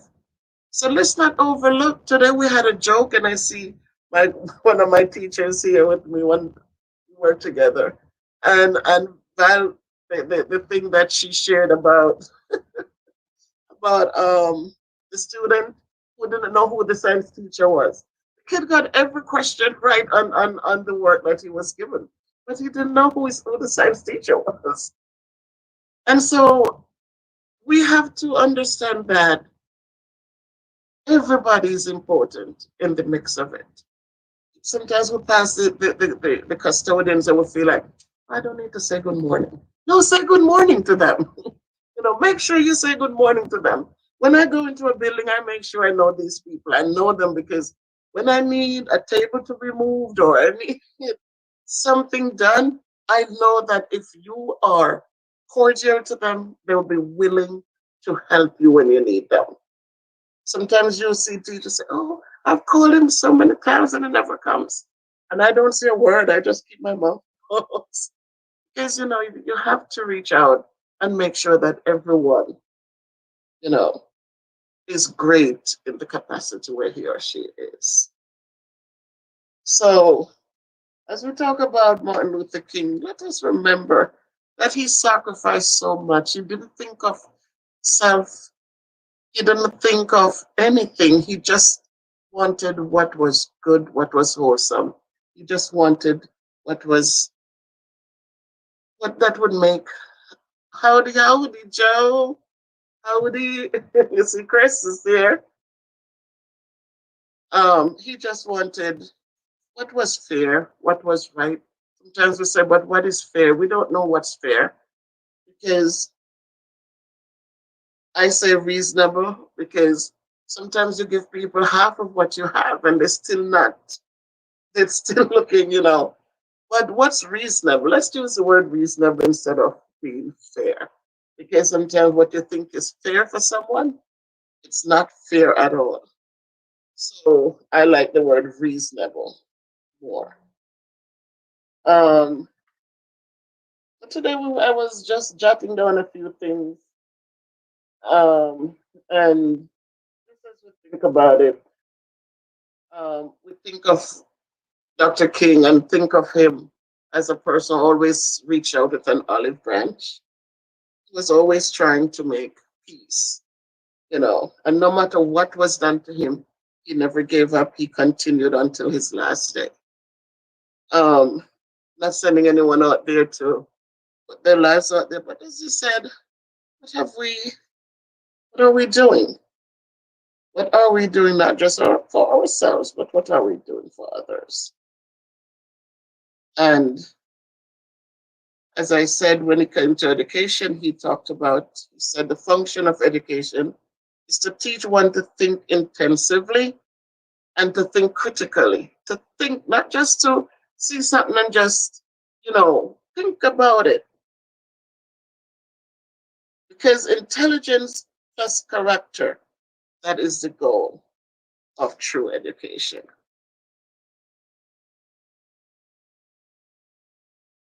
Um, the ultimate measure of a man, again, he said, is not where he stands in moments of comfort and convenience, but where he stands at times of challenges and controversy. Where do we stand when everything is good and we're, oh yes, we feel safe, we feel good. But that's not the ultimate measure of a man. When everything is cozy and comfortable, that's when you see them. But when things are falling apart, there is no one there, no voice, no support. So he says, when we measure people, measure them by how much they stand up and support, not when they cringe away and hide and then come out to share in the lessons that are achieved in the end. So as I always say, ladies and gentlemen, whoever is listening tonight, wherever we are, whatever position we have, it's not that we couldn't achieve those things. But I want to remind us that if we're standing tall, just remember that we're standing on the shoulders of these people who were beaten, who went through a lot, so that we could stand today. Couldn't stand if it wasn't them. I work in a school where there are 5 of us in our group, and you don't know the difference because everybody looks out for everybody. It is such a we just I'm the oldest as always. I'm not afraid to say it. I'm the oldest and I'm from the old school. So a lot of things I need that support. And believe me, as Martin Luther King has asked the questions, I can truly say, black or white, we don't know that. It's just everybody helping me. So some people are not as lucky, but as I said, let us not, you know, just remember that the days are coming when things, hopefully, we have come a long way. We're hoping that better is still yet to come. So I just wanted to speak tonight. Everyone feel, yes, you believe that all of us are equal, Terry. Every one of us. If I'm hungry, I need something to eat, just like everybody else. If you're thirsty, it's the same feeling. It's the same thing. You need water if you're thirsty, right? And so we're all equal. We're all equal. At the end of the day, because the pigmentation of my skin is a little darker, doesn't make a difference. We're all equal. And so, as he said, you know, um, whatever we do, let us be good one to another. Let us look out for each other. Let us love and respect one another. I like the word respect. Exactly, Val. We are all part of that human race. And I have to give you props, Valerie, not because you're here, but you know how I feel about you guys. And you especially would just, she's so tech savvy. But anything, if I call her, she's never saying no. She says, "Can I finish this? I'll come right up." She wouldn't even tell me to come downstairs. She'll come right up. And these are the reasons that, you say you work in some places and you feel so alone. You feel so, you don't feel like going back because of how people look at you, how people treat you. But I have to really safely say, thank God I have an awesome team of people to work with. And so, as Val said, we are all part of the human race. And that's what we should look at first and foremost. It's no difference, you know. You feel if we're cold, we can tell the difference. It's not, well, you're black, so if you're cold, you don't have feelings. We're all part of the human race. So we've come a long way, but we still see that there's a lot of work still left to be done.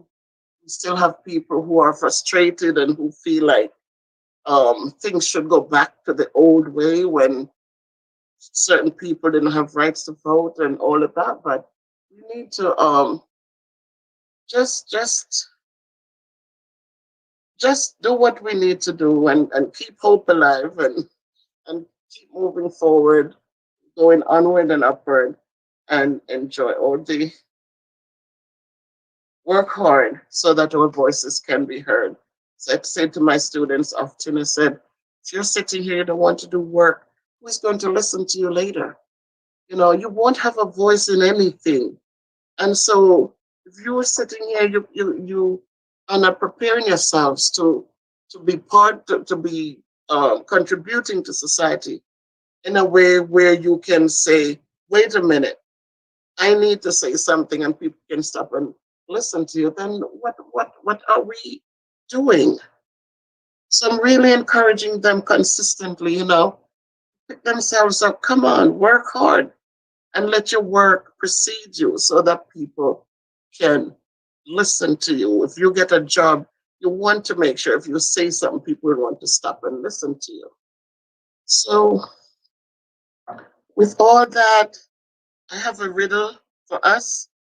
It says, what did the baby corn say to the mama corn? What did the baby corn say to the mama corn?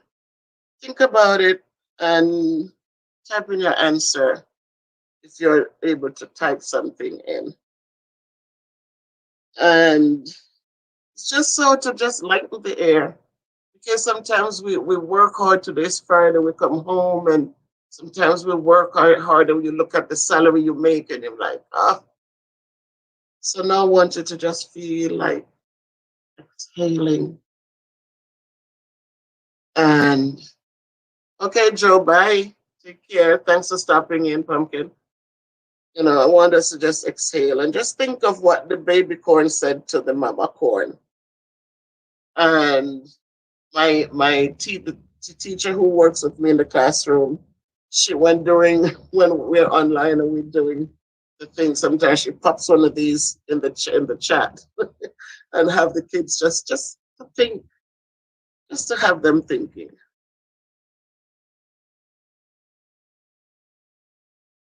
So I don't know if there are any questions. I so appreciate everyone who came out to listen to me talk. I'm the long-winded talker. Um, but I really today's program really put me in a place where I was crying at some point when I think of some things and our kids were just awesome. They did the video with the kids in and out with the speech and everything, and it was beautiful. You see our kids doing these positive things, and you have to be thankful. I don't know. Valerie, did you help with the writings? I don't know if you were part of it that helped them with the work that the writing that they did. But sixth grade,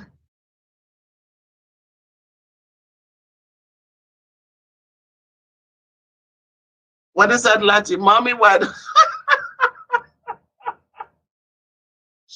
Oh, Latin Lamar. Victoria.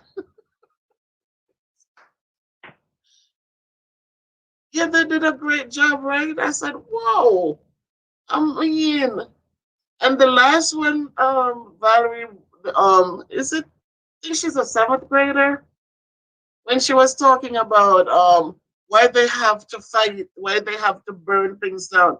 And my sister, I was thinking of it right then, and I said, you know, my sister lives in New York, and when she went out that morning, she said she just stood in the street, and I don't want to lie on her. I don't know if she said she's cried or, but she said when she looked at how many places were burnt down, and it was such a mess. And so I say, when they march, can they just do it peacefully so that people can listen to what they have to say instead of people shuttering up things and hiding because somebody's building is going to burn? So Latoya, no pumpkin. Mm-mm, that's not what the little baby popcorn said. The little baby corn said. Anyone else wants to take a shot at it? What did the baby corn say to the mama corn? So it's just that we need our voices to be heard. We want to leave some legacies, and we want to make sure that,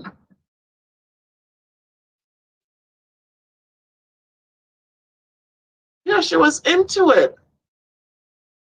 And this is what I said. I am going to have my kids do the Still I Rise poem for Black History Month. So I'm going to have them start studying it. I'm going to see who wants to do it, and then just give them verses to practice so that they can do it for Black History Month celebration. But she was so convincing. I yeah, you'll have another moment, Val. She was so convincing. I loved it. I said, "Whoa, this is a seventh grader, so forceful." So yes, our children can do well. And I always believe in them because they're our future, and I am tough with them because I know they have it in them. And I know that society, in order for them to give back, we have to give them what they need to help them build those strong foundations. And so that's why I go hard with them. I cannot stand the excuses. I cannot stand the excuses because it doesn't matter what, there is a way out, and I need them to try hard. So I'm gonna give you the answer for this, is since nobody wants to take a shot at it. What did the baby corn say to Mama Corn? She says, "Where is popcorn?" I hope you get the joke. I hope you got it. Where is popcorn? You know, we popcorn, but pop is also father corn. Um,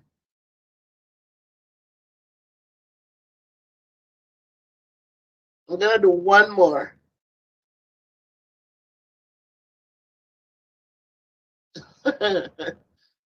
Why didn't the or all right, wait. Why was the baby strawberry crying? Why was the baby strawberry crying?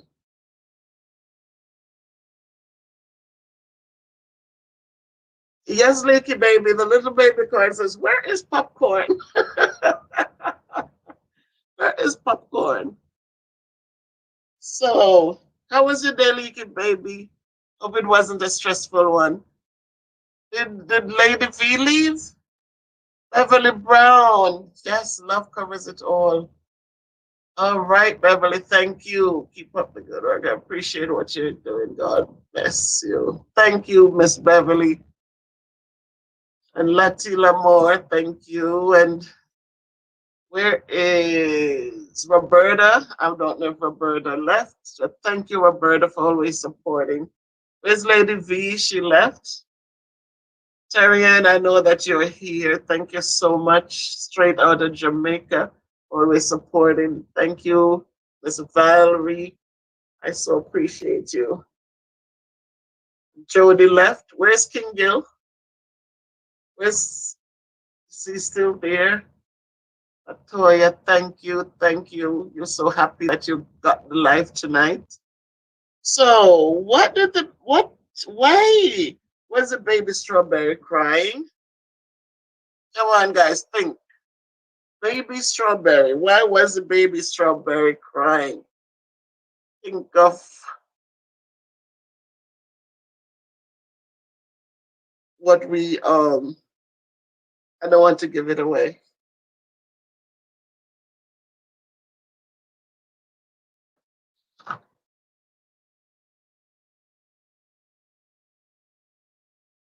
And one of the things I'm thinking of a little, maybe a little I don't know yet. Let me think about it first.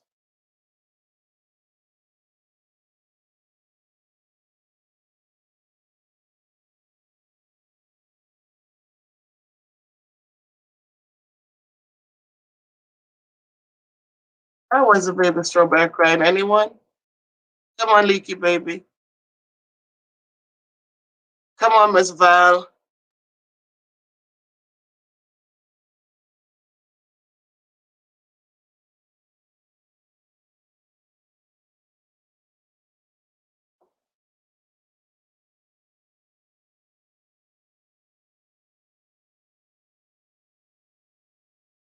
No, so I need to give the answer away. All right. The parents. Ah! AG was still here. Yes, because the parents they were in a jam, right? They turned strawberry jam. So when you're in a jam, yeah. Thank you, AG. Good job. All right, so I really enjoy you're still here. Thank you. I so appreciate you. Thank you. Yes, Leaky baby, because baby strawberry mom and dad was in a jam. So these are little things that we do to just give the kids a little minute to laugh out loudly. Because we know that times are different. But you know what? Even in these times, we know that if you look back at other people who went on ahead of us and who have left their stamp here, they left something behind that we are benefiting from today. If they were giving up when things got a little raunchy, a little too much, they would have nothing today. There will be no legacy. There will be nothing. So these are little things that we say to lift their spirits, but in the same token, we want to encourage them to understand that yes, things are different, but it doesn't mean that you give up. It doesn't mean that you throw in the towel. It means that things have changed, so let me do something to change with these things that have changed. Because you cannot curl up and just die. You have to keep on fighting. And you have to keep building so that when this passes, you are standing up tall. It doesn't make sense that you sit here and mope and then when all of this is over, there is nothing left for us. So, as Martin Luther King says, there's hope, we shall overcome. And if we stand tall, if we keep on fighting, we don't have to go out there in the streets, but we can encourage a child to stand tall. We can encourage a child to be positive, we can encourage them to be the best them they can be. And so we can fight the good fight wherever we are. We can do what we need to do by the things that little seeds that we plant. And when it's time, they will blossom and bloom into great things. The oak that we see as grand as it is, it started at a little acorn. And so, because of that, we're hopeful. We are not people who are living without hope. We have hope that one day soon, these two will pass and we shall truly overcome. So I thank you, my friends, for hanging out with me tonight. I truly, truly appreciate it. Um, anyone has anything, any questions, I appreciate all of you, every one of you in your own unique way. I appreciate you. And I wish for you all that's beautiful, all that's healthy, all that's good. And when times are not so great, I hope that you will have faith and remember the days when things were good. That's right, AG. He left we are climbing on their shoulders every day. Those of us who got to teach, who got to be whatever we're able to do, so we're able to be out there, going where we want to go, doing what we want to do. We have to be thankful. Thank you, Val. See you on Tuesday. All being well. Thank you so much. And Val started her little channel. I forgot the name, Val. You want to drop the link? You know how to drop the link in there? But she has her channel. I forgot the name of it, Val.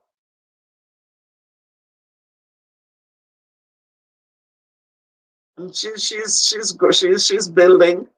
And so we support one another in every way we can. A kind word, piece of candy, whatever it is, please just make sure that we reach out because you never know. That one time when you reach out to say, how are you? Vital Sounds ASMR. Guys, that's her link. Please write it down and just drop by and give her some love for me. Oh my God, she's such an awesome young lady. Please drop by her channel and give her some love. Vital Sounds ASMR. Thank you so much. Thank you so much. Well, see you on Tuesday. All being well. Take care of yourself and enjoy the weekend. Have a good night, everyone. Thank you, AG. Be safe. And I don't need to tell you to like up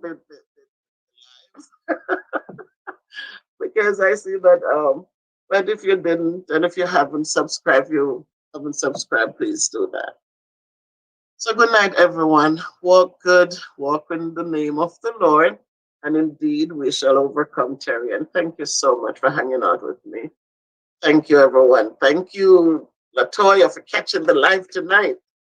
We'll talk later. Leaky baby, thank you. I know you're tired, but you're here. Appreciate it. Um, AG, as always. Thank you, AG. I so appreciate you for just talking with me, listening to me. Thank you so much. My son, I think he left. Jody left. But thank you. Thanks to everyone. Weedy, I don't know if you left. You probably left. And Lady V, thank you guys. So have a great one. I know Sabbath has started, Terry, and for us. Good night. And yes, thank you, Terry. Latoya, I'll talk to you in two shakes. Call me when you get off, Latoya. Um, have a great weekend, everyone. And you can't be good, be careful, but walk good. In the name of the Lord. Thank you. Good night.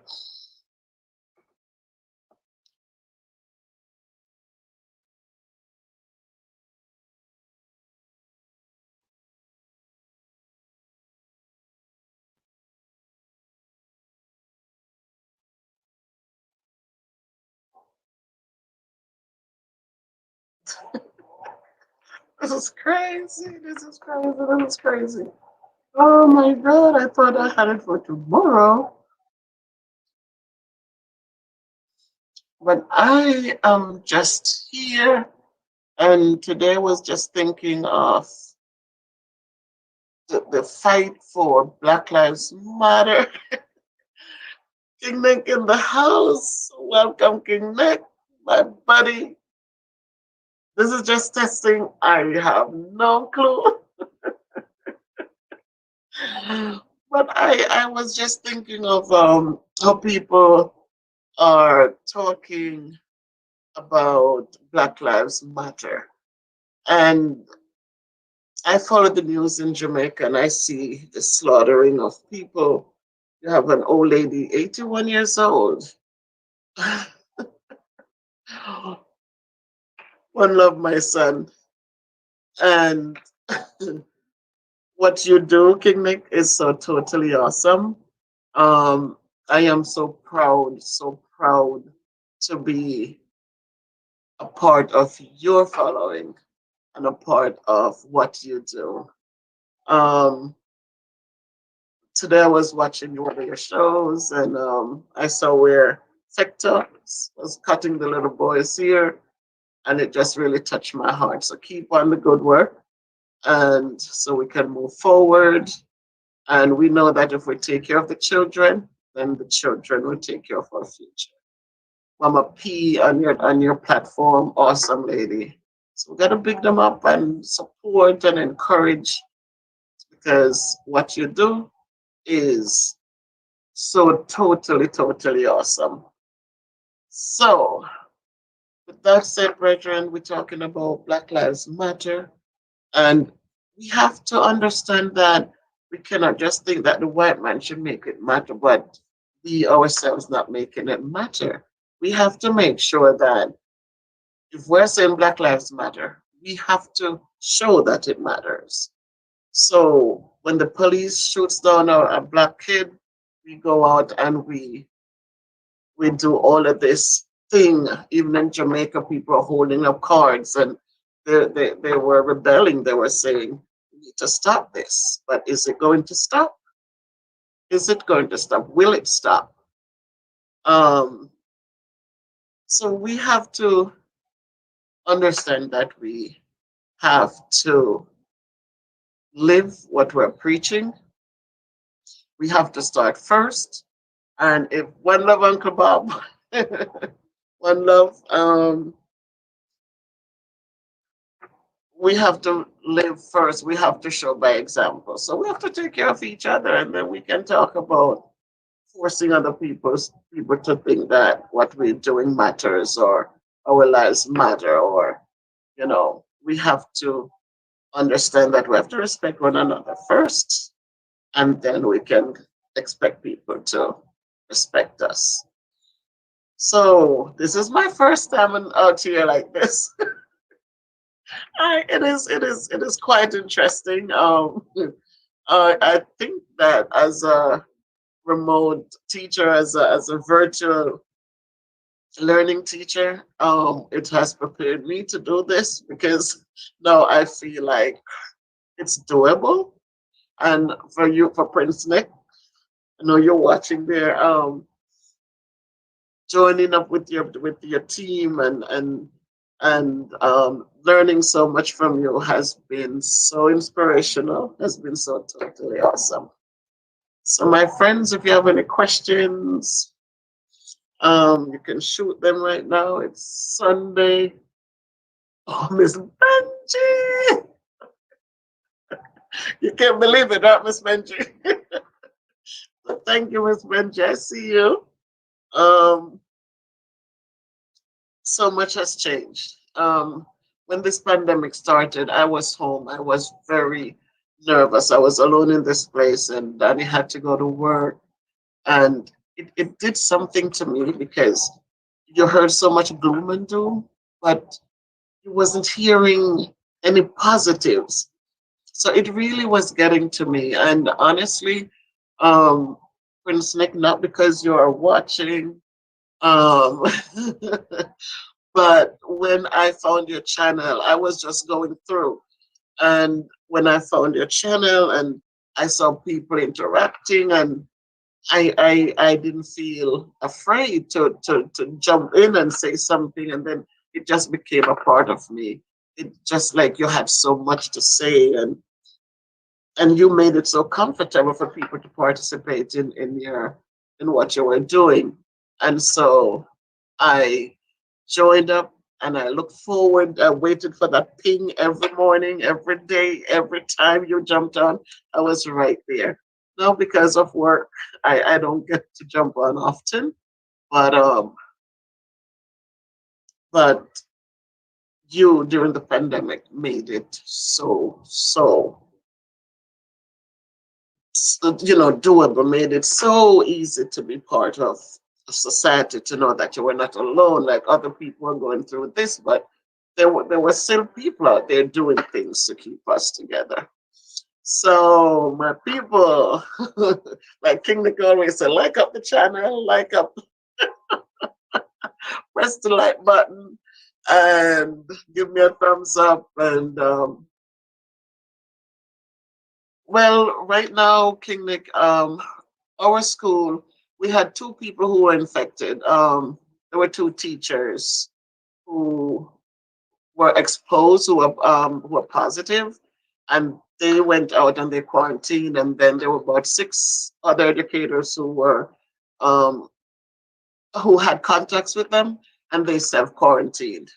So um, we haven't had any big issues. We have gone to a new way of doing it. We're now I'm teaching 2 days. We're all teaching 2 days in school, and then on Wednesdays it's a half a day for the kids, but we're online from Wednesday to Friday.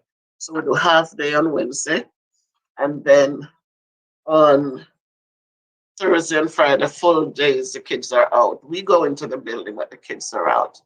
Um, Thanks for being proud of me. A lot of times when we're encouraging others, we do more when people, they don't have to give you gifts, they have to, but big gifts come in words like, I'm proud of you, I appreciate you. And so thank you, Kim Mick, for supporting. Thank you, Miss Benji. And so also for the challenges, teaching in a mask, that is tough. Thanks for asking that question. It is the toughest part because just think of a teacher, we have to talk so much. And I have 14 kids in my classroom, and in one of my in-person class, my homeroom, the first class in the mornings. And what you find is that when I am explaining work for them, when I am at their tables working with them, explaining things or supporting the kids who are struggling, it's hard to just sit, just breathe into that mask, just keep breathing into it. And so there are times when you feel tempted to just get some fresh air, but you have to think of the children. So working in the mask, it's tough. Um, when that class leaves, I have 55 minutes with each class, but the first class we have more minutes because they do breakfast in the classroom. But during breakfast, we're all able to just take the mask off. But then after breakfast at 8:45 until 9:35, then we have to have the mask on. So it's hard. Sometimes I have to turn my back, go to my desk, turn my back to the window or something, and just kind of lift the mask off a little so that you could just suck in some fresh air. But then you're right back at it because you still have to attend to the students. So that part, King, is one of the biggest challenges for me. And I just know a lot of kids come in and their mouth is covered, but their nostrils are out, and we have to keep reminding them, guys, cover your face, cover your face. But I know it's tough. And you cannot ignore things because you don't want to ignore, and then it becomes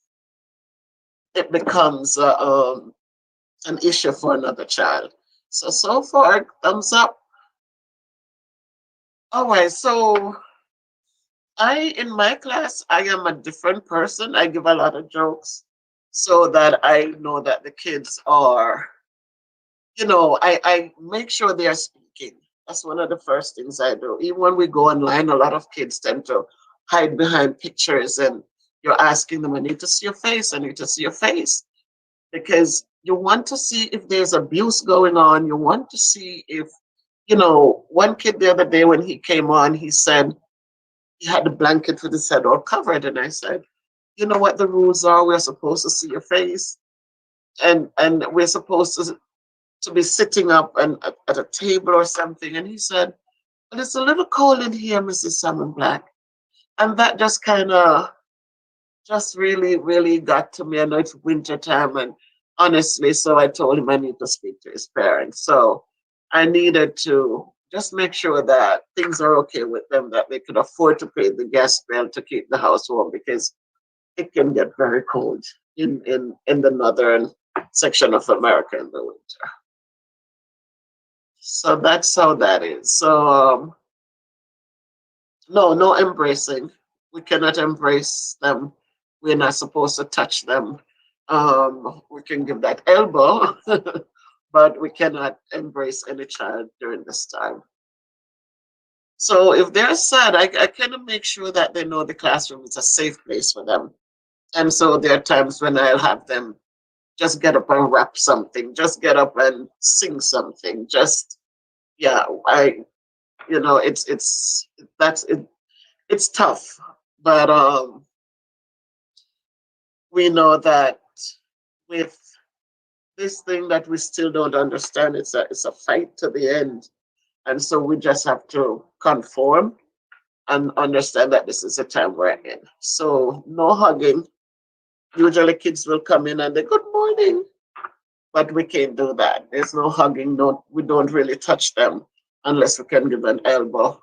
Um, Usually I give a high five when they come in the mornings and meet them at the door, but no, no, none of that. But I try to make sure that I know they're laughing. I try to make sure that I crack some little jokes or something, and we keep it moving. So that's how it is for now. Don't be sad. We try to keep them. We want to keep them safe. And if they're safe when this thing is all over, then we'll be able to go back to our normal, if there will be any normalcy again. So yes, my people, that's how it is. This is my first time, as I said. It's brand new for me, but I I I think I could get used to this. If I get some good topics, and then we can get used to this and move forward. All right. You're very welcome, King. And I look forward to seeing your next drop, King Nick. I'm so, so, so, so proud of you, and I'm so thankful for the platform that you have created. I am thankful for the people who jump onto that platform and are doing such marvelous things, especially for these children who need the support. So for Aunt Val, for Uncle Bob, for Factus, for all of them, I'm so grateful. Rosalie, Queen, I am grateful. So thank you, sir. And my people, this was just a trial and error, so we'll be back a trial for me. So I'm going to sign off now, and then I will think of another topic. Hey, Maya, how are you? Welcome, welcome. Thank you for joining, Maya. Thank you. Any questions for me today, Maya? So we started out talking about Black lives, if they matter, and what we need to really be proactive and not just think of Black lives as it relates to white men killing Black boys, but as it also we should include Black boys killing Black boys, because um, we have to understand it. All right, Maya, I got it. You have to understand that we have to set examples. We can tell somebody not to do something, but we're sitting here doing it every single day. So we have to start understanding that all lives matter, and we have to make sure that we are telling people not to do something that, and we should not be doing it either. You have to lead by example. So thanks for dropping in, my people. And one love as usual. That's what Bob Marley says. One love, one heart. And so, all right, Miss Benji, I'm looking forward to seeing you today, Miss Benji. I was looking for you yesterday. LaShawn D. Good morning. Good morning. Oh, good afternoon. See, I'm getting old. I am old, getting older. Thank you, LaShawn D. um, so we're gonna do this again. Thank you, Maya. Thank you. Okay, Miss Benji, I'll see you later. Yes, people, so you can give me a thumbs up, give me a like, and leave a comment later on if you know, once you see this again. And please share my little channel, share with others so that they can see. I'm doing a weight loss journey. Um, Now it has become a mix of everything, some education stuff, um, all of that together. But on a whole, I try to motivate others because we all have had our challenges and we all have had our different experiences, but together, those experiences can help us become better people. So, LaShawn, today I feel great. It's Sunday. We had the break, we had the week, Wednesday, Thursday, Friday off, and we're getting ready for the day tomorrow. Oh, okay, LaShawn. And I'm glad to see you here. And big up to everybody. Thank you for liking the chat. And this is beautiful. It's a nice, it's nice. It's a nice environment. All right, so what else? So all right, so people enjoy the Sunday. And thanks for hanging out with me for a little while. And we'll do this again. Um, we'll do this again. And we hope that more people will join in. But I appreciate those of you who came on board today. And it gives me a good warm feeling inside. Thank you. All right, so one love, onward and upward, and let us continue to be a stronger, better us. 1 pound at a time, 1 day at a time, just one thought at a time. Peace out.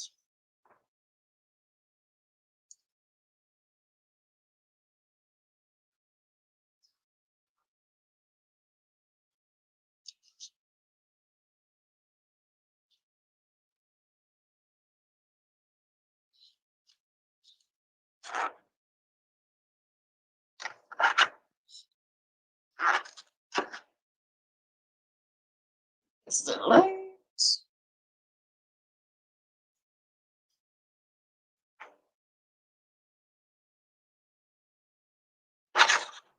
Oh, oh, oh.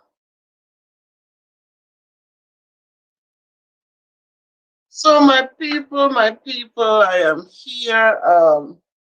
It's one of them evenings. I'm home from work and decided to just jump on to talk with us.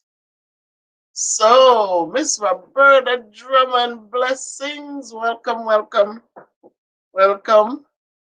It's good to see you. Um, so let's talk. Um, oh, she called me a queen. Good evening. I so appreciate you. I'm an old teacher. I'm an old foot. So queen is a nice, nice, nice, nice, nice um title. Appreciate you, Roberta. So I just wanted us to talk. I just wanted to jump on here and just I did my first live on Sunday and it was quite an interesting um experience. And so tonight I came in and we had staff meeting.